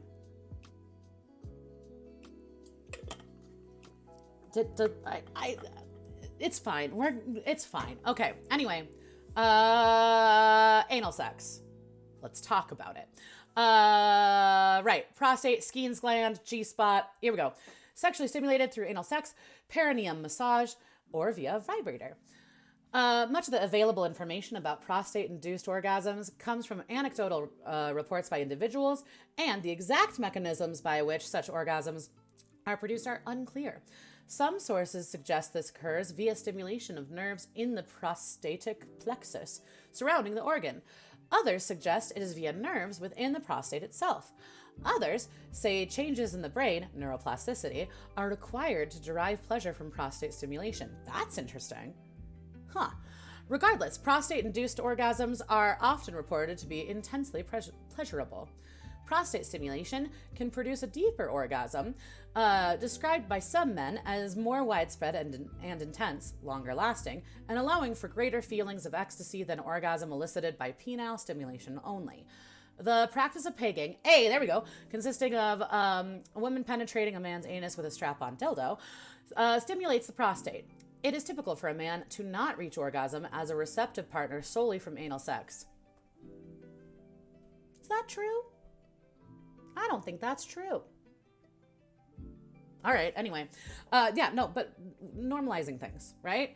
I think so. We're talking a lot about like patriarchal standards in terms of like the way that it oppresses like women and feminine identifying folks, but it also affects men, right? In terms of like if you are a man or a male identifying person in a heteronormative relationship, there is a very like toxic masculine.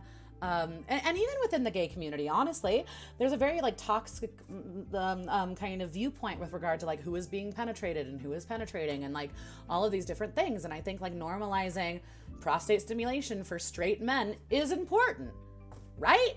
Right. Anyway, Wondergoon, false, right? Thank you, Wondergoon. I feel like once again, they probably ignored a segment of the population. This is a very cis-normative, heteronormative article that was definitely written by a straight dude. This was written by a straight cis white dude. I can almost assure you. Yeah. But anyway, it's true. It's true. Normalize just like having fun with sex and communicating honestly about what you need and, you know, living your life. For women, penile anal penetration may also indirectly stimulate the clitoris by the shared sensory nerves, especially the pudendal nerve, which gives off the inferior and anal nerves and divides into the perineal nerve and the dorsal nerve of the clitoris. The G-spot area, which is considered to be interconnected with the clitoris, may also be indirectly stimulated during anal sex. Although the anus has many nerve endings, their purpose is not specifically for inducing orgasm, and so a woman achieving orgasm solely by anal stimulation is rare. Direct stimulation of the clitoris, a G-spot area, or both while engaging in anal sex can help some women enjoy the activity and reach orgasm during it. The aforementioned orgasms are sometimes referred to as anal orgasms, but sexologists and sex educators generally believe that orgasms derived from anal penetration are the result of the relationship between the nerves of the anus, rectum, clitoris, or G-spot area in women, and the anus's proximity to the prostate, and relationship between the anal and rectal nerves in men, rather than orgasms originating from the anus itself. Anyone keeping track of how many times I said the word anus? I'm just curious, for scientific purposes. Want to read about nipple stimulation? I know I sure do. For women, stimulation of the breast area during sexual intercourse or foreplay, or solely having the breasts fondled, can create mild to intense orgasms, sometimes referred to as breast orgasm or nipple orgasm. I've never heard that term before. Few women report experiencing orgasm from nipple stimulation. Before Komisarek et al.'s functional magnetic resonance, the MRI research on nipple stimulation. What are these weird MRI experiments? Okay, anyway. Research on nipple stimulation in 2011 reports on women achieving orgasm from nipple stimulation relied solely on anecdotal evidence. Thank God we have laboratory evidence now. Komisarek's study was the first to map the female genitals onto the sensory portion of the brain. It indicates that sensation from the nipples travels to the same part of the brain as sensations from the vagina, clitoris, and cervix, and that these reported orgasms are genital orgasms caused by nipple stimulation. Interesting. And may be directly linked to the genital sensory cortex, the genital area of the brain. Huh. I don't know how many times you said anus, but I think it was a butt ton. Nice. An orgasm is believed to occur in part because of the hormone oxytocin, which is produced in the body during sexual excitement and arousal and labor. It has also been shown that oxytocin is produced when a man or a woman's nipples are stimulated and become erect. Komisarek also relayed, however, that preliminary data suggests that nipple nerves may directly link up with the relevant parts of the brain without uterine mediation, acknowledging the men in his study who showed the same pattern of nipple stimulation activating genital brain regions. Interesting. All right, we might skip ahead a little bit. I'm gonna get banned, you guys. I'm gonna get banned. Let's see. Theoretical biology, evolutionary function. Yeah, let's read about this. So, theoretical biology and evolutionary functions of female orgasm. Shifts in research. The function or functions of the human female orgasm have been debated among researchers. Researchers have several hypotheses about the role, if any, of the female orgasm in reproductive and therefore evolutionary process. The literature started with the argument that female orgasm is a byproduct of shared early male ontogeny, where male orgasm is an adaptation. Interesting. Research has shifted to investigate and also support the sire choice hypothesis, which proposes that female orgasm has been shaped by natural selection to function in the selection of high-quality sires, male parents, for offspring. That's also interesting. Therefore, orgasm increases the chances of conceiving with males of a high genetic quality. Research by Randy Thornhill et al. 1995 suggests that female orgasm is more frequent during intercourse with a male partner with a low fluctuating asymmetry. I'm afraid. Oh, this is a person's face. I thought we were going to see a wonky penis. Okay, anyway, continuing. Selective pressure and mating. Wallen K. and Lloyd E.A. stated, in men, orgasms are under strong selective pressure as orgasms are coupled with ejaculation and thus contribute to male reproductive success. By contrast, women's orgasms in intercourse are highly variable and are under little selective pressure as they are not a reproductive necessity. That's also an interesting part of it, right? Yeah. Oh, this person's... I thought we were going to see a wonky penis when they were talking about asymmetry. I was like, does this have to do with an asymmetrical penis? I don't know. I don't know what we're coming across here. Okay, anyway, Desmond Morris suggested in his 1967 popular science book, The Naked Ape, that female orgasm evolved to encourage physical intimacy with a male partner and help reinforce their pair bond.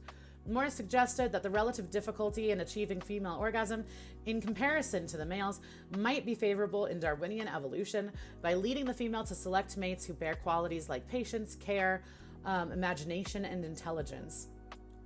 What interesting adjectives they have chosen. Patience, care, imagination, and intelligence, as opposed to qualities like size and aggression, which pertain to mate selection in other primates. Such advantageous qualities thereby become accentuated within the species, driven by the differences between male and female orgasm. If males were motivated by and taken to the point of orgasm in the same way as females, those advantageous qualities would not be needed, since self-interest would be enough. Anyway, my headphones are dying. Bye, fun. See you later. Thank you for being here. It's good to see you. Yep. Good move. I wonder how much of the, don't tell me my view count, but I wonder how much the view count has gone down or up because of this topic. Who knows? Not me. You all. Don't tell me. Fertility. There are theories that the female orgasm might increase fertility. For example, that's interesting. For example, it has been suggested that 30% reduction in size of the vagina could help clench onto the penis. I'm gonna make it. It's gonna be fine. I'm gonna make it. Just the phrase clench onto the penis. Anyway, much like, or perhaps caused by, the pubococcygeus muscles, which would make it more stimulating for the male, thus ensuring faster or more voluminous ejaculation. Interesting.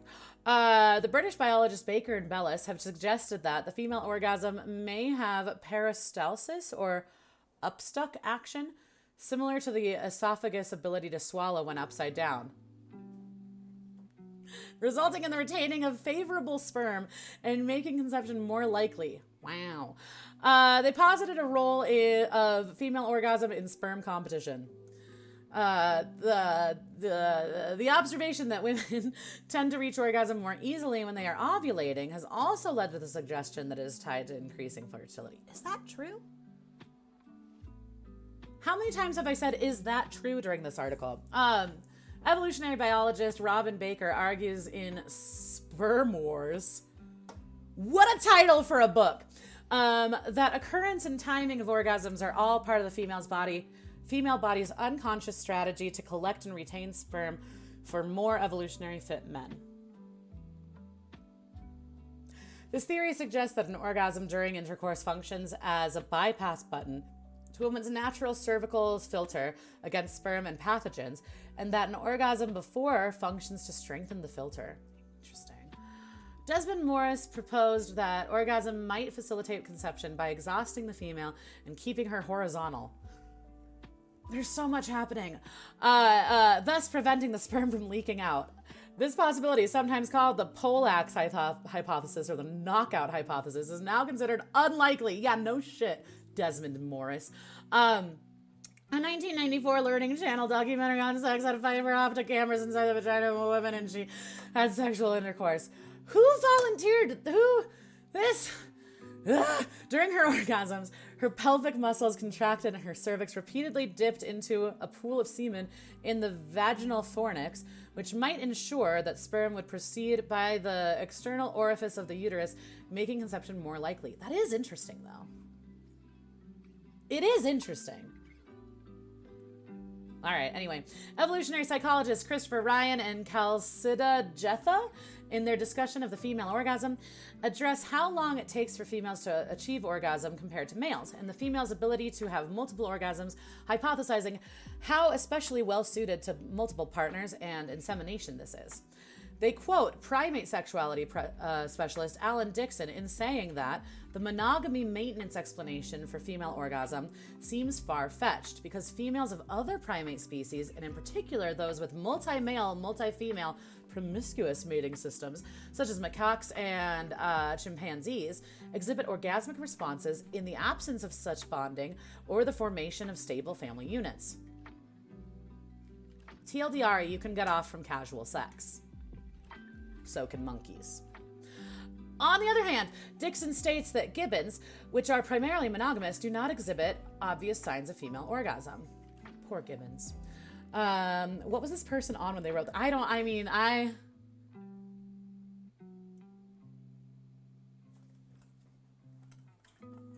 We're gonna get through it.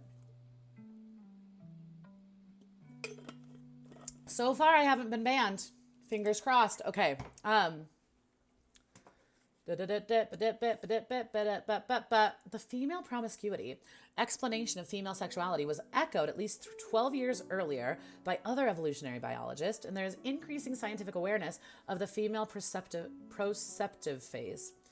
Though Dixon classifies humans as mildly polygynous in his survey of primate sexuality, he appears to have doubts when he writes, "One might argue that the female's orgasm is rewarding." One might argue that the female's orgasm is rewarding, increases her willingness to copulate with a variety of males rather than one partner, and thus promotes sperm competition. Interesting. Ryan and Jetha use this evidence for their theory that partible paternity and promiscuity were common for early modern humans. Bye, Zenith. A drop for your mental health. You already at 4 hours. Am I really? Damn. Thank you for the lurk. I really appreciate it. Let's see. Drop my subject is not that interesting. Just the first thing I could think of that's related to my work. Also, I have to go. Hey, you're totally good. I really appreciate it. If we need to drop it, we will. Let me look at how long of an article it is. It's not that long of an article. We can oh wait, just kidding. This is the wrong one. Where's yours? It's a short article, so we'll do it. But thank you for that. I really appreciate that. Thank you for looking out for me. I appreciate it. We'll be all right. It'll be fine. It's fine. Okay, let's see. What else are we reading about? I don't know. Adaptive or vestigial? The clitoris is homologous to the penis. That is, they both develop from the same embryonic structure. While researchers such as Jeffrey Miller, Helen Fisher, Meredith Small, and Sarah Blaffer-Hurdy have viewed the clitoral orgasm as legitimate adaptation in its own right, with major implications for female sexual behavior and sexual evolution. Others, such as Donald Simmons, Stephen Jay Gould, have asserted that the clitoris is vestigial or non-adaptive and that the female orgasm serves no particular evolutionary function. However, Gould acknowledged that most female orgasms emanate from a clitoral rather than vaginal or some other site, and stated that this non-adaptive belief has been widely misunderstood as a denial of either the adaptive rule of female orgasm in general or even as a claim that female orgasms lack significance in some broader sense. He explained that although he accepts that clitoral orgasm plays a pleasurable and central role in female sexuality and its joys, all these favorable attributes, however, emerge just as clearly and just as easily whether the clitoral site of orgasm arose as a spandrel or an adaptation. Spandrel? Evolutionary biology, phenotypic trait that is a byproduct of evolution of some other characteristic rather than a direct product of adaptive selection. Okay, cool. Artsy Panda, hello! I don't know who gave it. Was it me? Who gave you the gifted sub? Welcome. I hope you enjoy the emotes. Thank you for being here. I'll warn you now, we're doing Wikipedia with me, which is where we go down Wikipedia rabbit holes. We're reading about things. Was it me? Okay, cool. I gifted a few today, so you're welcome. Enjoy it. That's great. We're reading about things that start with the letter O. We're currently reading about orgasms. We're almost done. Welcome. If that's your thing, hey, cool. If not, cool. I hope you're having a wonderful day. Something adaptations. He said that male biologists who fretted over the adaptionist questions simply assumed that a deeply vaginal site near the region of fertilization would offer greater selective benefit due to their Darwinian summum bonum beliefs about enhanced reproductive success. Proponents of the non-adaptive hypothesis, such as Elizabeth Lloyd, refer to the relative difficulty of achieving female orgasm through vaginal sex, the limited evidence for increased fertility after orgasm, and the lack of statistical correlation between the capacity of a woman to orgasm and the likelihood that she will engage in intercourse. Lloyd is by no means against evolutionary psychology, quite the opposite. In her methods and her writing, she advocates and demonstrates a commitment to the careful application of evolutionary theory to study human behavior, stated Meredith L. Chivers. She added that Lloyd meticulously considered the theoretical and empirical basis for each account and ultimately concludes that there is little evidence to support an adaptionist account of the female orgasm, and that Lloyd instead views female orgasm as the ontogenetic leftover. Women have orgasms because the urogenital neurophysiological for orgasm is so strongly selected for in males that this developmental blueprint gets expressed in females without affecting fitness, just as males have nipples that serve no fitness-related function. Okay. A 2005 twin study found that 1 in 3 women reported never or seldom achieving orgasm during sexual intercourse. Sad. And only 1 in 10 always orgasmed. This variation in ability to orgasm, generally thought to be psychosocial, was found to be 34 to 45% genetic. The study, examining 4,000 women, was published in Biology Letters, a Royal Society journal. Elizabeth Lloyd has cited this as evidence for the notion that female orgasm is not adaptive. Interesting. Miller, Hurdy, Helen O'Connell, and Natalie Angier. That's true. Actually, when you think about it, in terms of how many people who have uteruses are able to have children, despite whether or not they've orgasmed, I see that. I understand that. That makes sense. Anyway, they've criticized the female orgasm is vestigial hypothesis as understanding and devaluing the psychosocial value of the female orgasm. Hurdy states that hypothesis smacks of sexism. O'Connell says it boils down to rivalry between the sexes. The idea that one sex is sexual and the other is reproductive. Hey! Love that. The truth is that both are sexual and both are reproductive. O'Connell used MRI technology to define the true size and shape of the clitoris, suggesting that it extends into the interior wall of the vagina. See above. O'Connell describes typical textbook descriptions of the clitoris as lacking detail and including inaccuracies, saying that the work of George Ludwig Kobelt in the early 19th century provides a most comprehensive and accurate description of clitoral anatomy. She argues that the bulbs appear to be part of the clitoris and that the distal urethra and vagina are intimately related structures, although they are not erectile in character, forming a tissue cluster with the clitoris that appears to be the center of female sexual function and orgasm. By contrast, Nancy Twana, at the 2002 Conference for Canadian Society of Women in Philosophy, argues that the clitoris is unnecessary in reproduction, but that is why it has been historically ignored, mainly because of a fear of pleasure. It is pleasure separated from reproduction. That's the fear. That sentence says a whole lot. She reasoned that this fear is the cause of ignorance that veils female sexuality. Cool. Interesting. I'm going to go ahead and skip ahead. Let's read about involuntary orgasms, huh? Huh? Hell yeah, Nancy. You know what? I just realized that above it's talking about cultural suppression of genital sexuality, and I'm curious about that now. Freud. We're talking about Freud again. Stupid Freud. Okay, no, we're just going to move on. Medical research shows that the genital reflex is also regulated by the spinal cord, not necessarily under conscious control. An involuntary orgasm may occur as a result of sexual assault or rape, which may result in feelings of shame caused by internalization of victim-blaming attitudes. The incidence of those who experience unsolicited sexual contact and experience orgasm is very low, though possibly underreported due to shame or embarrassment of the victim. Yeah. Such orgasms may happen to either gender. Unwanted orgasm may arise from persistent genital arousal disorder. In consensual BDSM play, forced orgasm may be practiced to exercise orgasm control. The more you know. Tantric sex, which is not the same as Buddhist Tantra, Vajrayana, is the ancient Indian spiritual tradition of sexual practices. It attributes a different value to orgasm than traditional cultural approaches to sexuality.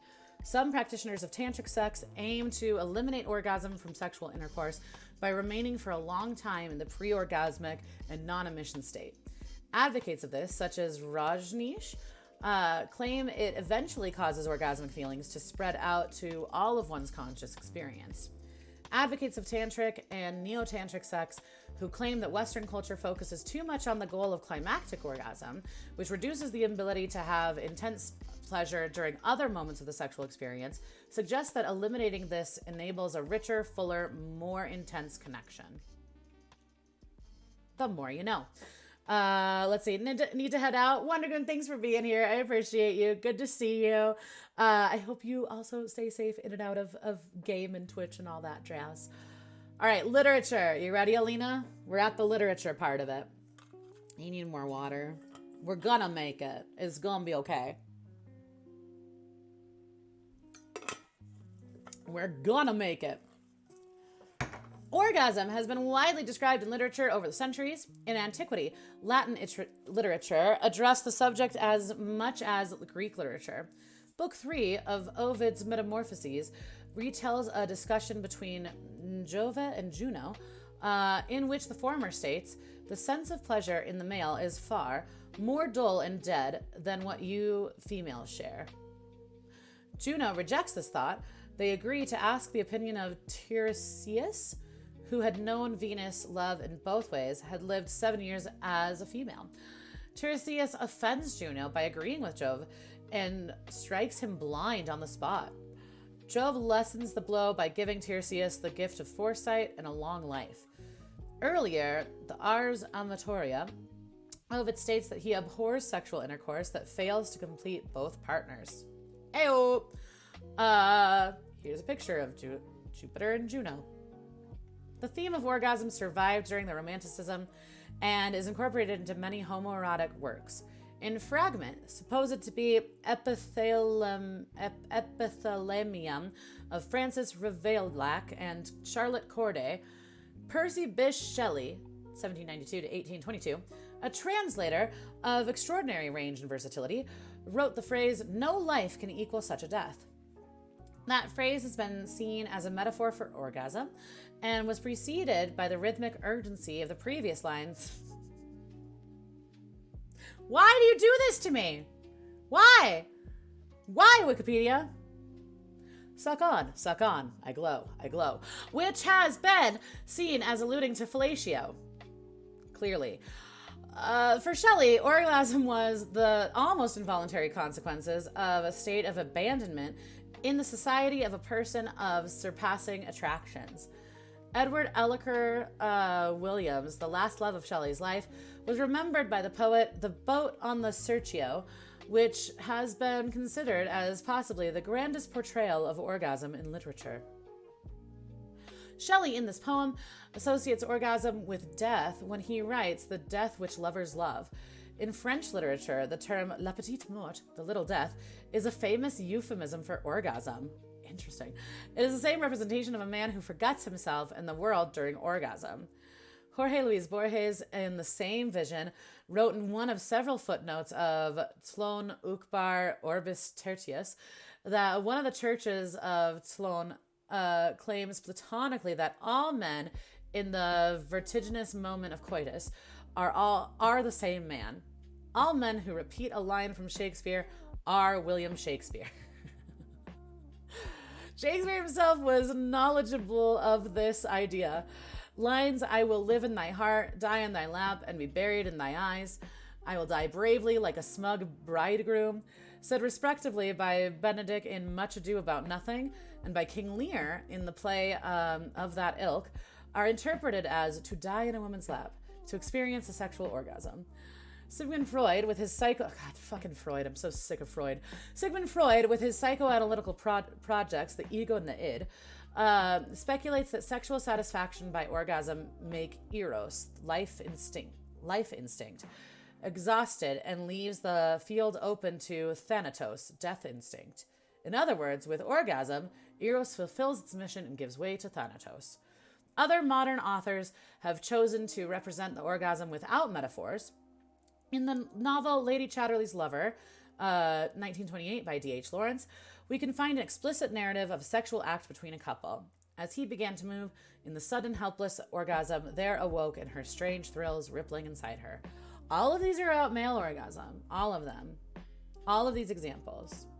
With the exception of the very first one that was about both partners needing to orgasm. Just for the record. Other animals. The mechanics of male orgasm are similar to in most male mammals. Females of some mammal and some non-mammal species, such as alligators, have clitorises. Interesting. There have been ongoing research about the sexuality of dolphins, one of many species which engage in sexual intercourse for reasons other than reproduction. The duration of orgasm varies considerably among different mammal species. Time for otters! That's it. That's it. That's it for orgasm. We did it. We made it. Alina, thank you for the topic. Folks who stuck around for that, thank you for sticking around for that. I think we all learned something. One more time. Everything that we just read, very heteronormative, very cisnormative. If you are trans or non-binary or gender nonconforming, or if you're in a non-heteronormative relationship, you're valid and your sexuality is valid, for the record. If you are aromantic or asexual, you're valid. Just for the record. Let the record show that, because it's important. Okay. Moving on. Time for some less awkward content. Well, I was going to do Frank Oz next. Which seems like a weird transition from orgasm. There he is. Let's do otters next, though. I like that. Let's go ahead and do otters, and then we'll do Frank Oz. How about that? Let's read about otters. Let me change the order just a little bit. Okay, otters. Are you ready for otters? Anyone who was out there who tabbed out waiting for me to stop reading about orgasms, we're done now. And we're reading about otters, okay? You otter know. Huh? Otters. Alina, thank you for bringing up that topic. We shouldn't be ashamed to talk about sex, and we shouldn't be ashamed to talk about orgasms. It's just we're all. I have been very culturally conditioned to be like, oh, you know. So, thank you for that. Good practice to say the word anus a lot without giggling, even though I definitely did. Okay, Fedaria, you came back at the perfect time. You're here just in time for otters. We are all just amazing no matter what. It's true. Let's read about otters. Okay, otters are carnivorous mammals in the subfamily Lutrinae. The 13 extant otter species are all semi-aquatic, aquatic, or marine, with diets based on fish and invertebrates. Lutrinae is a branch of the Mustelidae family, which also includes weasels, badgers, mink, and wolverines, among other animals. Otters! Can I get some otters in the chat? Any otter emotes? I know we did this earlier, but if you've got otter emotes, you otter put them in the chat. I'm gonna find mine. Don't worry. I have otter emotes. Don't worry. I'm gonna find them. Where are my otter emotes? Oh gosh, what's happening? Oh gosh. Oh, Gimp! Good. I'm so glad you're raiding now and you didn't raid 5 minutes ago. Gimp, welcome. Gimp, it's so good to see you. Thank you for the raid. Y'all, if you are not following Gimp Extreme, you need to go follow Gimp Extreme right now, because Gimp is doing charity streams this month for St. Jude's, and it's awesome, and you should go follow him so that you can support an amazing cause and an amazing streamer. Gimp, I hope you had a wonderful stream.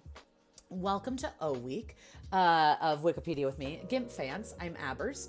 On Sundays, we do Wikipedia rabbit hole streams. So everything we're reading about starts with the letter O, and we're about to read about otters. So you came at a lovely time. You came at the perfect time. Jai Parmar, thank you for the follow. Welcome. I hope you're doing well. It was a blast. Otters are great. Otters are perfect. Good. I'm glad you had a good stream. If only you had I know, right? All the weasel emotes, they're pretty good. I think I have. I got gifted. Shout out to Taco Existential. Taco gifted me an Iwi sub because it was her birthday the other day. Let me see. Let me find them. Here we go. Boom. It's a weasel, but close enough. I love the rave weasel. It's my favorite. Gimp, Rogue Legacy 2. I'm glad you had fun. Welcome. Thank you for the raid. Seriously, y'all should go follow Gimp. For real, you should. Aren't those fun? The rave weasels? Don't we love them? Aren't they great? Aren't they good? Okay. Shall we? Are we ready? It's in the Mustelidae. Yeah, it's in the same family. All right, look at this beauty right here. Look at this cute little guy. T. Miller, are these your favorite animal? Did I make that up? I want to say these are your favorites, but I could be wrong. We've got a lot of things. I might, for the sake of time, skip through some stuff, but I'm trying to figure out what exactly. If there's anything in particular you want me to hone in on, let me know. Otherwise, I'm just going to kind of go with it. I think species, what we'll do is I'll maybe just look at pictures rather than like really going for it. There we go, Tantive. Beautiful. Mr. Bucket Hat. So cute. So cute. This is the palate cleanser we need, I think. They're water cats. They basically are water cats. Okay, so let me drink some more water because the Wikipedia streams are thirsty work, man.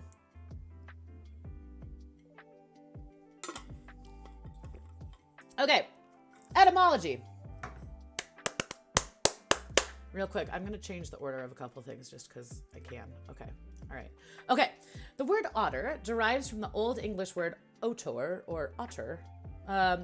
This and cognate words in other Indo-European languages ultimately stem from Proto-Indo-European language root water, which also gave rise to the English word water. Did y'all know that? It's basically just water, but otter. Who knew? They're your favorite? Oh, I'm excited then. I just love learning about habits and behaviors personally. Okay, perfect. We will hone in on that. Look at those raccoons. We love to see it. Gimp, if I didn't say this before, please feel free to go get some food and go take care of yourself. You're welcome to lurk. You're welcome to chat. You do you. You take care of yourself. Terminology. An otter's den is called a holt or a couch. That's cute. Male otters are called dogs or boars. Females are called bitches or sows. And they're bitches. Their offspring are called pups. The collective noun for otters are bevy, a bevy of otters. Family, lodge, romp, a romp of otters sitting on their couch, being descriptive of their often playful nature, or when in water, raft, a raft of otters. The feces of otters are typically identified by their distinctive aroma, weird, the smell of which has been described as ranging from freshly mown hay to putrefied fish. Gross. These are known as spraints. Okay. Let's watch this cute otter video. You guys ready to watch a cute otter video? A romp of otters. Look at it!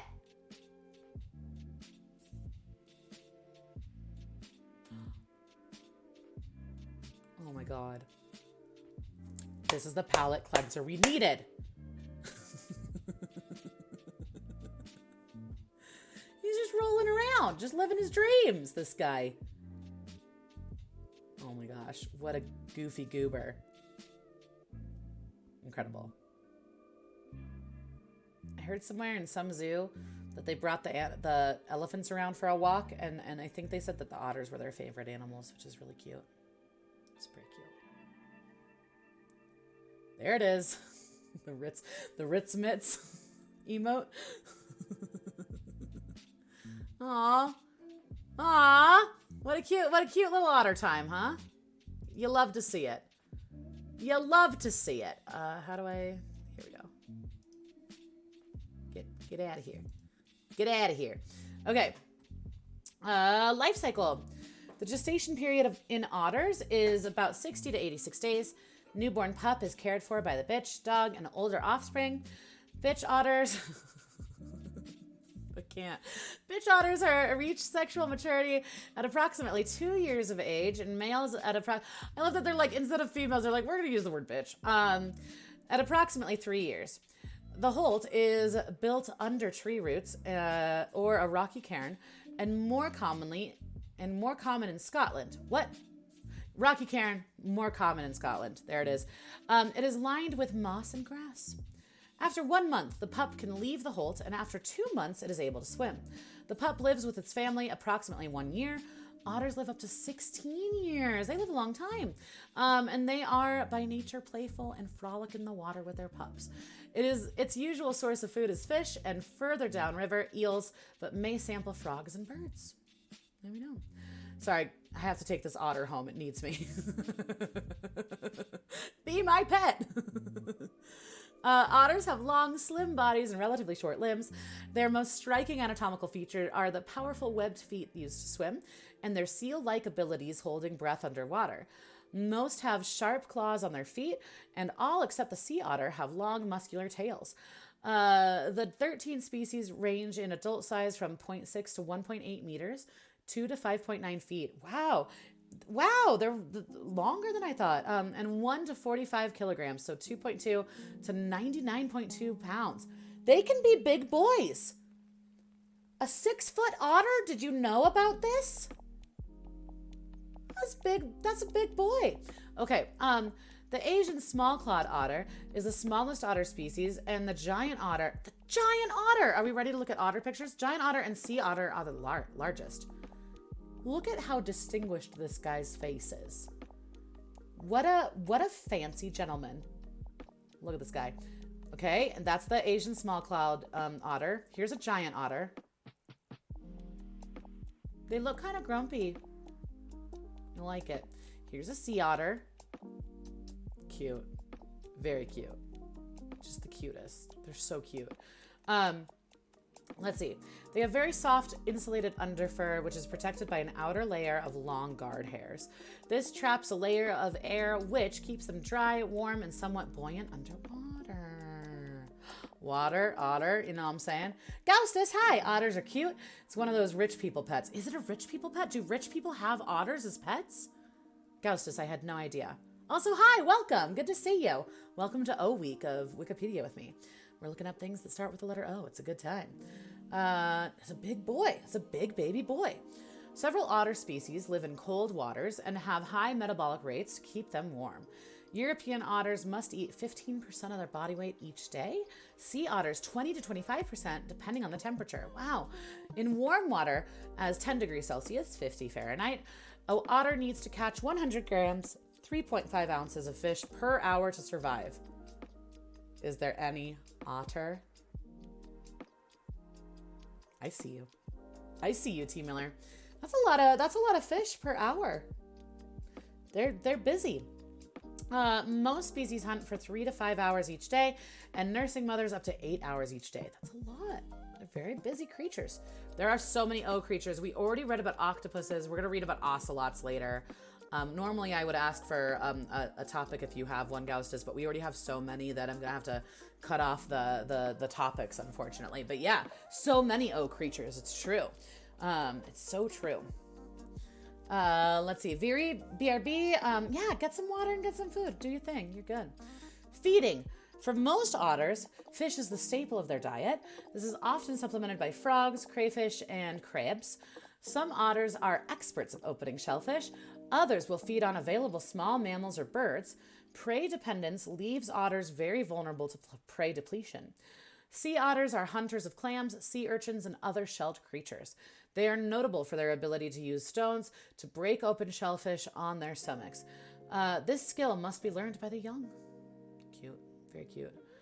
Orangutan getting skipped? Yeah, it's getting skipped. It's getting skipped just because we don't have time.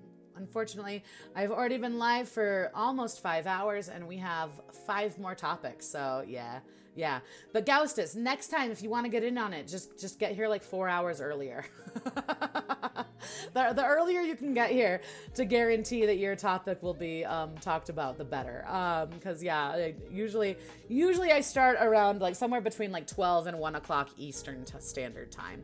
Orangutans are real good. They're great. I love orangutans. We just don't have time, unfortunately. Season two, we'll read about orangutans. Yeah, absolutely. I do love orangutans, though. They're one of my favorite primates. They're so cute. An automobile. I see you, Taylor. Yeah, but Pee Week topic. On the subject of Pee Week, next week in the United States, it is Mother's Day, and I'm going to be spending time with my family, so I'm not going to be able to stream next week. So just FYI, no Wikipedia with me next week. Pee Week will be in 2 weeks. So keep your P topics for 2 weeks from now. But yeah, I love that you have a Pee Week topic already. That's great. Let's see, what are we talking about? Using tools. Right. So the young gotta learn how to do it. Otters are active hunters, chasing prey in the water and searching beds of rivers, lakes, or the seas. Most species live beside water, but river otters usually enter it only to hunt or travel, otherwise spending much of their time on land to prevent their fur from becoming waterlogged. Sea otters are considerably more aquatic and live in the ocean for most of their lives. Otters are playful animals and appear to engage in various behaviors for sheer enjoyment. How cute are they? Oh, also, Alina, thank you for your contribution to the Mama Avers Science Challenge. It's going to be fun. It's going to happen. We're close. 122,000 channel points raised out of 200,000. It's going to happen, you guys. Y'all are on it.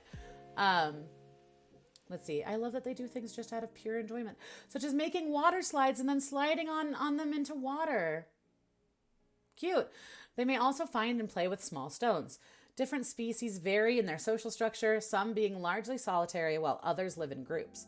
In a few species, these groups may be fairly large. All right, we're going to look purely at the species for the pictures. Once again, giant otters, very cute. Oh man, orca would be a good one too. Otters are very cute. Just imagine an orca swallowing like 5 otters in one gulp. Oh man. Orcas are great. Orcas would be another really good one. Yeah, there's so many good O creatures. I didn't even think about it. Right? Yeah. So season 2, orangutans and orcas for sure. This is a giant otter. This is a North American river otter. Look, they're kissing each other. This is a marine otter. You can't see the picture very well, but it's fine. Bad crop, but it's fine. Southern river otter. Look at this guy. Cute. Wait, he's got little babies? Are those little babies? Or is that, I can't, that's sand, just kidding. He's cute though. Okay. Neotropical river otter. Oh, look at this guy. Sea otter. You'll love to see it. Yeah, sea otter. Spotted necked otter. Oh, look at his spotted neck. Eurasian otter. This guy, cute, love it. Hairy-nosed otter. Look at this guy. Japanese river otter. Wow, he's a long boy. Where do I get one? Where do you get an otter? Oh man, apparently it's a rich person pet, which I didn't know was a thing until you said that, Gaustus. Lutra euxine. No picture. No picture. No picture. No picture. African clawless otter. Oh wow. Oh wow. Asian small clawed otter. This guy, this grumpy goose.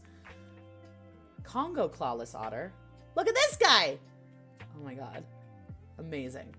Smooth coated otter. Cute. That long boy.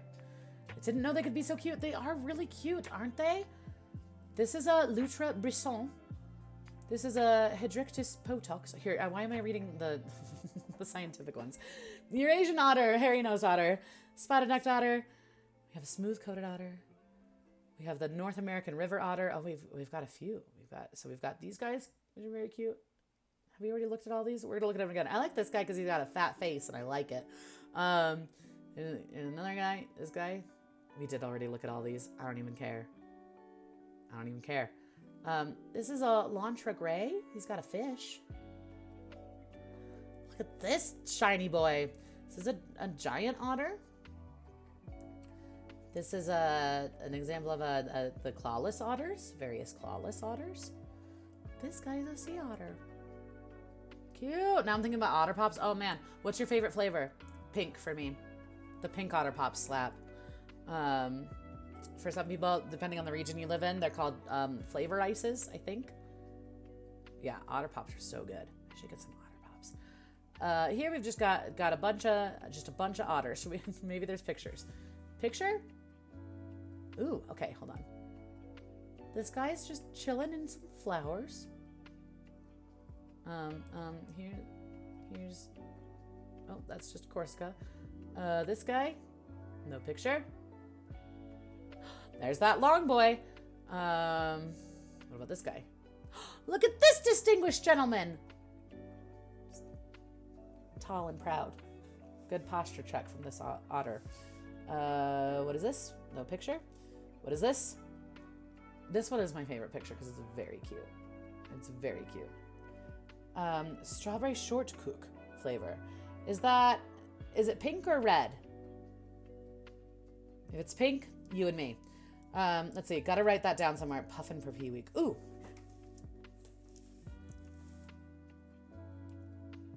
Got it. Okay.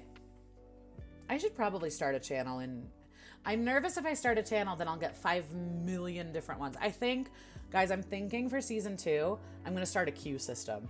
So that way you can join the queue, and then when it's your turn on the queue, you can give me your topic.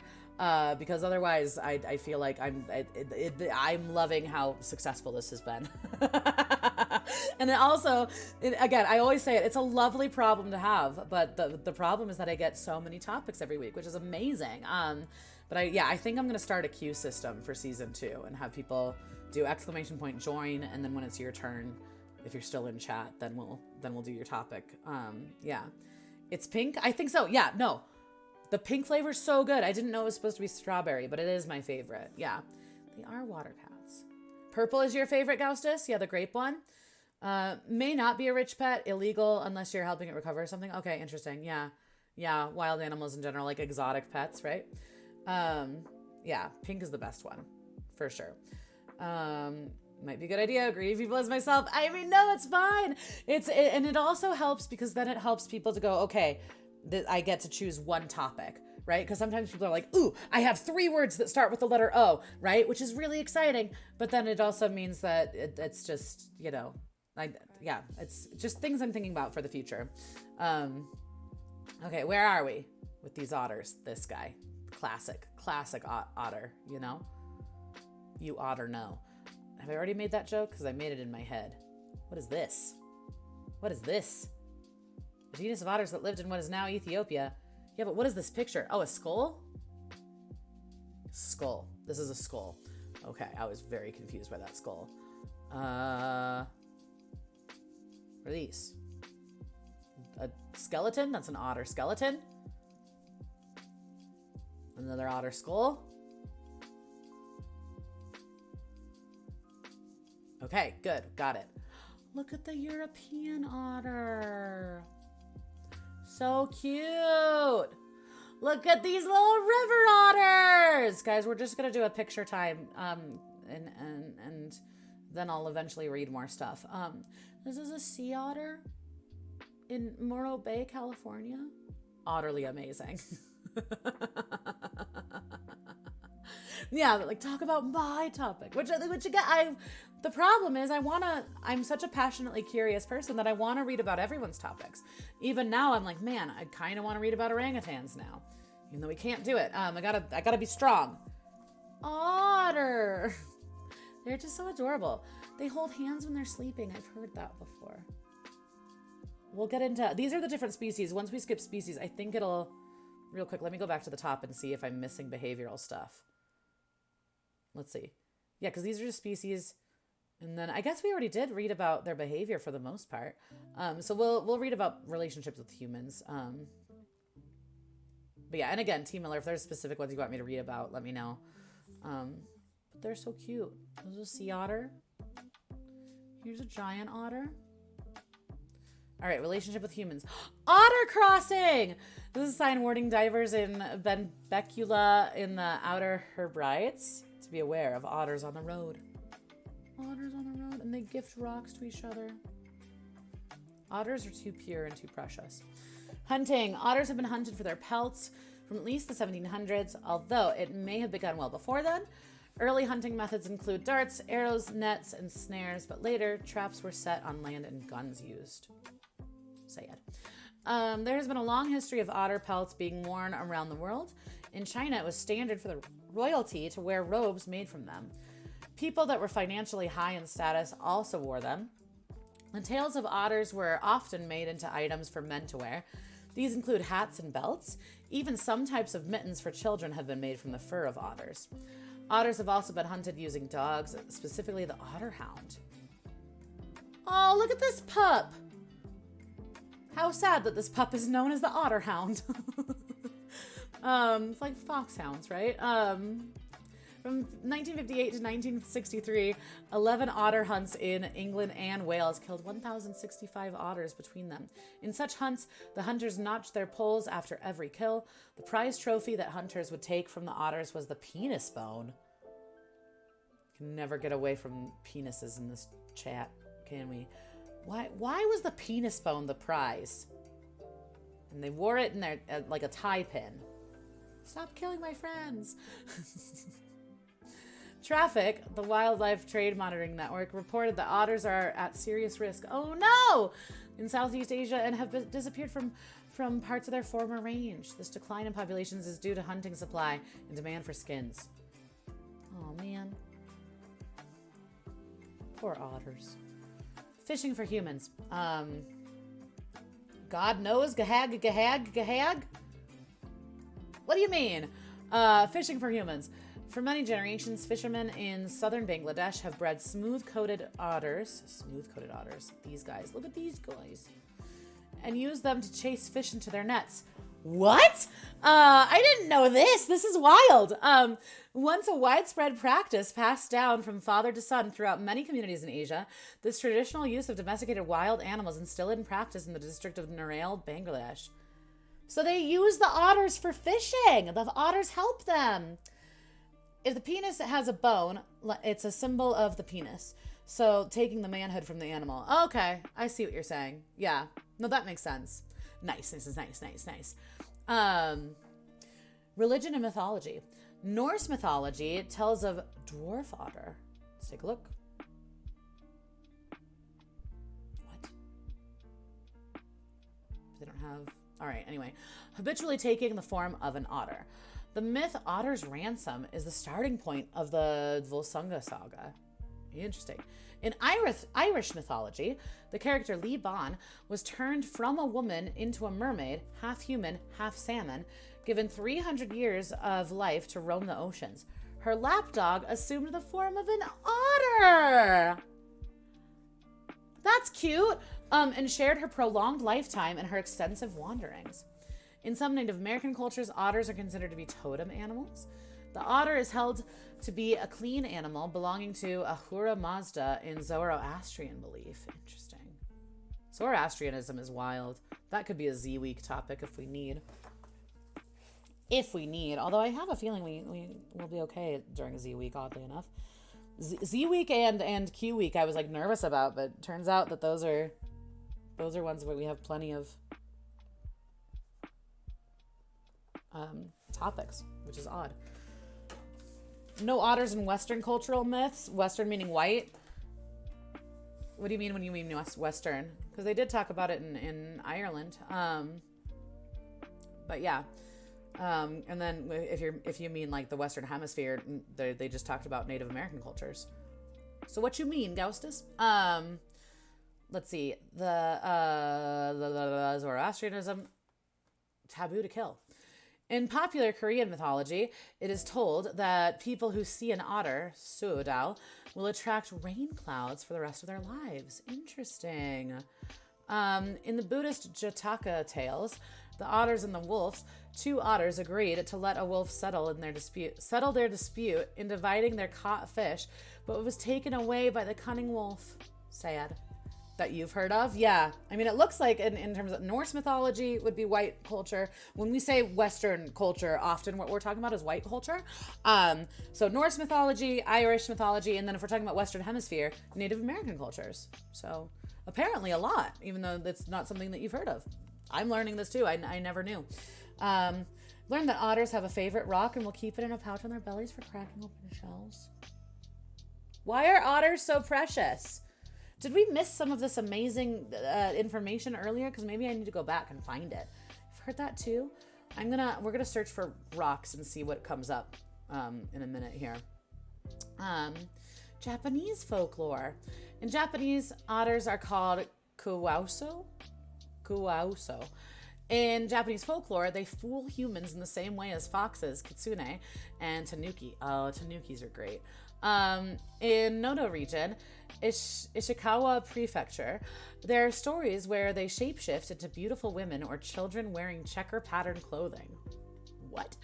If a human attempts to speak to one, they will answer Oraya and then answer Araya. If anybody asks them anything, they say cryptic things like kawaii. There are darker stories, such as one from Kaga province, now Ishikawa Prefecture, in which an otter that lives in the castle's moat shapeshifts into a woman, invites males, kills them, and eats them. Belly picnics. Kuwa Uso. Thanks, Ghostus. The Otter channel has random fact redemption. Cute. I love that. Kawaii. What more need to be said by any otter? Nothing, apparently. In the Kaidan, essays and legends of the Edo period, like the Urami Kanawa, Taihei Hayaku Monogatari, and the Shifu Goroku. There are tales about strange occurrences like otters that shapeshift into beautiful women and kill men. That's so interesting. That's interesting that it's like cross-cultural, this idea that like otters are shapeshifters. That's really funny to me. In the town of Numatachi, Asa District, Hiroshima Prefecture, now Hiroshima, they are called Tomo no Kawauso and Ato no Kawauso. It is said that they shapeshift into Bozu, a kind of monk, and appear before passersby. And if the passerby tries to get close and look up, its height steadily increases until it becomes a large Bozu. Interesting. Otters use their hands like they're casting spells. That's a good point. Good point. In the Tsugaro region, Aomori Prefecture, they're said to possess humans. Wild. It is said that those possessed by otters lose their stamina as if their soul has been extracted. They are also said to shapeshift into severed heads and get caught in fishing nets. Aww. In the Kashima district and in the Hakui district in Ishikawa Prefecture, they are seen as yokai under the names Kabuso and Kawaso. They perform pranks like extinguishing the fire of the paper and lanterns of people who walked on roads at night, shapeshifting into this thing about them shapeshifting into beautiful women of 18 or 19 years of age and fooling people. And the fact that they're tricksters is really interesting. And tricking people and making them try to engage in sumo against a rock or a tree stump. What? It is said that they speak human words, and sometimes people are called and stopped while walking on roads. In Ishikawa and Kochi prefectures, they are said to be a type of kappa, and there are stories told about them, how they engage in sumo with otters. In places like the Hokuriku region, Ki and Shikoku, the otters are seen as a type of kappa. In the Kagakushu, a dictionary from the Muromachi period, an otter that grew old becomes a kappa. And an Ainu folktale, I'm telling you, Ainu has come up a couple times today. It's going to be season 2, a topic. In Urashibetsu, there are stories where monster otters shapeshift into humans, go into homes where there are beautiful girls, try to kill the girl and make her its wife. In China, like in Japan, there are stories where otters shapeshift into beautiful women. That's so fascinating. That's really interesting that that's like a thing. In Search of the Supernatural and Zenyi. I think it's because people recognize, the cleverness. Yeah, clever creatures, I think, end up being like, they must be shapeshifters, right? Okay, hold on. Let's do a Control F real quick and see if we can find things about rocks. Rocky cairn, rocky bottom habitats, rocky bottoms. Here we go. They frequently carry a rock in the pouch under their forearm and use it to smash open shells, making them one of the relatively small number of animals that use tools. Cute. Let's see. What about them holding hands? Let's talk about their sleep habits. They don't say that. They don't say it in here. But theoretically, maybe. I don't know. Holding hands. Do they hold hands? Holding breath underwater. They don't say anything about them holding hands. But the rock pouch thing, factual. And that, I think that's specifically about, what is it? Sea otters is what it sounds like. Yeah. Sea otters. Cute. Very cute. Adorable. You love to see it. Huh?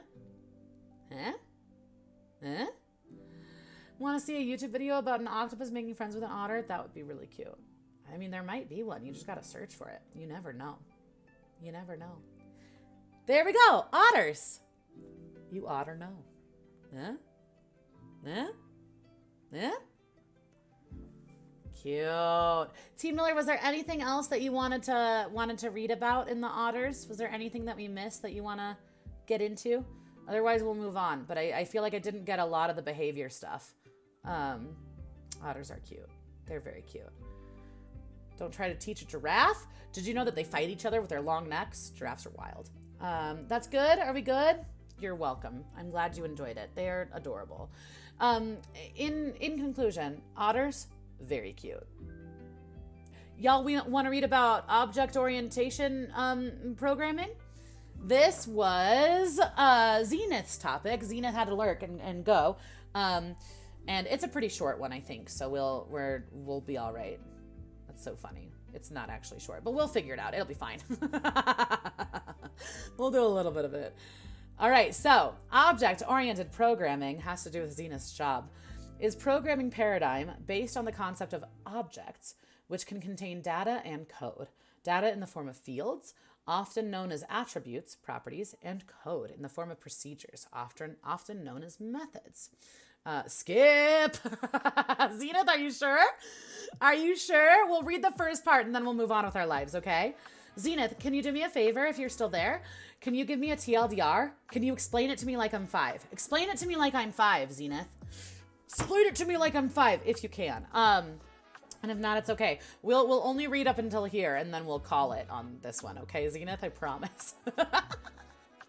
But yeah, Zenith, give me a TLDR. Give me a explain it to me like I'm 5, if you could. Sounds like Gaustas has some knowledge too, but Zenith, since this is your topic, I would love to hear from you. All right, so a common feature of objects is that procedures or methods are attached to them and can access and modify an object's data fields. In this brand of OOP,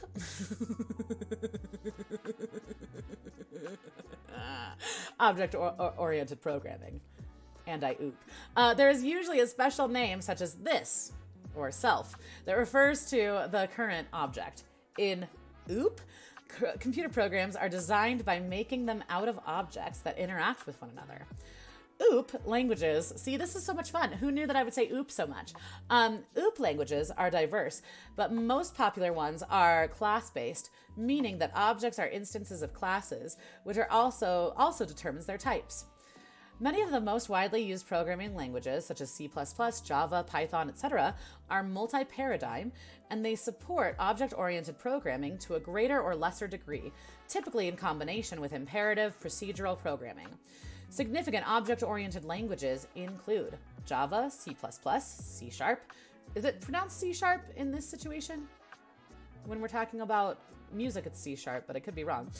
Python, R, PHP, Visual Basic.NET, JavaScript, Ruby, Perl, SimScript, Object Pascal, Object-C, Dart, Swift, Scala, Kotlin, Common Lisp, MATLAB, and Smalltalk. Is it C#? Okay, cool. Let's see. So It's let's see. So Gaustus says a manner of programming organization, which makes things more easy and sensible in certain contexts. Okay. Zenith says it's like organizing code around objects, and those objects have data and functions. Okay, so it's a method of organization with regard to coding. Am I understanding that correctly? Yes, but what does it all mean? Yeah, look at all you smarty pantses. Programming is a lot of fun. It sounds like it. It's very mystical to me because it is like speaking another language, right? It's like understanding another language. My older brother is a software engineer, and so I think he does. What does he do? I know he does Python. I think he does Java and C++ as well. I think those are the three main ones that he does. But I would have to ask him again. Who knows? Let's see. So imagine a duck object. Like the animal, a duck. The data would be everything it has. Beak, wings, okay? The functions would be swimming, pecking, etc. Okay? I love this analogy. You're the best. Okay? All right. Not to be confused with OPE. It's a way of organizing information. C#. Got it. Okay, cool. The biggest 18-year-old nerds at MIT right now can probably program in all of those languages. Probably. I learned Java in college and promptly forgot it. Nice. Okay, all right. So... Okay, hold on. I love this duck analogy. So a duck is an object. The data is everything it has. All of the all the individual parts, right? So okay, so the duck, the object is the sum of the parts. The data are the individual parts, and then the functions are the ability of the sum of the parts in terms of what it can do. Is that right? Is that basically the idea? The criticism part is probably the only other part worth reading. Done. Oop. Okay. Criticism. Let's go. Criticism. The oop paradigm has been criticized for a number of reasons, including not meeting its stated goals of reusability and modularity, and for overemphasizing one aspect of software design and modeling data objects at the expense of other important aspects, computation and algorithms. Interesting. Okay. Luca Cardelli has claimed that OOP code is intrinsically less efficient than procedural code. Interesting. Okay. And that OOP, I can't say it in any other way, by the way, can take longer to compile, and that OOP languages have extremely poor modularity properties with respect to class extension and modification, and tend to be extremely complex. The latter point is reiterated by Joe Armstrong, the principal inventor of Erlang, who is quoted as saying, "The problem with object-oriented languages is that they've got all this implicit environment that they carry around with them. You wanted a banana, but what you got was a gorilla holding the banana in the entire jungle." So is the criticism is the criticism essentially that you're focusing too much on the sum of the parts, or so we're oriented around the object? I want to understand the object being the sum of the parts. The object is the duck, and or the gorilla holding the banana and the entire jungle.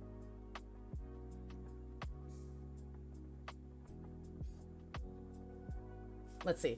Okay, so like in a video game, your character is probably an object. Everything you have is your data. All your actions that you can perform are the functions. Okay. Told my wife it's O week for Wikipedia, and she said you should do oppression. No, she's not smarter than you. It's just a different mindset, right? This is what you and your wife come together because you have different ways of your brains working, and it's a beautiful thing. Let's see. If I could answer these questions, I would probably be a millionaire. Yeah, fair. Did the gorilla have the banana the whole time? Fabulous question. A study by Potok et al.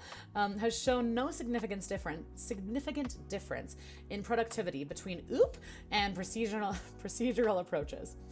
Christopher J. Date stated that critical comparison of OOP to other technologies, relational in particular, is difficult because of lack of an agreed upon and rigorous definition of OOP.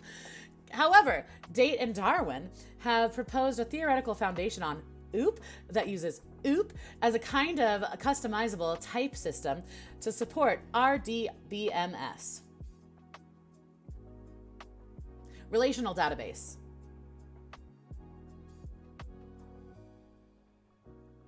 Relational Database Management System. There it is.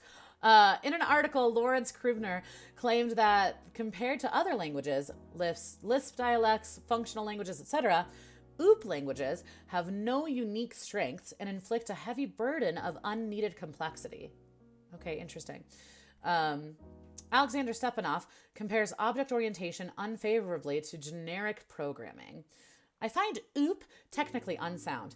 It attempts to decompose the world in terms of interfaces that vary on a single type. To deal with real problems, you need multi-sorted algebras, families of interfaces that span multiple types. I find OOP philosophically unsound.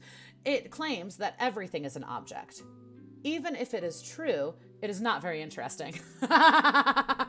You were saying it was boring. This guy agrees with you. I think it's interesting. I just don't understand a lot of it.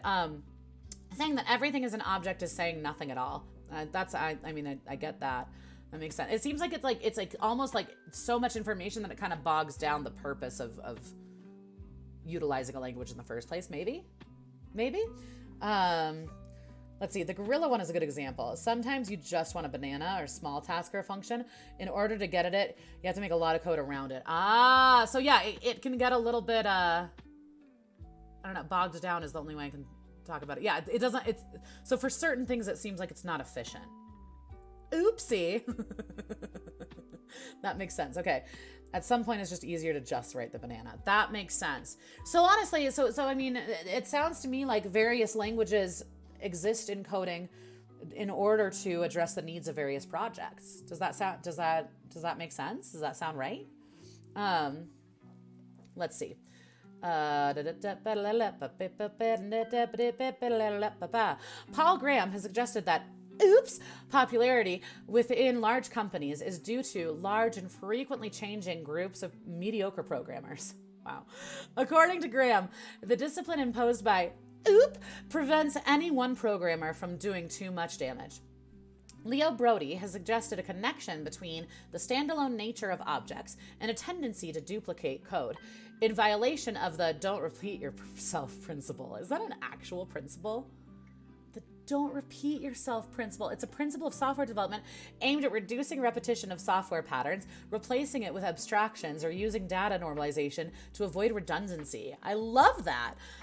So just don't be redundant. Love it. Steve Yeg noted that as opposed to functional programming, object-oriented programming puts the nouns first and foremost. The objects. Right. Why would you go to such lengths to put one part of speech on a pedestal?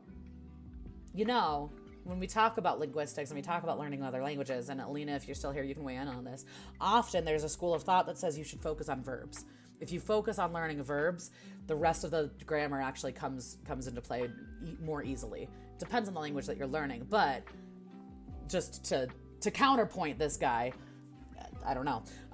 Just interesting to think about. Why should one kind of concept take precedence over another? It is not as if OOP has suddenly made verbs less important in the way that we actually think. It's a strangely skewed perspective. Interesting. Imagine a function that adds two numbers. Under OOP, you might end up with a full calculator. Got it. Okay, no, that totally makes sense. No, that's a great analogy. This is really helpful. Thank you, Zenith. I really appreciate it. Rich Hickey, what a name, creator of Clojure, described object systems as overly simplistic models of the real world. He emphasized the inability of OOP to model time properly, which is getting increasingly problematic as software systems become more concurrent.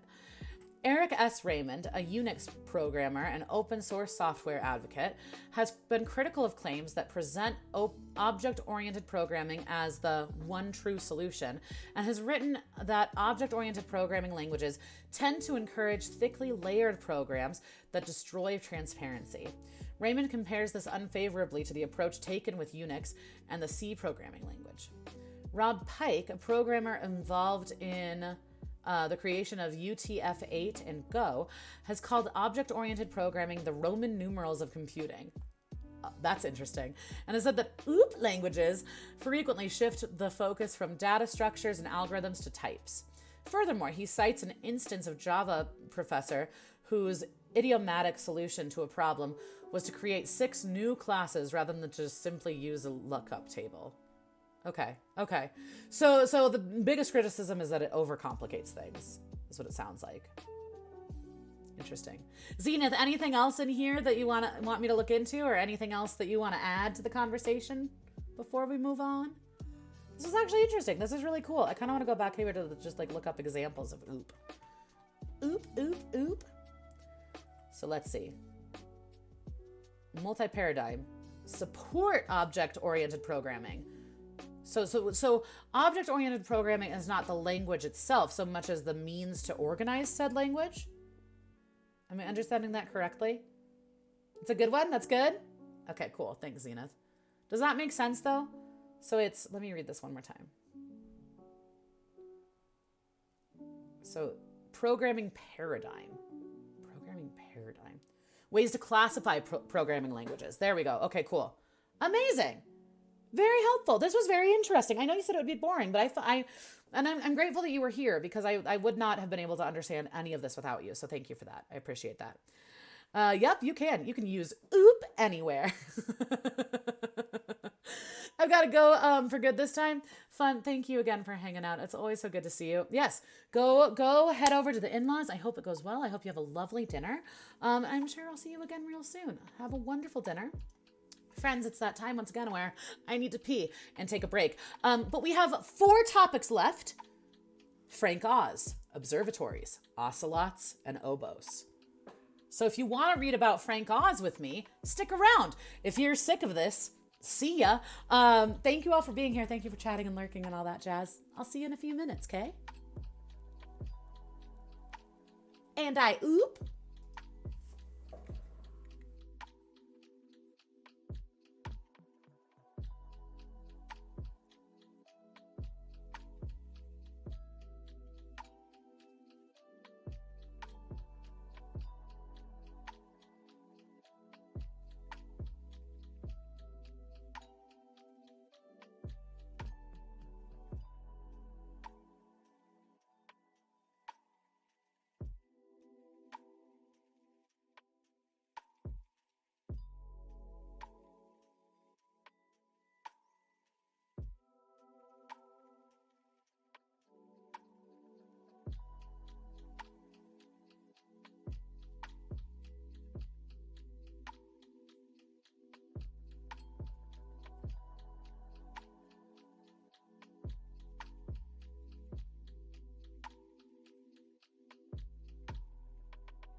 All right, you beautiful humans. Thank you so much for sticking around. I made myself a cup of tea. It feels very necessary because I end up talking so much during these streams, and my throat is just always so quenched. Needs to be quenched. I don't like the words that are coming out of my mouth. Veery, how are you doing? Are you okay? I'm sorry. Sorry, not feeling good. Periods are the worst. Having uterus is the worst. I'm telling you, last week that was me. Last week, all weekend, I was just like, I'm dying. I was so tired last weekend. If you stuck around, thank you so much. If you didn't, I don't know, were you turned off by orgasms, otters, or object-oriented programming? I won't judge you. I won't kink shame you. It's okay if you left. Why am I talking to you still if you're not here? Folks that are still here, hi, we're going to read about Frank Oz, who's one of my favorite people, and this is my topic. So, here we go. Headache mostly, chugging Gatorade. Chug that Gatorade. Are you an aspirin person or an ibuprofen person? But yeah, getting hydrated will hopefully help with that. Maybe a dark room. Link it high, Spatty high, turned off by orgasms. I don't know, Spatty. I don't make the rules. Thanks for sticking around. Good to see you all. Appreciate you. What tea you got? I got myself, Lilith, I got myself some licorice tea, actually, because licorice is really good for your vocal cords. And it's in a little owl mug. Oh, you guys can't see there's a little owl family. There it is. The other side of the mug is cuter. Hold on. Oh, it's very hot still. It's very, very hot. The tea is piping hot. There. I thought, owls for a week. We ready to read about Frank Oz? Lilith, Veery, Spatty, Linkett. Thanks for still being here. Anyone else who's still here? Thanks. Appreciate you. Let's read about Frank Oz, shall we? Let's see. Yeah, ibuprofen. Do it. Ibuprofen is one of those that, like, if anyone doesn't have it in their, like, medical stash, I'm like, how? How do you not? This is me being over 30, but I'm like, how do you survive without ibuprofen? The back pain. It's like a whole thing. Okay, we getting into it? Yeah, periods are the worst. The worst. Right? It's so good. Especially the sweets. Man, it's so funny. Like the what is it? Like the salted licorice, like black licorice. I can't really get into it as a candy concept, like just like eating straight up licorice, but I don't mind the flavor profile in other stuff. And I really like licorice tea. It's one of my favorites. I didn't think I would, but yeah. Cheers, Veery. All right, Frank Oz. Let's do it. Frank Oz. Frank Richard Osnowicz. Frank Oz. May 25th, 1944. Fun fact, I thought he had died. And I said, rest in peace, Frank Oz, one time on stream, only to later find out he's still alive. He just retired from doing the voice of Yoda, and I thought that meant that he was dead. He's not. Anyway. Cocodomol? Cocodomol for me, that's what is Cocodomol? You gonna make me Google stuff? You're gonna make me Cocodomol. What is Cocodomol? What? Oh, painkiller. Oh. It's a mixture. Oh, codeine. There we go. That'll do it. Can't get that over the counter in the United States, but that'll do it. That'll work. Okay, so American actor, filmmaker, and puppeteer.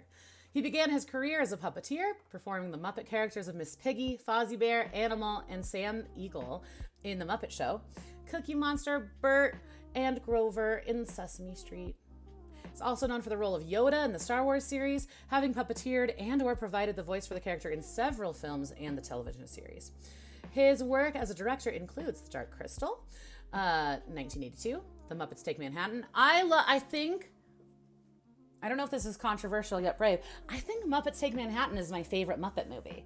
There are so many good ones, but that one has such a nostalgic place. That's the one that I watched over and over when I was a kid. I love Muppets Take Manhattan. That's my favorite. But there's so many good ones. That one's really good. Muppets Take Manhattan, 1984. Little Shop of Horrors, 1986. Dirty Rotten Scoundrels, 1988. Have I seen that? I think I have. Yeah, with Steve Martin. There's also a musical of Dirty Rotten Scoundrels, which is great. What about Bob? That's a classic Bill Murray. 1991, In and Out, 1997, Death at a Funeral, 2007, and an episode of the U.S. television series Leverage, 2011. And now we know. You have ovarian cysts. Okay, that makes total sense. Then you need the codeine. That makes total sense. Yeah. Oh man, yeah, that makes periods a total rough ski. I mean, they're a rough ski regardless, but that especially. All right, let's just get into the Frank Oz of it all, shall we? Early life. Frank Oz was born on May 25th, 1944, a Gemini. Who knew? In Herefordshire. Help me, Lilith. Herefordshire, England. The son of Francis Nigevert, 1910 to 1989. Codamol in hot bottles. Yeah, no, that makes total sense. And Isidore Osnowitz, 1916 to 1998, both of whom were puppeteers. Shut up! He comes from like a puppeteer family. I didn't know. His father was also a window trimmer. I was like, what the fuck is a widow trimmer? Just kidding. Window trimmer. Yeah, I'm sorry, Lilith. That's rough. His parents moved to England after fighting the Nazis with the Dutch brigades. Dude, his parents are legendary. His parents were puppeteers, window trimmers, and they fought Nazis. Frank Oz, man. Okay, Oz's Dutch-Polish father was Jewish, and his Flemish mother was a lapsed Catholic. What is lapsed Catholic? Like you're no longer... A Catholic who was non-practicing. Got it. They left England when he was 6 months old and lived in Belgium until he was 5. Oz and his family moved to Montana in 1951. They eventually settled in Oakland, California. Oz attended Oakland Technical High School and Oakland City College. He worked as an apprentice puppeteer at Children's Fairyland as a teenager. What is this? Whoa, look at this place. Hold on. What? Wow. Children's Fairyland USA is an amusement park located in Oakland, California on the shores of Lake Merritt. Is it still in existence? It was one of the earliest themed amusement parks in the United States. Fairyland includes 10 acres of play sets, small rides, and animals. Fun. Weird. Cool. With the Vagabond Puppets, a production of the Oakland Recreation Department where Letty Connell was his mentor. Meh, used to it. Yeah. Isn't it interesting how our like level of normal changes? It's like, that's just how it is. Did they fight them with puppets? I would love to believe that's how yes, but probably not. But I mean, I don't know. The Wikipedia article doesn't say. Performing.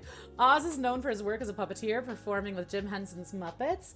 As a teenager, he worked with the Vagabond Puppets at the Children's Fairyland of Oakland, which is how he first met Henson. Oh, okay. He was 19 when he joined Henson in New York to work on the Muppets in 1963. He was so young. His characters have included Miss Piggy, Fozzie Bear, Animal, and Sam Eagle on the Muppet Show, and Grover, Cookie Monster, and Bert on Sesame Street.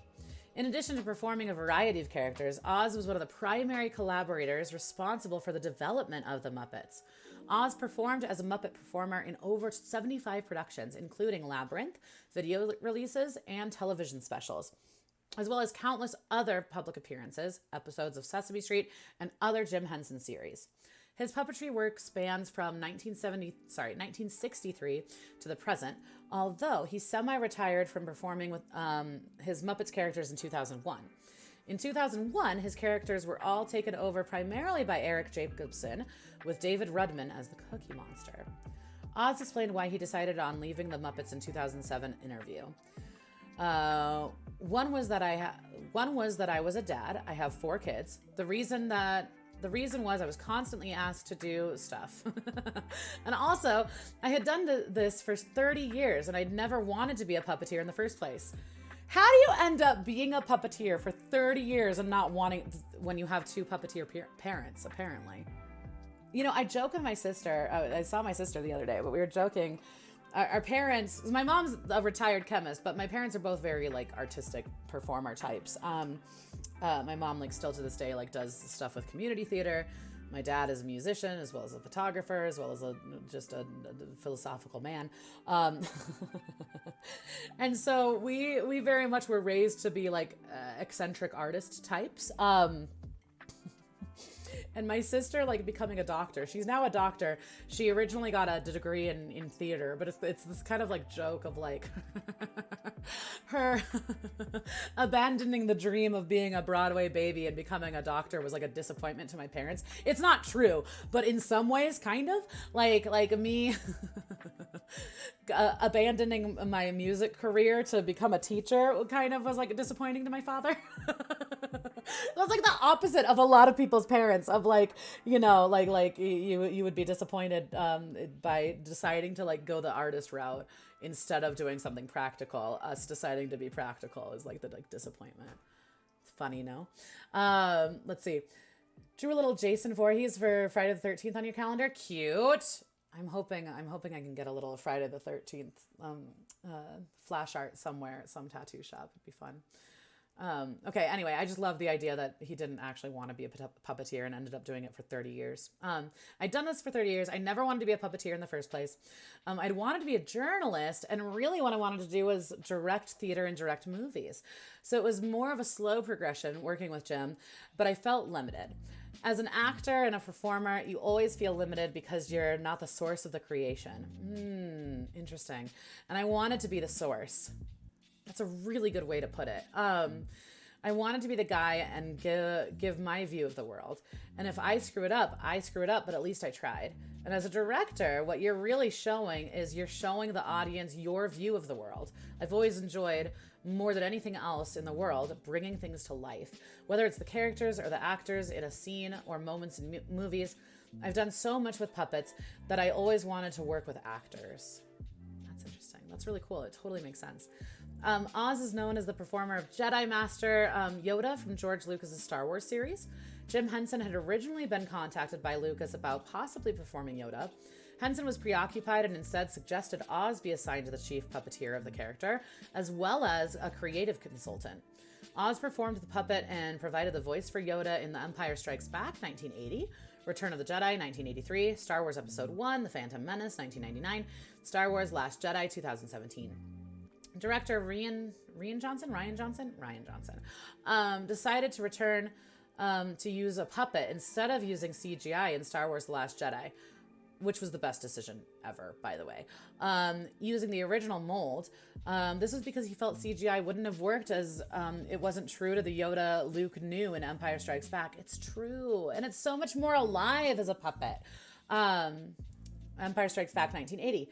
Oz also provided the voice of the computer-generated imagery. I didn't know I was today years old when I learned that that's what CGI stood for.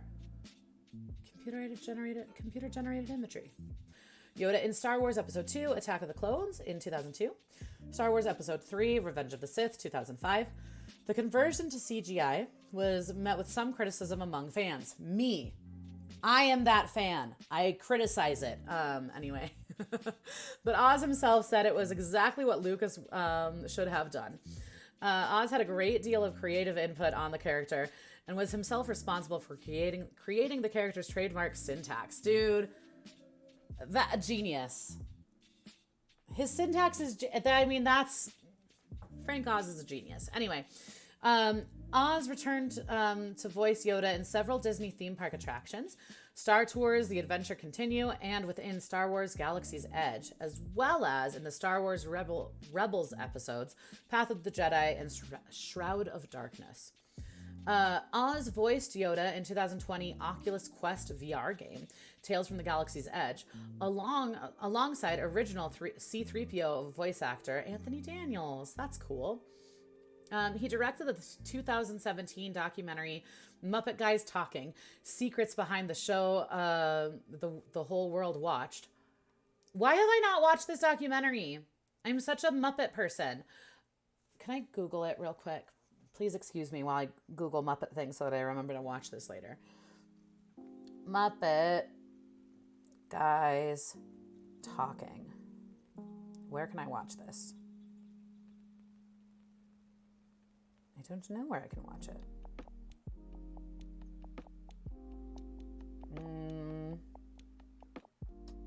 Is it on YouTube? Where can I watch this? It's on YouTube, I think. Well, no. You can finally watch Muppet Guys Talking. Hold on, where can I watch it? I am not the only person who have Googled this, who wants to watch this documentary. Okay, to stream or download it, you can get it on the film's website. So that's the only place that you can do it, is on the film's website. Wow. $9.97. Expensive, but worth it. The website doesn't exist. Oh my God. Why can I not watch this anywhere? MuppetGuysTalking.com is not an actual website. You guys, where can I watch this documentary? Nowhere? I'm so upset.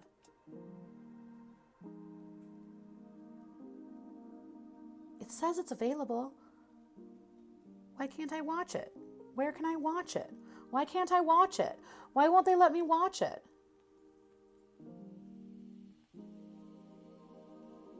Here we go. I found it. It's fine. I found it.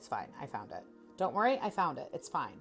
Everyone, false alarm. I found it and it's okay. You can buy it for $9.97, but you can't go to MuppetGuysTalking.com. You have to go to MuppetGuysTalking.vhx.tv. It's fine. Don't worry about it. Pirate it? I could pirate it, but I want to support this man. Yeah, pirating it is, I mean, that's, that's, there are certain things that I'm like, absolutely. If it's like a mega corporation, pirate it. If it's like an indie thing though, like I don't want to pirate it. You know what I mean? Speaking of pirates though, Viri, have you heard of Our Flag Means Death? I'm telling everyone, if you haven't watched Our Flag Means Death, you need to go watch it. It's so good. Speaking of pirates. Okay, anyway. Muppet Guys Talking. He and other Muppet performers discuss work behind the scenes with Jim Henson and the Muppets. You know what we could do? We could watch this. I keep saying this as if I'm going to do it one day. Maybe one day I will. We could watch it together in Discord. It could be a cute Discord movie time. Yeah, no, Our Flag Means Death is a really cute pirate show, and it's on HBO if you have access to HBO. And if not, you know what? Pirate it. It's fine. It's HBO. But it's just a really, really wholesome, fun, funny pirate show. It's produced by Taika Waititi, and Rhys Darby stars in it, and it's really queer, and it's really lovely, and it's just so fun. It's so fun. Our Flag Means Death. Everyone needs to watch it. It's a really good pirate show. I've already watched through it like 2 or 3 times because it's just that good. It's just that good. That has been, honestly, Our Flag Means Death has been my hyperfixation of the moment. I have been very into Our Flag Means Death. It's so good. Yeah, Our Flag Means Death.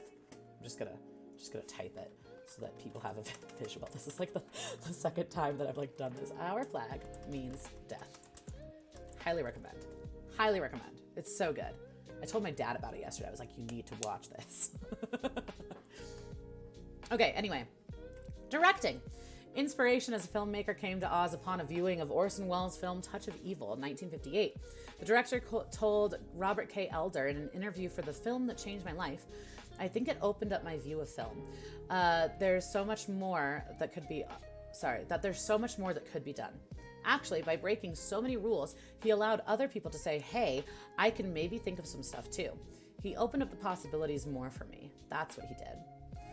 Oz began his behind-the-camera work when he co-directed the fantasy film The Dark Crystal with longtime collaborator Jim Henson. The film featured the most advanced puppets ever created for a movie. Oz further employed those skills in directing 1984's The Muppets Take Manhattan, such a good movie, as well as sharing a screenwriting credit. In 1986, he directed his first film that did not involve Henson, Little Shop of Horrors. The musical film starred Rick Moranis. I didn't know that he was the director of it. Rick Moranis and Ellen Greene, as well as Vincent Gardenia, Steve Martin, Bill Murray, John Candy, Christopher Guest, and Jim Belushi. I need to watch this again. I don't even think that this is one of those movies that at the time, I didn't even know who half of those people were. I need to watch Little Shop of Horrors again. Very necessary. It always brings us back to Dark Crystal. That's because I'm such a Muppet nerd. I love the Muppets so much. I love puppetry and Muppets just in general. So yeah, we're back to Dark Crystal, baby. We're here, Linkit. We never went anywhere, Linkit. Just kidding. Let's see. And a 15-foot tall talking plant voiced by Levy Stubbs, which at the time required Up to 40 puppeteers to operate? Shut the fuck up. 40 puppeteers? That's too many puppeteers. The film allowed Oz to show his ability to work with live actors and led to opportunities to direct films that did not include puppetry. Love it. Usually helming comedic productions, Oz went on to film Dirty Rotten Scoundrels in 1988, starring Steve Martin and Michael Caine. What About Bob in 1991, starring Bill Murray and Richard Dreyfuss, and House Sitter in 1992, starring Steve Martin and Goldie Hawn, all of which were scored by Miles Goodman. Interesting. Later films include The Indian in the Cupboard. I didn't know that he did that one either. That's so funny. In and Out, 1997, Bowfinger, 1999, The Score, 2001, the 2004 remake of Stepford Wives. Oh, what? I didn't know that he directed that. There's so many things that he's directed that I did not know he directed. And the original Death at a Funeral, 2007. Oz has frequently experienced on-set tension while directing his films, notably during the productions of What About Bob, In and Out, The Score, and Stepford Wives. Interesting. I wonder why. In 2016, Oz directed a one-man stage show titled In and of Itself, starring Derek DelGaudio, which had its world premiere at the Geffen Playhouse on May 16th. In April 2017, with the financial backing of Neil Patrick Harris, among others, the play began its off-Broadway theatrical run, which was initially slated for 10 weeks, but ended up extending its run for 72 weeks. Wow, that's a big extension. Huh. In October 2020, the streaming service Hulu purchased the rights to a live recording of the play, which debuted on January 22nd, 2021. Okay, interesting. Unrealized projects. Let me see if my tea is too hot to sip. Perfect. In the late 1980s, Oz was attached to direct a film adaptation of F. Scott Fitzgerald's 1922 short story, The Curious Case of Benjamin Button, for Universal Pictures. Oh, interesting. With Martin Short slated to star. Very different than the Brad Pitt version, eh? Oh, well. Oz dropped out of the project after he could not work out how to make the story work. Fair. Honestly, the movie's kind of weird. I don't know. I mean, I don't blame him. Oz was also going to direct the 1990 film Mermaids. Oh, Mermaids is such a classic. After, what is it, Lasse Hallström dropped out of the project. However, Oz also left the project due to creative differences and was ultimately replaced by Richard Benjamin. Oz reportedly did not get along with Cher, who starred in the film. What's up with Frank Oz not getting along with people? This is what I want to know. It was reported that in 1992, Oz was slated to direct a film adaptation of the musical Dreamgirls for the Geffen Film Company. Oz also planned to direct an unmade film titled Swing Vote before directing Dreamgirls. Interesting. In the late 1990s, it was reported that Oz was going to direct either Sylvester Stallone or Bruce Willis in an unmade film titled Ump for Metro-Goldwyn-Mayer. Oz claimed in a 2007 interview with the AV Club that he turned down the role to... What? He turned down the offer to direct Harry Potter and the Chamber of Secrets. Interesting. I don't know. Okay. However, Oz later retracted the statement about turning down the project in a 2021 interview. No, they didn't offer it to me. They asked me if I was interested, so it wasn't really an offer. Okay, fair. Because I was going to say, they had Chris Columbus direct the first three, so it'd be weird for them to have decided to like go a different way early on. You know what I mean? Interesting. I know, that was my reaction. Viri. In 2006, Dick Cook hired Oz to write and direct the cheapest Muppet movie ever made for Walt Disney Pictures. However, Disney passed on the project in favor of Jason Segel's script is really good. I'm not gonna lie. The Jason Segel Muppet movie is great. Jason Segel's script following Cook's departure from the studio. Acting. As an actor, Oz appeared in one scene as a prison storeroom keeper. Oh my god, his cameo in the Blues Brothers is so good. It's so good. He's literally, he's there for like 2 seconds, but it's chef's kiss. It's so good. Directed by John Landis. Also, Blues Brothers is one of my favorite movies of all time. It's in my top 5 easily. It might even be in my top 3. I love Blues Brothers. He appeared in a similar role in Scene in Trading Places, 1983, also directed by Landis. He had roles in several other Landis films, including An American Werewolf in London, 1981, Spies Like Us, 1985, Innocent Blood, 1992, Blues Brothers 2000, 1998. In 2001, he had a voice acting role in the Pixar film Monsters, Inc. Oh, I didn't realize, as Randall's scare assistant Fungus. That's funny. In 2005, he had a minor part in the Columbia film Zathura. It's basically Jumanji in space, as the voice of the robot. He played a lawyer in the critically acclaimed 2019 film Knives Out. I haven't seen Knives Out, and now I need to. It was kind of one that I wanted to watch prior, but now I really want to watch it. Other cameos have included playing a surgeon in scenes cut from the theatrical release of Superman 3, The Muppet Movie, The Great Muppet Caper, Muppets Take Manhattan, and several other Jim Henson-related films that did not involve just his puppeteering. Interesting. I wonder, I need to watch some of these Muppet movies again and look for him. Because as a kid, I didn't really know to look for him, right?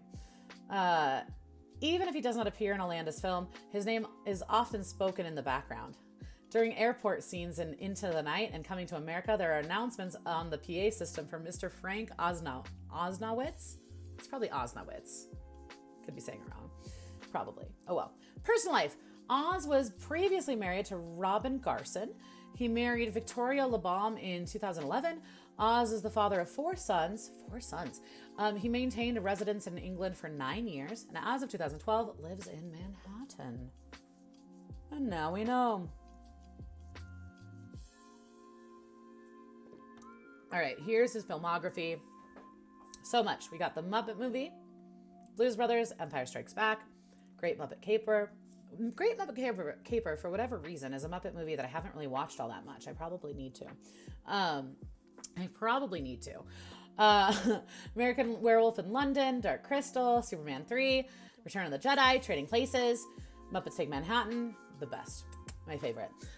Spies Like Us, Sesame Street presents Follow That Bird, Labyrinth, Muppet Vision 3D, which I remember that at a Disneyland. When I was a kid, we went to Disneyland and saw the Muppet Vision thing, which is a weird memory. Anyway, Innocent Blood, Muppet Christmas Carol is also one of my favorite Muppet movies. Oh man, it's a tie. Oh man, and then there's also Muppet Treasure Island. Ugh, that's also a really good one. I just love the Muppets. Blues Brothers 2000, Star Wars Episode 1, Phantom Menace, Muppets from Space, Adventures of Elmo in Grouchland, Monsters, Inc. I didn't know he was in Monsters, Inc. Star Wars Episode 2, Attack of the Clones, Zathura, Star Wars Episode 3, Revenge of the Sith, Star Tours, The Adventures Continue, Being Elmo. Oh, yeah. That's a good documentary, also sad. Okay, I Am Big Bird, The Carol Spinney Story. I also should watch this documentary. This is another one that I have not watched and I need to. Inside Out. What? No way. Wait a minute.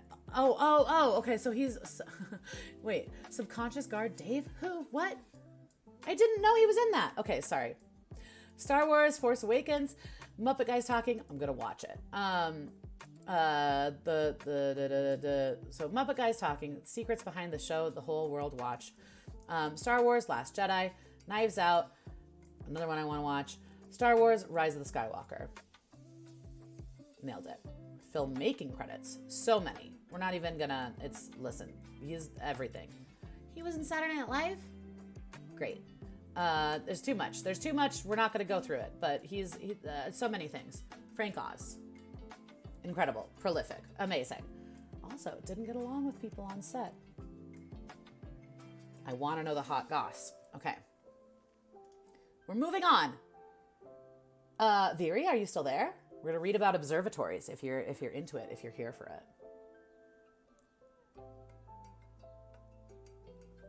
And if you're not, no worries, no pressure. It's just observatory time. An observatory is a location used for observing terrestrial, marine, or celestial events.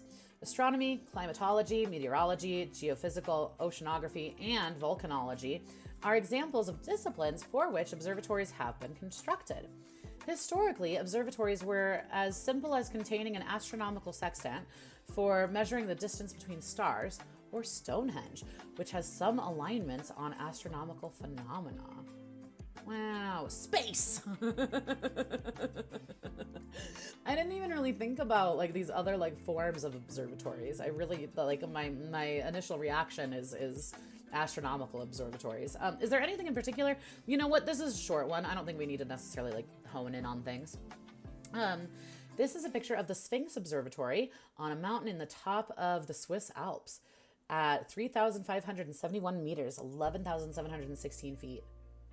What an observatory. All right, let's see. Astronomical observatories are mainly divided into 4 categories: space-based, airborne, ground-based, and underground-based. Whatever you'd like, just like learning with you. I like learning with you. I'm having chair things happen with me. I'm having chair things happen. Just needed to change the height of my arms, and I just needed to. And now I'm being awkward about it. Okay, so you swap it. You swap it. No, you hang up first. No, you. No, you. No, you. No, you. No, you. No. No. You. Okay. Nope. Here it is. All right, ground-based observatories. Ground-based observatories located on the surface of Earth are used to make observations in the radio and visible light portions of the electromagnetic spectrum.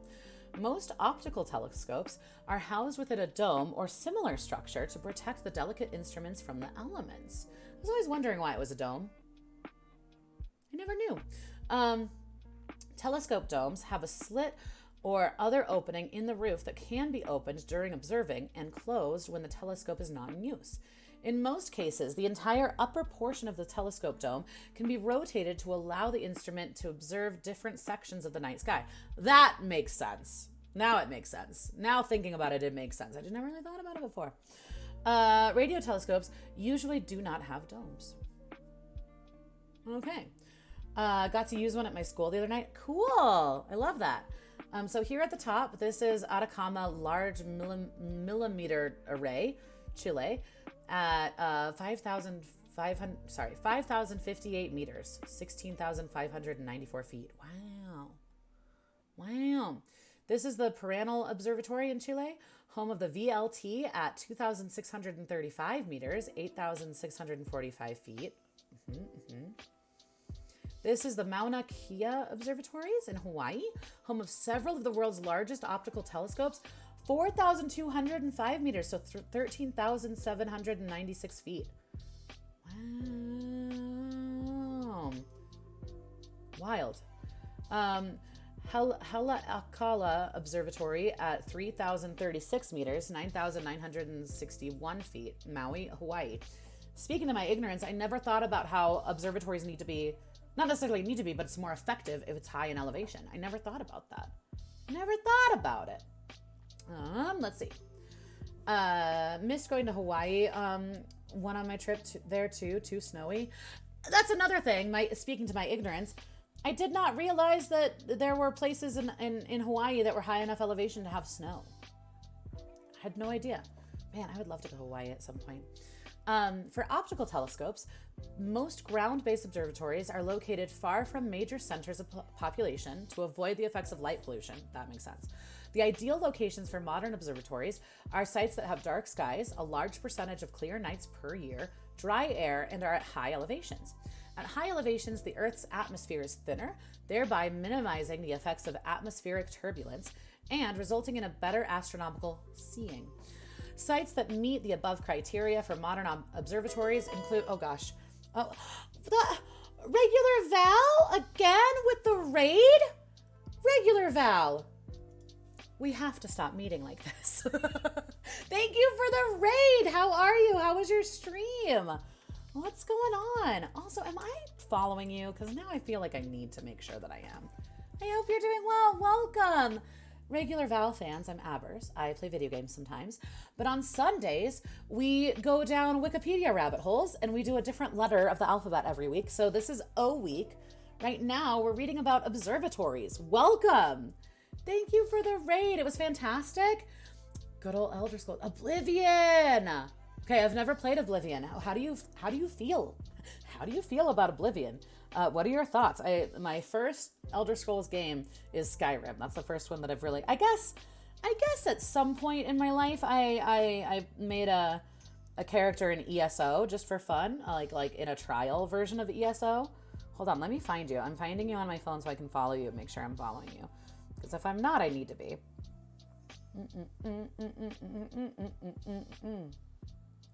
How am I not following you? Just call me Val. Everyone does. I love that. Okay, followed. Wow. Okay. Well, there we go. Got it. Done. Oblivion is that's true. It's true. The only issue is that I've been live for 6 hours already. So I'm gonna say that we can look up Oblivion in season 2 of Wikipedia with me.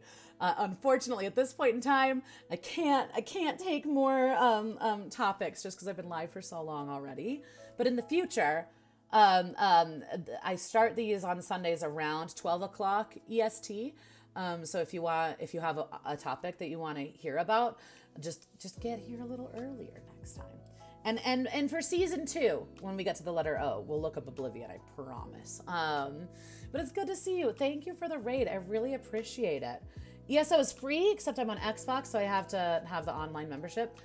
See more reasons that I should try out ESO at some point. I might, Viri. Do you play it? Because you're on Xbox, you're not on PC. But I'm glad that your stream was good. It's good to see you. Thank you again for the raid. I really appreciate it. And also feel free to go get some food and go get a stretch and all these things. You made affiliate today? Congratulations. That's so exciting. Nice. Good for you. Ooh, do you have emote ideas?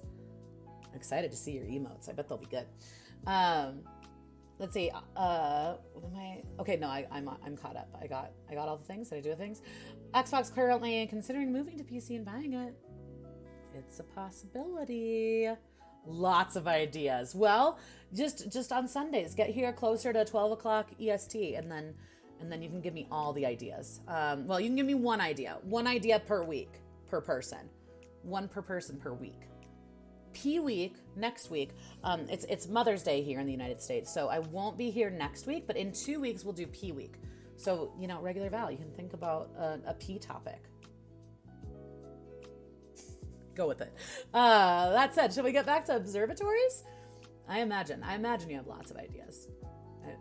Don't, Val, you heard nothing. You didn't hear me say P topic. You didn't hear me say it twice, Val. Okay, let's continue. Observatories, they need to be at high elevations because the Earth's atmosphere is thinner, thereby minimizing the effects of atmospheric turbulence, resulting in better astronomical seeing.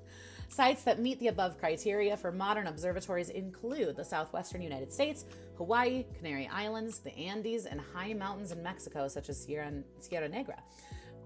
Major optical observatories include Mauna Kea Observatory and Kitt Peak National Observatory in the United States. I've never been to an observatory, I'm realizing. Now I kind of want to go to one. Pfft, please. Pfft. You pfft. That's a good onomatopoeia right there. Pfft. Okay, anyway, let's see. Roque de los Muchachos Observatory in Spain, Paranal Observatory, and Cerro Tololo Inter-American Observatory in Chile. Specific research study performed in 2009 shows that the best possible location for ground-based observatory on Earth is Ridge A, a place in the central part of eastern Antarctica. This location provides the least atmospheric disturbances and best visibility. I want to. Now I want to. All right, let's see. Radio observatories. Beginning in the 1930s, radio telescopes have been built for use in the field of radio astronomy to observe the universe in radio portion of the electromagnetic spectrum. Such an instrument or collection of instruments with supporting facilities such as control centers, visitor housing, data reduction centers, and or maintenance facilities are called radio observatories.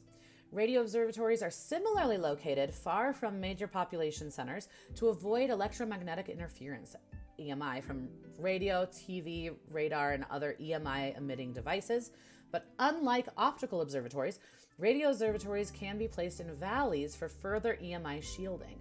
Interesting. Okay. Some of the world's major radio observatories include Very Large Array in New Mexico, United States, Jodrell Bank in the UK, Arecibo in Puerto Rico, Parques in New South Wales, Australia, and Chajnantor in Chile. Interesting. Highest astronomical observatories. Hold please while I drink some tea. Since the mid-20th century, a number of astronomical observatories have been constructed at very high altitudes, above 4,000 to 5,000 meters, 13,000 to 16,000 feet. Yeah, that's super high up. The largest and most notable of these is the Mauna Kea Observatory, located near the summit of a 4,205 meter, 13,796 foot volcano in Hawaii. The Chacaltaya Astrophysical Observatory in Bolivia at 5,230 meters, 17,160 feet, was the world's highest permanent astronomical observatory from the time of its construction during the 1940s until 2009. It has now been surpassed by the new University of Tokyo Atacama Observatory, an optical infrared telescope on a remote 5,640 meter, 18,500 feet mountaintop in the Atacama Desert of Chile. Wow. Look at these cool pictures. This is an ancient Indian observatory in Delhi. El Caracol Observatory Temple at Chichen Itza, Mexico.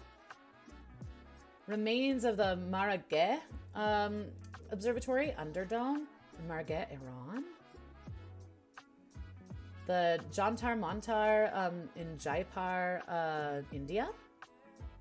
Jaipur. The Estonian Tartu Observatory, starting point of the Struve Geodetic Arc. These are all beautiful. 19th century observatory in Sydney, Australia, 1872. Ecuador's 1873 Quito Astronomical Observatory near the equator. The 1962 built Solar Observatory in Lomnicki Peak in Slovakia. Griffith Observatory in September 2006 in Los Angeles, California. That's a dream observatory. Which one? Which one is your dream observatory? This one? The one in Delhi? Let's see. Oldest astronomical observatories. The oldest proto-observatories in the sense of an observation post for astronomy. So here's a big old list. I'm not going to read through all of them, but there you go. The big one? Which one's the big one? Which one is the big one? Which one are you talking about? The oldest true observatories in the sense of a specialized research institute include all of these, and I'm not going to read the things, but you know, here they are. Ooh, do we have pictures though? If we have pictures though, let's see. Cool. No picture? We're at that point in the stream. Ooh, look at this one. Pretty. This one's in China. I was gonna say the previous one. This one's in Iran. Beautiful. And this one's in Iraq. Gorgeous, amazing. This one's in China. This one's in Uzbekistan. This one is also in China. This one's in Turkey. Denmark. Also Denmark. The Netherlands. Oh man, there's pictures of the above ones too. We'll look at those too. Italy, no picture. Denmark, cool. Paris, in France. Greenwich, England. Russia. Berlin, Germany. Jantar Mantar, India. Stockholm, Sweden. Lithuania. Real Instituto Observatorio de la Armada, Spain. Italy, Scotland, more in Italy, more in Italy. The record-breaking one? Oh, the one in Chile. That's the one. There we go. Chile. I don't know if it was the biggest so much as the highest. It was the highest in altitude. Was there one that was also the biggest? Apologies, I don't remember. Those domes, though. What them domes do, though. Lviv in the Ukraine. This one was in Indonesia. This one's in the Vatican. Ireland. India. Ireland. Madrid in Spain. Estonia. Naples. So many. United States. Finland in Helsinki. United States, Williams College. Loomis Observatory. Russia again. All sorts of domes. Harvard. Wow. Cincinnati Observatory. Georgetown. Detroit. Quito. Lisbon. Portugal. McCormick. In the United States. Lick Observatory. Ooh, this is the inside of a dome. That's kind of cool. Of course, Harvard got so many domes. Of course they do. Let's see. Smithsonian. Got a lot of domes as well. Lowell Observatory. Theodore Jacobson Observatory. I wonder if there's one in Colorado. I bet there is because of our elevation. Let me see. I'm going to make a field trip. Observatory in Colorado.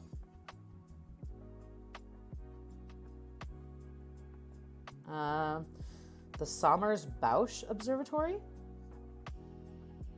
The 5 best observatories in Colorado. Okay, clearly there are a few.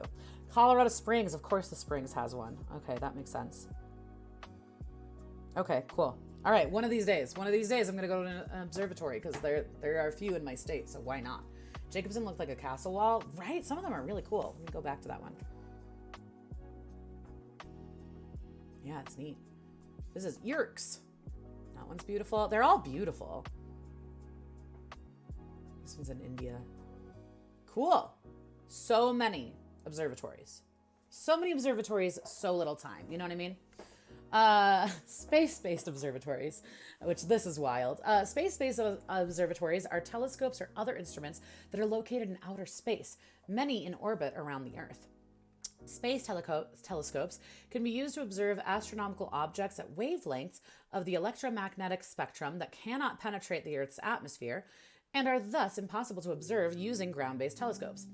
The Earth's atmosphere is opaque to ultraviolet radiation, X-rays, gamma rays, and is partially opaque to infrared radiation, so observations in these portions of electromagnetic spectrum are best carried out from a location above the atmosphere of our planet. Another advantage of space-based telescopes is that, because of their location above the Earth's atmosphere, their images are free from the effects of atmospheric turbulence and plague ground-based observations. As a result, angular resolution of space telescopes, such as the Hubble Space Telescope, pictured here, is much smaller than ground-based telescope with a similar aperture. However, all these advantages do come with a price. Space telescopes are much more expensive to build, of course, that makes sense, than ground-based telescopes. Due to their location, space telescopes are extremely difficult to maintain. The Hubble Space Telescope was serviced by the Space Shuttle, while many other space telescopes cannot be serviced at all. The James Webb Space Telescope, JWST, will replace the Hubble telescope in 2021. This was in the past, so that already happened, apparently. It just broke a record the other day? What record did it break? Was it replaced by the James Webb Telescope? Interesting. Let me get a little more tea happening here. All right. Airborne observatories. Airborne observatories have the advantage of height over ground installations, putting them above most of Earth's atmosphere. They also have an advantage over space telescopes. The instruments can be deployed, repaired, and updated much more quickly and inexpensively. The Kuiper Airborne Observatory and the Stratospheric Observatory for Infrared Astronomy used airplanes to observe in the infrared, which is absorbed by water vapor in the atmosphere. High-altitude balloons for X-ray astronomy have been used in a variety of countries. So this is Sophia on board a Boeing 747 SP. I think furthest out object observed. Oh, cool. It was supposed to have died by now, but it went, now I'm still here. Cool. Good for you, Hubble. Good for you. Volcano observatories. This is wild. I did not know this was a thing. A volcano observatory is an institution that conducts the monitoring of a volcano as well as research in order to understand the potential impacts of active volcanism. Volcanism. Among the best known are the Hawaiian Volcano Observatory and the Vesuvius Observatory. Mobile volcano observatories exist with the USGS VDAP, Volcano Disaster Assistance Program, to be deployed on demand. Each volcano observatory has a geographic area of responsibility as it is assigned to, whereby the observatory is tasked with spreading the activity forecasts, analyzing potential volcanic activity threats, and cooperating with communities in preparation for volcanic eruption. Wow. I mean, it makes sense. I never thought about it. There we go, Very. Observatories. We did it. How do you feel? Do you feel satisfied with your care? 2 more topics. We got 2 more. Okay? We got ocelots, and then we got oboes, and then we're going to call it for the day, kids. Y'all are sweet. Thank you for chatting and lurking and sticking around. I appreciate it. Yay, observatories. I learned a lot. I didn't know so much of that. A lot of that wasn't new information for me. All right, Slice Raven, if you're still lurking, we're reading about ocelots. You might not be. But guys, if you don't know Slice Raven is the winner of the most recent Bob Ross Paint-Along. Plus, Slice Raven is just an amazing human being and streamer and artist, and you should go check them out. If you're not following Slice Raven, highly recommend you go check out Slice Raven. But this is Slice Raven's topic. So here we go. Come on, Nightbot. There it is. The ocelot. What a beautiful, beautiful cat. Oboes are lovely. Never played one, but that sound. Oh man, a good oboe or a good English horn or a good bassoon. I love a double reed. I can't play double reeds, Alina. I've never tried. I guess I've tried a little bit, but not like I've never really tried. But I do love a good double reed. Oh yeah, we'll get into oboes in just a minute here. But first, ocelots. Yeah? The ocelot, Lepardus pardalis, is a medium-sized spotted wildcat that reaches 40 to 50 centimeters, 15.7 to 19.7 inches at the shoulders, and weighs between 8 and 15.5 kilograms, so 17.6 and 34.2 pounds. Oh, they're small. These are small boys. Almost 6 hours and 30 minutes. Mental health check. I'm doing okay. Should we do a stretch, though? Thank you for that. I appreciate it. Thank you. Mental health check. I'm doing okay. We're almost there. We only have 2 more topics. I'm stretching, as you can see. We're doing a stretch. You can kind of see I'm stretching. Thank you, Zenith. I appreciate it. Good looking out. Hydrate, baby, hydrate. Thanks, guys. Hey, thank you all for keeping me alive. I appreciate it. I imagine that we'll finish here around the 7-hour-ish mark. This is why in the future we're going to have a queue system. Thank you for checking in. I appreciate it. For me in my time zone right now, it's 5:30. I think if I can be done before 7, I'll feel okay about it. But yeah, see, these go for a long time. Okay, back to lurking. Zena, thank you. I appreciate you. Good looking out. Thank you for that. And Lilith, thank you for the hydrate. I appreciate it. All right, ocelots. They're smaller than I thought. I didn't realize. This is why hardcore This is hardcore wiki. You must stay alive. Yeah, if I die in real life, I die in real life. I don't make the rules. It's hardcore. Existence is hardcore.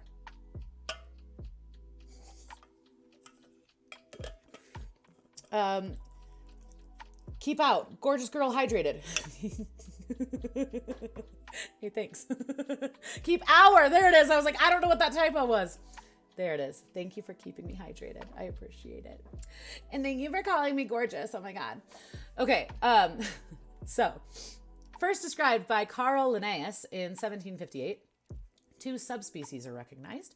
It is native to southwestern United States, Mexico, Central and South America, and to the Caribbean islands of Trinidad and Margarita. It prefers areas close to water sources with dense vegetation, cover, and high prey availability. Typically active during twilight and at night, the ocelot tends to be solitary and territorial. It is efficient at climbing, leaping, and swimming. It preys on small terrestrial mammals such as armadillos, opossums, and lagomorphs. Both sexes become sexually mature at around 2 years of age and can breed throughout the year. Peak mating season varies geographically.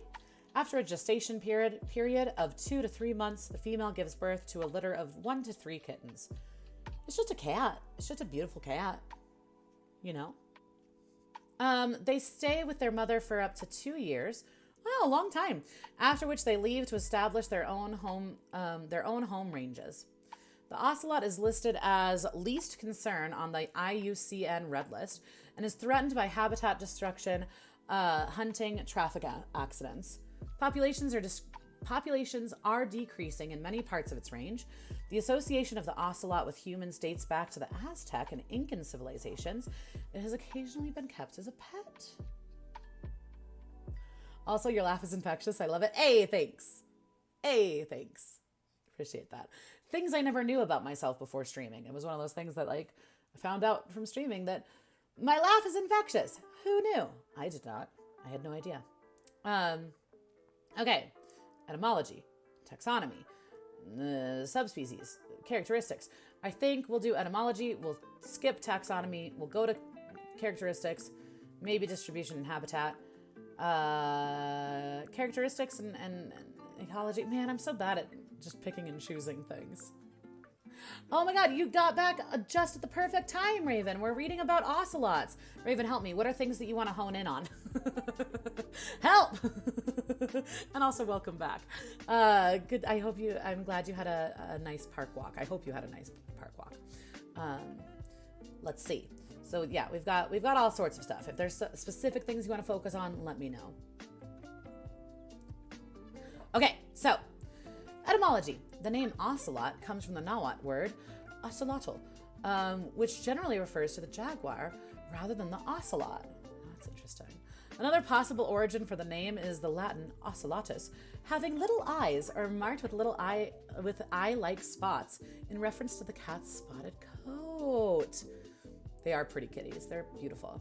Other vernacular names for the ocelot include cunagaro, Venezuela, gato onza, Argentina, gato tigre, Panama, e tigricati, Suriname. Oh man, I don't even know. Jaguatirica, Brazil, Manigordo, Costa Rica, Panama, Venezuela, Maracaja, Brazil, Mathuntori, Ocelote, Onza, Pumillo, Tiger cat, Belize, Tigrecillo, Bolivia, and Tigrillo, Colombia, Ecuador, Guatemala, and Peru.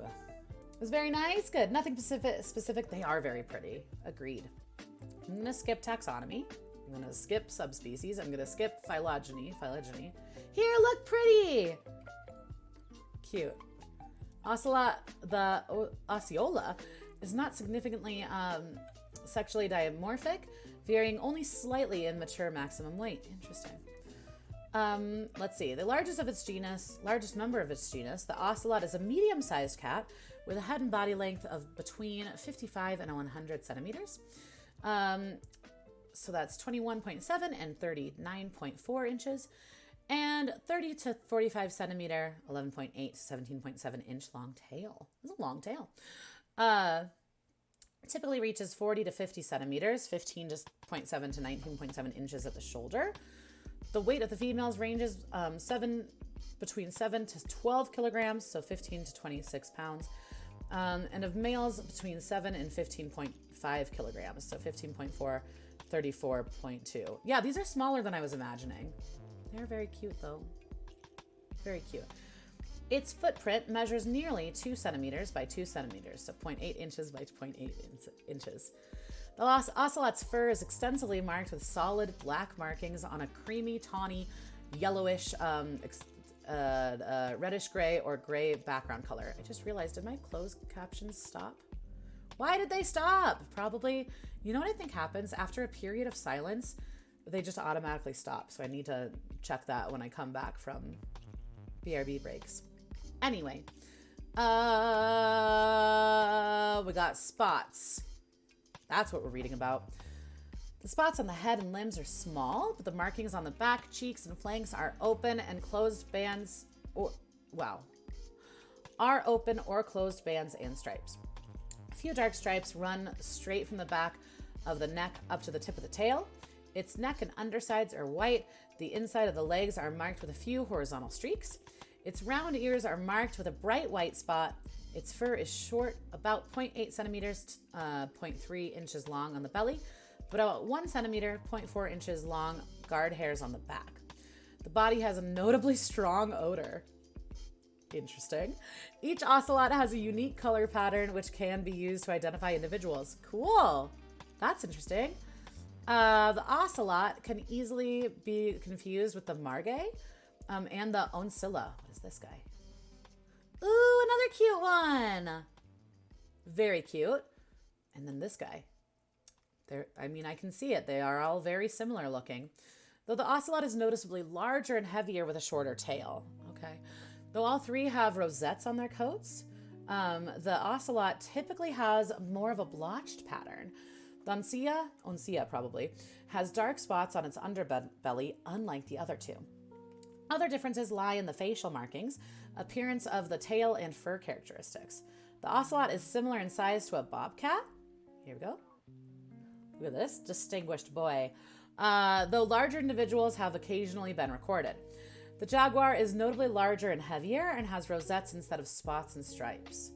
Okay, so rosettes, I'm assuming what they mean is this kind of like the C situation, rather than like a full-on spot. Does that make sense? We'll watch a video of one in a second here. Its eyes are brown but reflect in a golden hue when illuminated.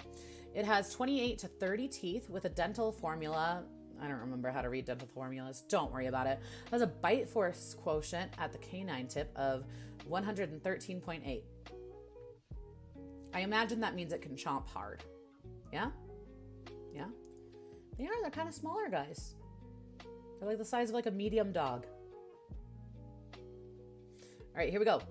This is a video of two ocelots, mother and daughter, in a wooded area of the Pantanal wetlands. At night, they encounter fewer humans on this farm. Look! They look just like little cat BBs. Cats are cats. It doesn't matter what size. Do you know what I mean? This is me as a cat owner, but I'm like, this is just like my cat. Cute. Very cute. Very cute. You love to see it. Okay, like they're little BBs, right? I'm gonna skip this part. I think let's go to ecology and behavior because it sounds like essentially the southwestern United States, Mesoamerica, Central America, and South America is kind of the range, yeah? Yeah. Look at this beautiful one. Cute. Ocelot is usually solitary and active mainly during twilight and at night. Radio-collared individuals in the Cochacashu Biological Station in Peru rested during the day and became active earliest in the late afternoon. They moved between 3.2 and 17 hours until dawn and then returned to their dens. During daytime, it rests on trees, in dens below large trees, or other cool, sheltered sites on the ground. It is agile in climbing and leaping and escapes predators by jumping on trees. It also is an efficient swimmer. Its scent marks its territory by spraying urine. Always comes back to urine, doesn't it? I don't know why. The territories of males are 3.5 to 46 kilometers squared. So that's 1.4 to 17.8 square miles. That's a large range. While those of females cover 0.8 to 15 kilometers squared. So 0.3 to 5.8 square miles. So a lot larger for the men. Territories of females rarely overlap, whereas the territory of a male includes those of 2 to 3 females. Social interaction between sexes is minimal, though few adults have been observed together, even in non-mating periods. Some juveniles interact with their parents. Data from camera trapping studies confirm that several ocelot individuals deposit scat in one or several communal sites called latrines. Interesting. The ocelot can be aggressive in defending its territory, fighting even to the death. The population density of ocelots has been observed to be high in areas with high rainfall, tend to decrease with increasing latitude. Highest density have been recorded in the tropics.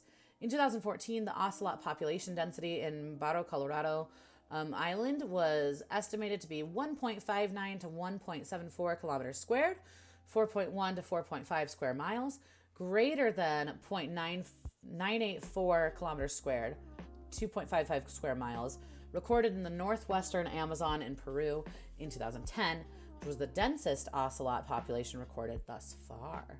They use public toilets, basically. They're organized with where they poop. Makes sense to me. Recorded predators in the ocelot in Texas, include bobcats, cougars, coyotes, large raptors, feral dogs, wild boar, American alligators, pit vipers, and humans. They are really pretty. They are really pretty and really cute, aren't they? I see why you picked them. Hunting and diet. Ocelots have been observed to follow scent trails to acquire prey. They walk slowly at a speed of 0.3 kilometers per hour, 0.2 miles per hour, searching for prey. Alternatively, an ocelot may wait for prey for 30 to 60 minutes at a certain site and move to another, walking at 0.8 to 1.4 kilometers per hour, 0.5 to 0.9 miles per hour if unsuccessful. An ocelot typically prefers hunting in areas with vegetation cover, avoiding open areas, especially on moonlit nights, so as not to be seen by prey. As a carnivore, it preys on small terrestrial mammals such as rodents, lagomorphs. What are lagomorphs? Anybody know? Armadillos, opossums, and also fish, insects. See, we could have done opossums. There's so many creatures that start with the letter O. Amazing. Next time, orangutans, orcas, opossums, and for Val, oblivion. Also fish, insects, reptiles, and small birds. Usually feeds on the kill immediately, but removes bird feathers before. Interesting.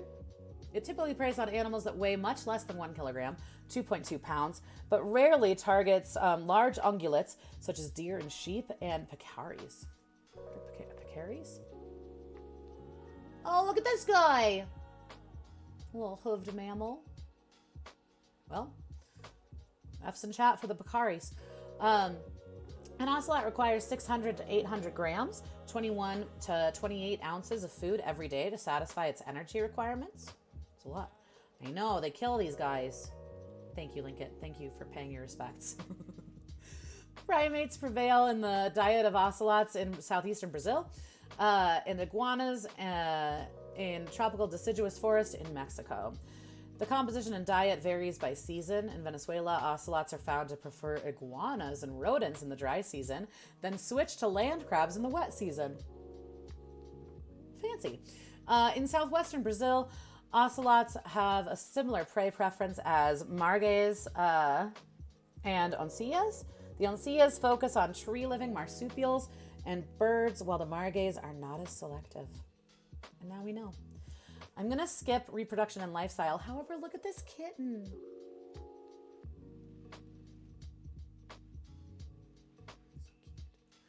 I'm going to skip it, though. threats. I'm also sad about it, but maybe we should read about it a little. Throughout its range, the ocelot is threatened by loss and fragmentation of habitat. In Texas, okay, so Slice Raven, a question for you, being from Texas, did you ever encounter ocelots? Like, did you ever see one in the wild? I never really thought about it, but probably it's kind of like seeing a bobcat here in Colorado, maybe. Never, I didn't. Should we look at the baby one more time? So cute. Okay, anyway. The fertile land that supports dense cover and constitutes the optimum habitat for the ocelot is being lost to agriculture. The habitat is often fragmented into small pockets that cannot support ocelots well, leading to the deaths due to starvation. Traffic accidents have emerged as a major threat over the years as ocelots try to expand beyond their natural habitat into new areas and get hit by vehicles. Sad. In the Atlantic forest in northeastern Argentina is affected by logging and poaching of prey species. Fur trade. Yeah, I was thinking about fur trade. So sad. Fur trade was flourishing business in the 1960s and 70s that resulted in severe exploitation of felids, such as the ocelot and the jaguar. In the 1960s, ocelot skins were among the most highly preferred in the United States, reaching an all-time high of 140,000 skins traded in 1970. This was followed by prohibitions on commercial trade of spotted cat skins in several range states, such as Brazil and the U.S., causing ocelot skins in trade to plummet. In 1986, the European Economic Community banned import of ocelot skins, and in 1989, the ocelot was included in the Appendix 1 of Convention on International Trade of Endangered Species of Wild Fauna and Flora. However, the hunting of ocelots for skins has continued and is still a major threat to ocelot survival. That's sad. Another threat has been the international pet trade. That's another one that's sad. Yeah, I'm talking a lot about exotic pets on this week of Wikipedia. This typically involves capturing ocelot kittens by killing their mothers. These cats are then sold to tourists. Though it is banned in several countries, pet trade survives. In some areas of Central and South America, ocelots are still sold in a few local markets. Never saw one in the wild, probably because they're nocturnal. That makes sense. Yeah, that totally makes sense. Conservation. Conservation efforts are being made. I'm not going to read about it, but rest assured, conservation efforts are being made. In culture, let's read about the culture, shall we? Just a little bit, because I'm always fascinated by it. Okay, here we have a moche ceramic bottle in the shape of an ocelot.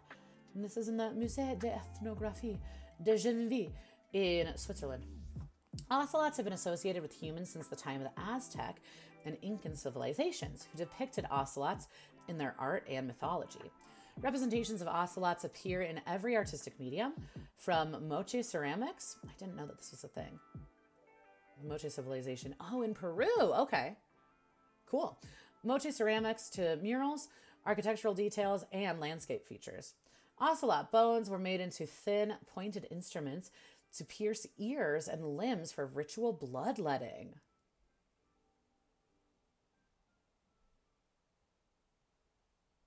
Okay. Several figurines depicting ocelots and similar felids are known. Felids? Probably felids, like feline, right? In her 1904 work, Penitential Rite of the Ancient Mexicans, archaeologist Zilia Nuttall described a statue depicting an ocelot or another felid excavated in Mexico City and its relation to the Aztec deity Tezcatlipoca. She argues that the sculpture depicted an ocelot, writing, "Oh my God, look at Salvador Dali." We'll get there. According to the well-known myth, Tezcatlipoca, when cast down from the heaven by Quetzalcoatl, fell into the water, where he transformed himself into an ocelot and arose to kill certain giants. Huh. Moreover, she described a photograph of a seated person to corroborate her claim. At the back of his head, above his left hand, and the head of the ocelot, wow. We're almost there. At the back of his head, above his left hand, the head of an ocelot is visible, whose skin hangs behind his back, the tail ending below his knee. Beside this, the personage wears leggings made of the spotted ocelot skin and rattlesnake girdle, from which hang 2 conventionalized hearts. It is interesting to find that in a note written beneath its photograph, the late Senor Islas de Bustamante independently identified the above figure as a representation of Ocelotl Tezcatlipoca, or Tlatoca Ocelot, lit, the Lord Ocelot, and described as wearing the beard of the mask of Tezcatlipoca. Interesting. Here is Salvador Dali with his pet ocelot, Baboo. Babo. I did not. I knew that he had like an exotic cat for a pet, but I didn't know it was an ocelot. Like many other felids, occasionally ocelots are kept as pets. They might demand a lot of attention from their owners and have a tendency to chew on or suck on objects such as fabric and the fingers of their owners. This can lead them to accidentally ingesting objects such as tennis balls. That's random. Agile and playful, pet ocelots can be troublesome to keep due to their habit of leaping around and potentially damaging objects. Ocelots may unintentionally injure their owners with bites. Nevertheless, carefully raised ocelots can be highly affectionate. Painter Salvador Dali kept a pet ocelot named Babao? Baboe? Why can't I read it? Baboe? Babo. Hi, Mom! Sounds terrible now, but I really wanted a pet ocelot as a kid. I mean, it makes sense. Yeah, they're really cute. I can see it. Actually, I wanted any pet as a kid. I know, your parents didn't really believe in pets, did they? How you doing, Mom? It's good to see you. By the way, if you haven't, donated points to the Science Stream with Mama Abers challenge, we're up to 122,000 points out of 200,000 raised. So, hi, Mama Abers! Love Dolly. Forgot he owned an ocelot. Yeah, I did too. I knew he had an exotic cat as a pet, but I didn't realize it was an ocelot. Fury, thank you for your contribution. So excited. Yeah, we'll figure it out. We'll have to work out the details. But yeah, I know we have a distilling kit. Mom, I want to get a lemon battery kit. And then I like rule of 3. So we should probably do one more science-y thing. So we've got your distillation thing. I'll get us a lemon battery thing. And then, I don't know, should we do a volcano of sorts? Gimp, thank you for your contribution. You remembered! You did it, Gimp. You're on it. But yeah, think about a third one that you would want to do, maybe, Mom. I keep thinking of a volcano kind of a situation, but we can do whatever. We'll figure. Oh, you know what? Maddie Bratty talked about slime. Hey, Mom, do you want to talk about the scientific properties of slime and how when you combine Elmer's glue with contact solution, it makes slime? Let me know. I have 2 microscopes. I know. So, Mom, how am I going to film what we can see in the microscopes? Do you know what I mean? You and I can look through microscopes, but in terms of content, it's going to be just people watching us look through microscopes. You know what I mean? Just things to think about. But we can totally do it. Love slime. Colloidal suspensions, baby. Perfect. Okay, so this is what we're going to do. We're going to do distillation kit. We're going to look through microscopes. We're going to make a lemon battery, and we're going to make slime. That's the plan, Mom. So excited for this. It's going to be fun. It's going to be a good time. Let's see. Yeah, that's Mama Abers. That's my mom. We'll figure it out. I'm not worried about it. The content is us interacting. Accurate. Okay, but elephant toothpaste is really dangerous. I don't want to burn down my apartment. This is another thing we need to be careful of. Safety first, Mom. But we'll figure it out. We'll figure it out. Yeah, no, Linkit, you're right. It's us interacting. You right. Okay, let's continue. We're almost done. We have one more topic. We're making it happen. Sodium and water. Go. It's totes safe? You have school science equipment websites? Okay. All right. So we'll do maybe 4 then? BRB. All right. Bye, Mom. But Mom, I know you're BRBing, but let's talk about it later. Let's not talk about it on stream. I've been live for so long. I love you. We'll talk about it later, I promise. Okay, Mom? Okay, where are we? Jesus Christ. Painter Salvador Dali kept an ocelot named Babu. Go with it. That was seen with him at many places he visited, including a voyage aboard the SS France. When one of the diners at the New York restaurant was alarmed by his ocelot, Dali told her that it was a common domestic cat that he had painted over in an op art design. You'll love to see it. Opera singer Lily Pons and musician Graham Parsons are also known to have kept ocelots. Interesting. There it is, Raven, we did it! We read about ocelots. We only have one topic left. We're going to read about oboes, and then we're going to be done for the day. Raven, thank you for your topic. I appreciate it. Once again, if you're not following Slice Raven, huge mistake. Huge. You need to go follow Slice Raven immediately. Go do it. Go do it, and then come back, and we'll read about oboes. This is our last topic for the day. Thank you all for sticking with me. Thank you for chatting and lurking and hanging out. I really appreciate it. Thank you for keeping me hydrated and keeping me company. It means a lot. It really does. All right, oboe time. Last topic of the day. We're on it. We're gonna get it done. It's happening. I'm gonna stand and do one more stretch situation. I invite you to stretch with me if you feel so inclined.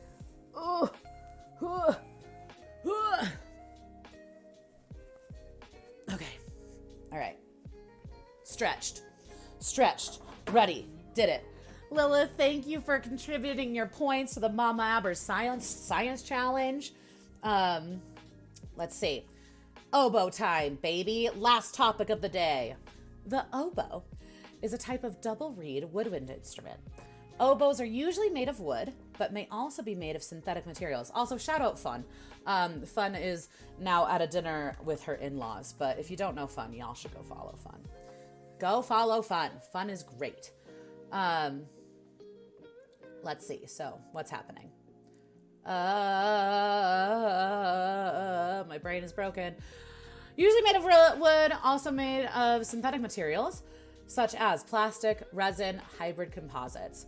The most common oboe plays in the treble or soprano range. A soprano oboe measures roughly 65 centimeters. I would imagine that this is the most common one. That's what they said. Treble or soprano. When we say soprano oboe, is that the most common one?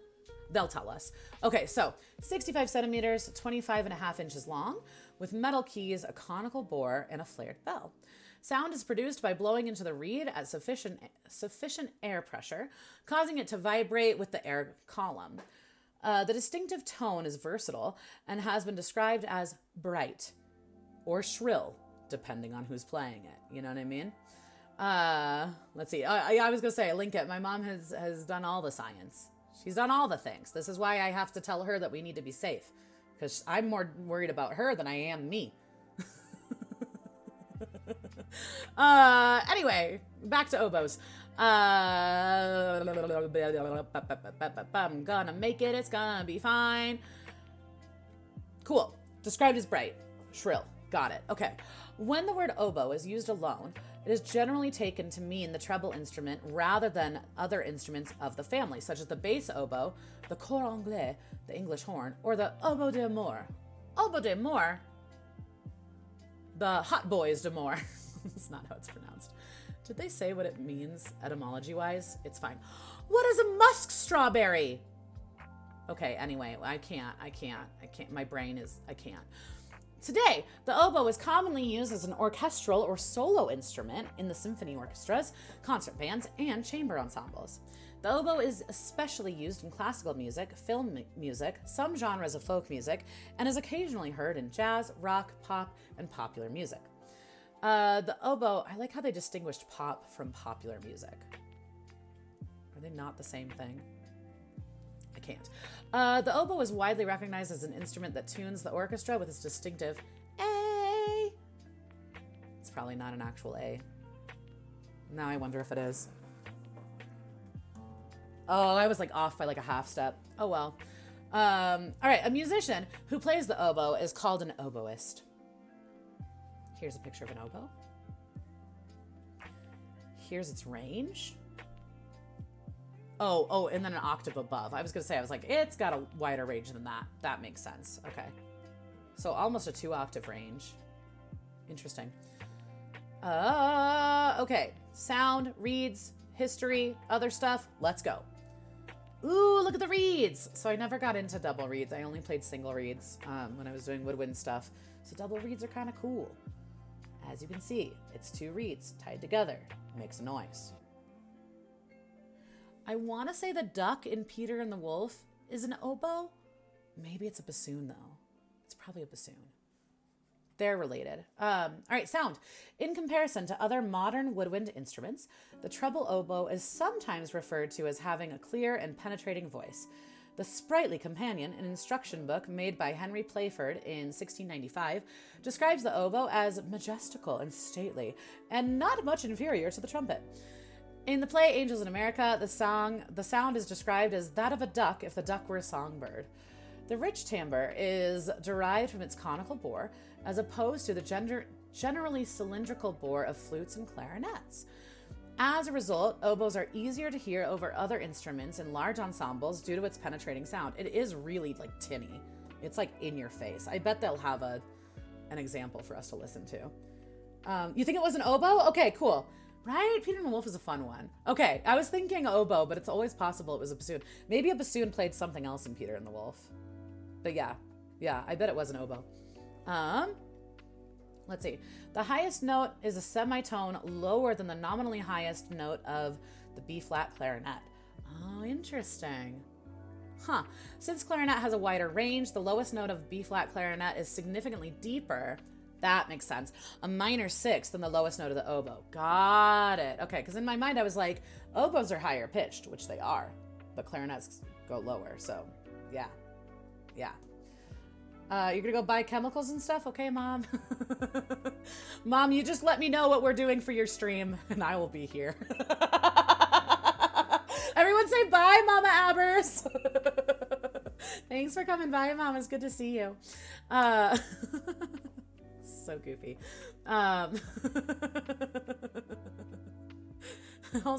Also, can we talk about TTFN?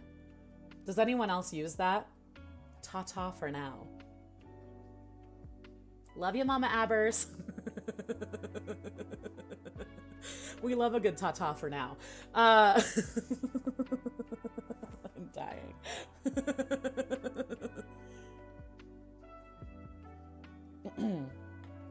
Okay. Do you? Yeah. From now on, have you ever used ta-ta for now? Has anyone else? I have only seen my mom use it.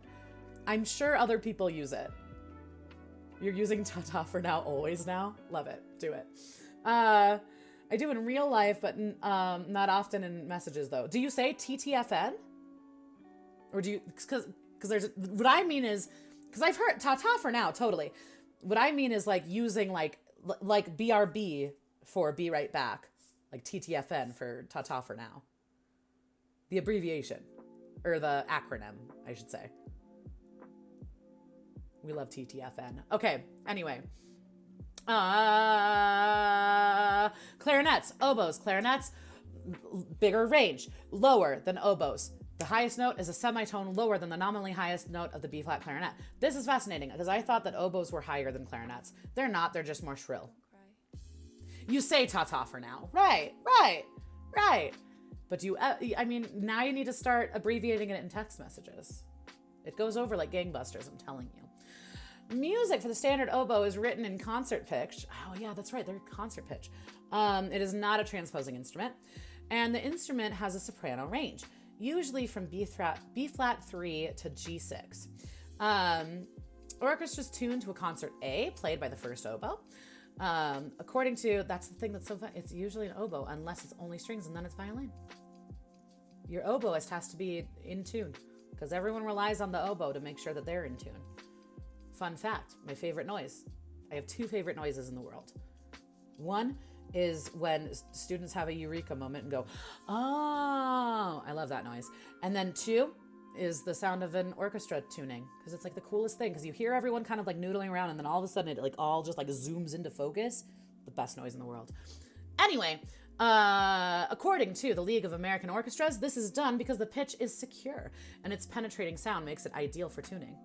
The pitch of an oboe is affected by the way in which the reed is made. The reed has significant effect on the sound. Variations in cane and other construction materials, the age of the reed, the differences in scrape and length all affect the pitch. Hardcore oboists make their own reeds, which is wild to me.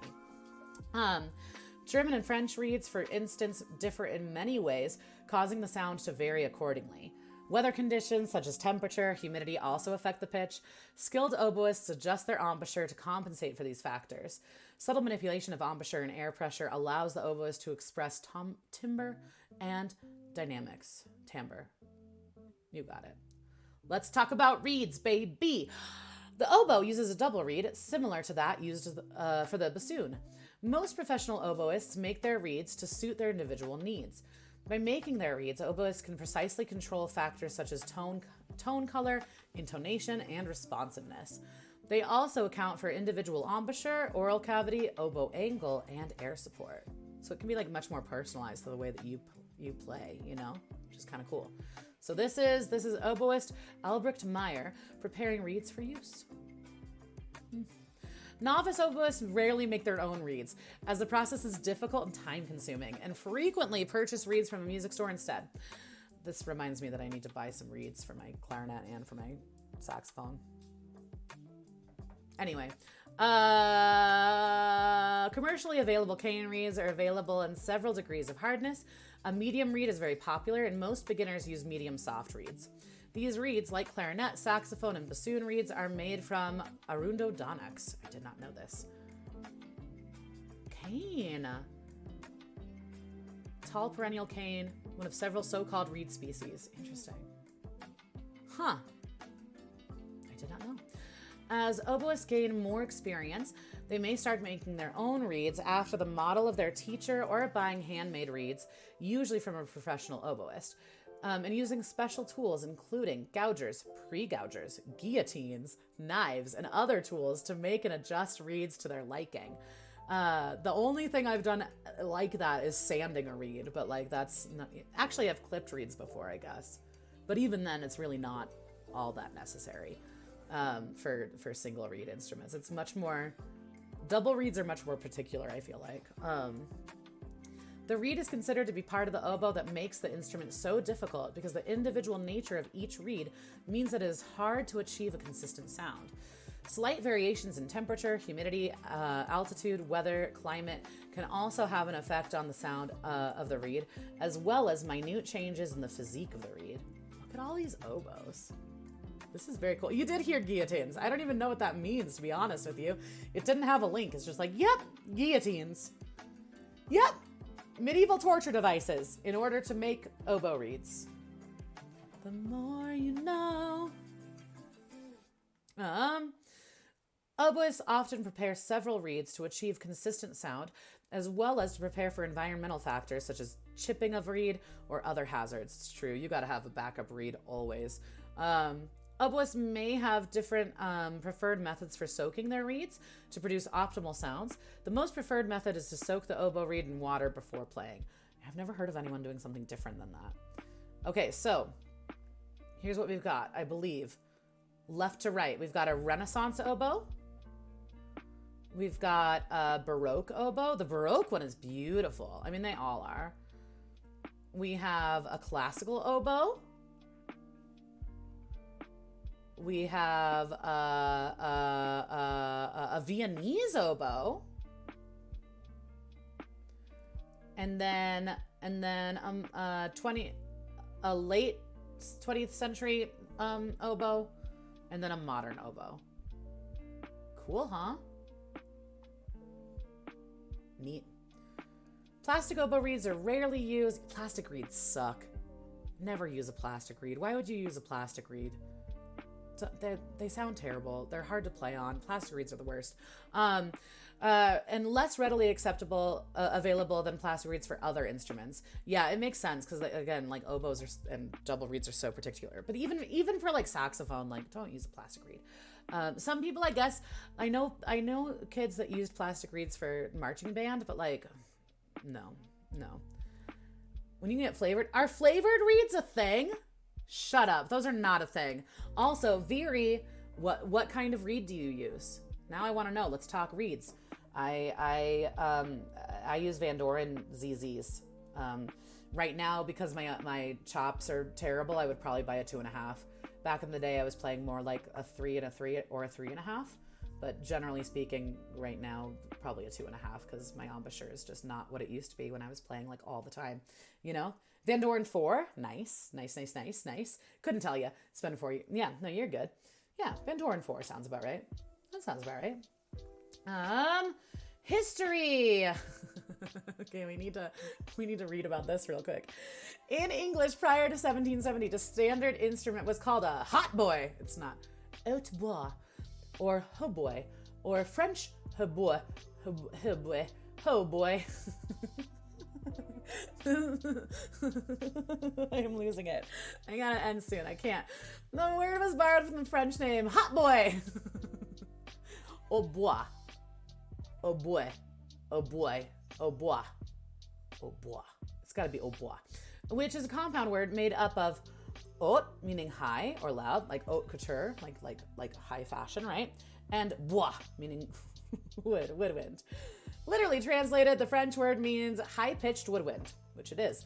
The spelling of oboe was adopted into English circa 1770 from the Italian oboe, transliteration of the 17th century pronunciation of the French name. I am now going to just skim to see if there's anything super interesting that we want to read about. So excuse me while I skim things.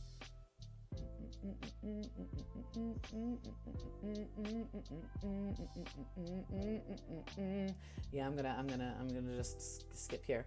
What's a wiener ober? I need to be done. Okay, oboes. Okay, all right. Here, look at oboes. Do you see them? Oboes.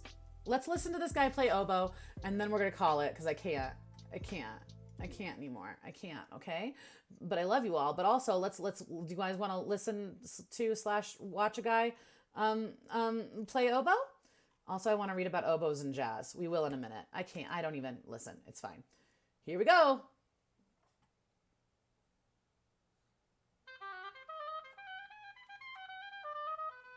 Dude, this guy can get it.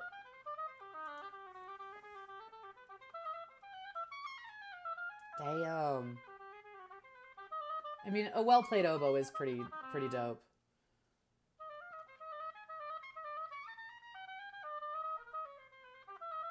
The fingerings are really similar to clarinet, so if I figured out the embouchure, I could probably play an oboe, but that's a tall task.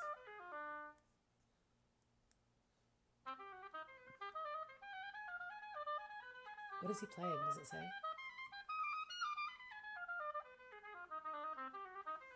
We'll see in a minute. Good job, sir. Well done. What was that? The Furling Oboe Study. Great. Good oboeing. That was pretty good, right? That was impressive. That was some good oboeing right there. Good oboeing, sir. Sir, you done well. Close this. Can I, how do I? No, sir, we already listened to you, oboe. Okay, here we go. Franz Wilhelm Furling. Okay, interesting. We're gonna skip ahead to jazz because I'm curious about it, and I've never heard of anyone using an oboe in jazz, and I saw Mingus, and so now I need to know. The oboe remains uncommon in jazz music, but there have been notable uses of the instrument. Some early bands in the 1920s and 30s, most notably that of Paul Whiteman, included it for coloristic purposes. The multi-instrumentalist Garvin Bushell, I don't know them, played an oboe in jazz bands as early as 1924 and used the instrument throughout his career, eventually recording with John Coltrane in 1961. Interesting.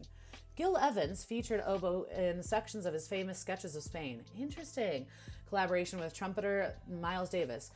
Gil Evans used a lot of unconventional instruments in his arrangements. Like I know that he used a French horn a lot in jazz, which is just not a common jazz instrument.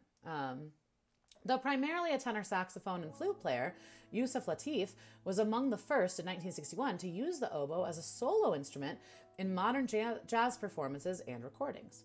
Composer and double bassist Charles Mingus, one of my favorites. I love Mingus so much, you don't even know. He's like my favorite arranger.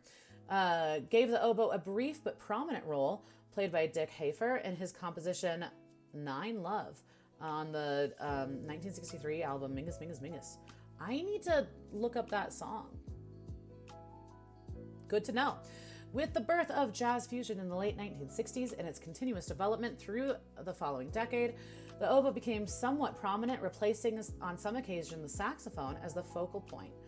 The oboe was used with great success by the Welsh multi-instrumentalist Carl Jenkins in his work with groups Nucleus and Soft Machine, and the American woodwind player Paul McCandless, co-founder of the Paul Winter Consort, and later Oregon.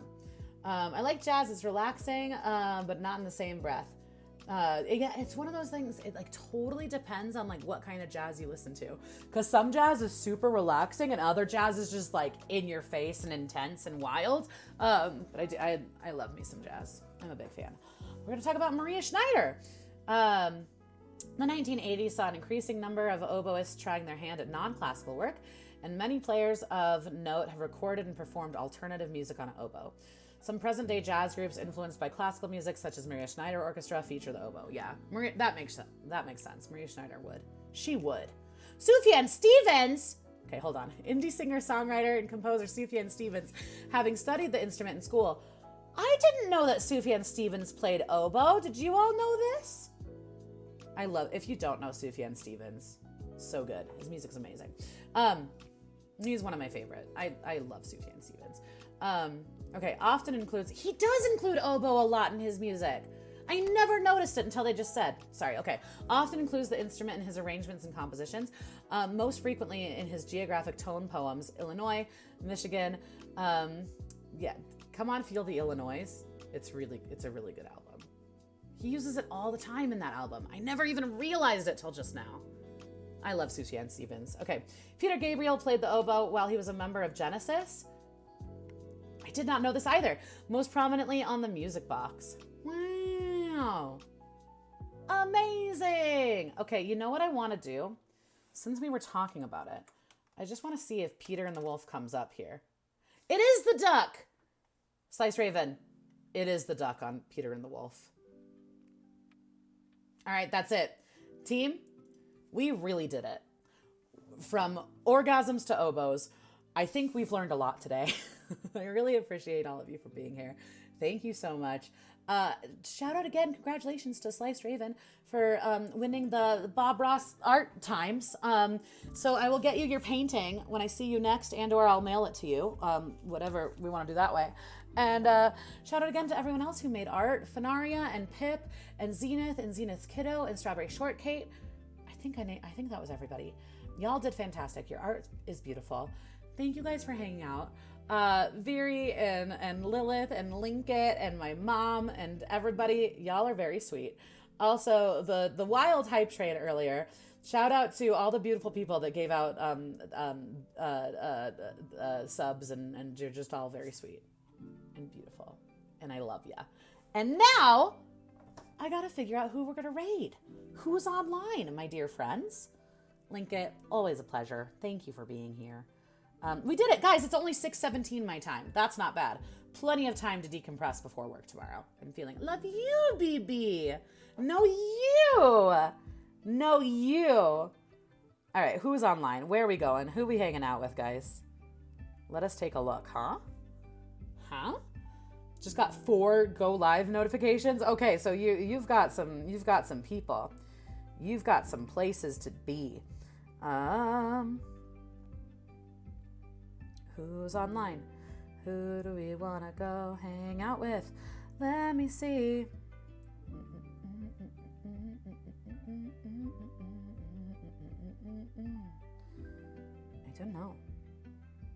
I don't know. Guys, I don't know.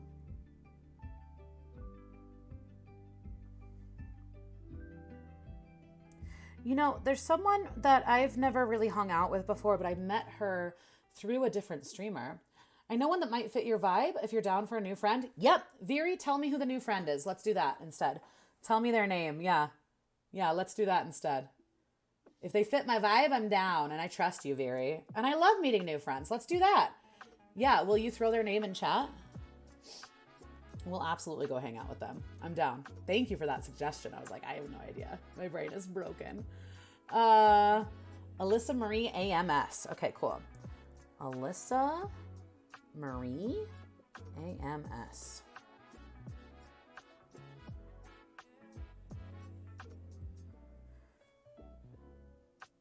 Alyssa Marie AMS. Oh, I spelled, okay, I see. I did Maria on accident. Here we go. She sings and plays Stardew? Cute. Love that. Let's do it. Deal. Alyssa Marie AMS. You got a deal, Brent. Alyssa Marie Deal or AMS. no Yes. deal? Okay, cool. Got it. Guys, we're going to go hang out with Alyssa Marie. I don't know her. Let me follow her real quick before we invade. There we go. Okay. All right. We're going to go say hi to one of Viri's friends, okay? So be nice. I don't know her.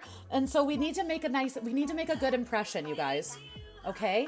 So please make a good impression. Behave yourselves and be kind. And also, I trust you all. You all know what's up. But let's go say hi and have fun with a person whose name I spelled wrong when I was trying to raid. Gimp, always a pleasure. Thank you again for raiding earlier. It's good to see you. Okay, let me see. Alyssa, I wish I knew how to type better. Marie, AMS. Boom. There it is. The raid has been created. Gimp, always a pleasure. Everyone else who's been hanging out, love you so much. Thank you so much. I appreciate you. I will see you Wednesday for whatever I want. Okay? Okay, I love you. I'll see you soon. Go say hi to Alyssa for me. Oh my God, there's so many people here. Thank you so much for hanging out. You all are beautiful. And I will see you Wednesday, okay? All right, I love you. Bye-bye, BBs. I love you. Bye-bye.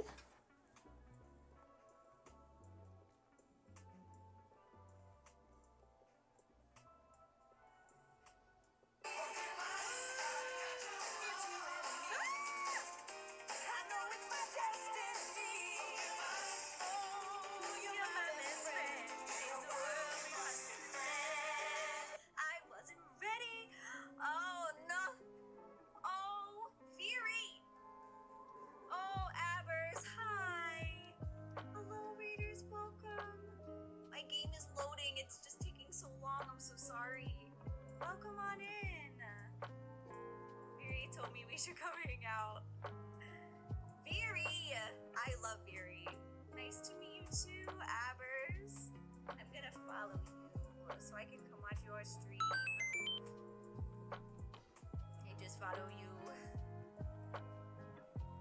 Can we get a shout out for Abers? Viri is the best. I was just saying today, I hadn't seen Viri in a while. I also haven't been streaming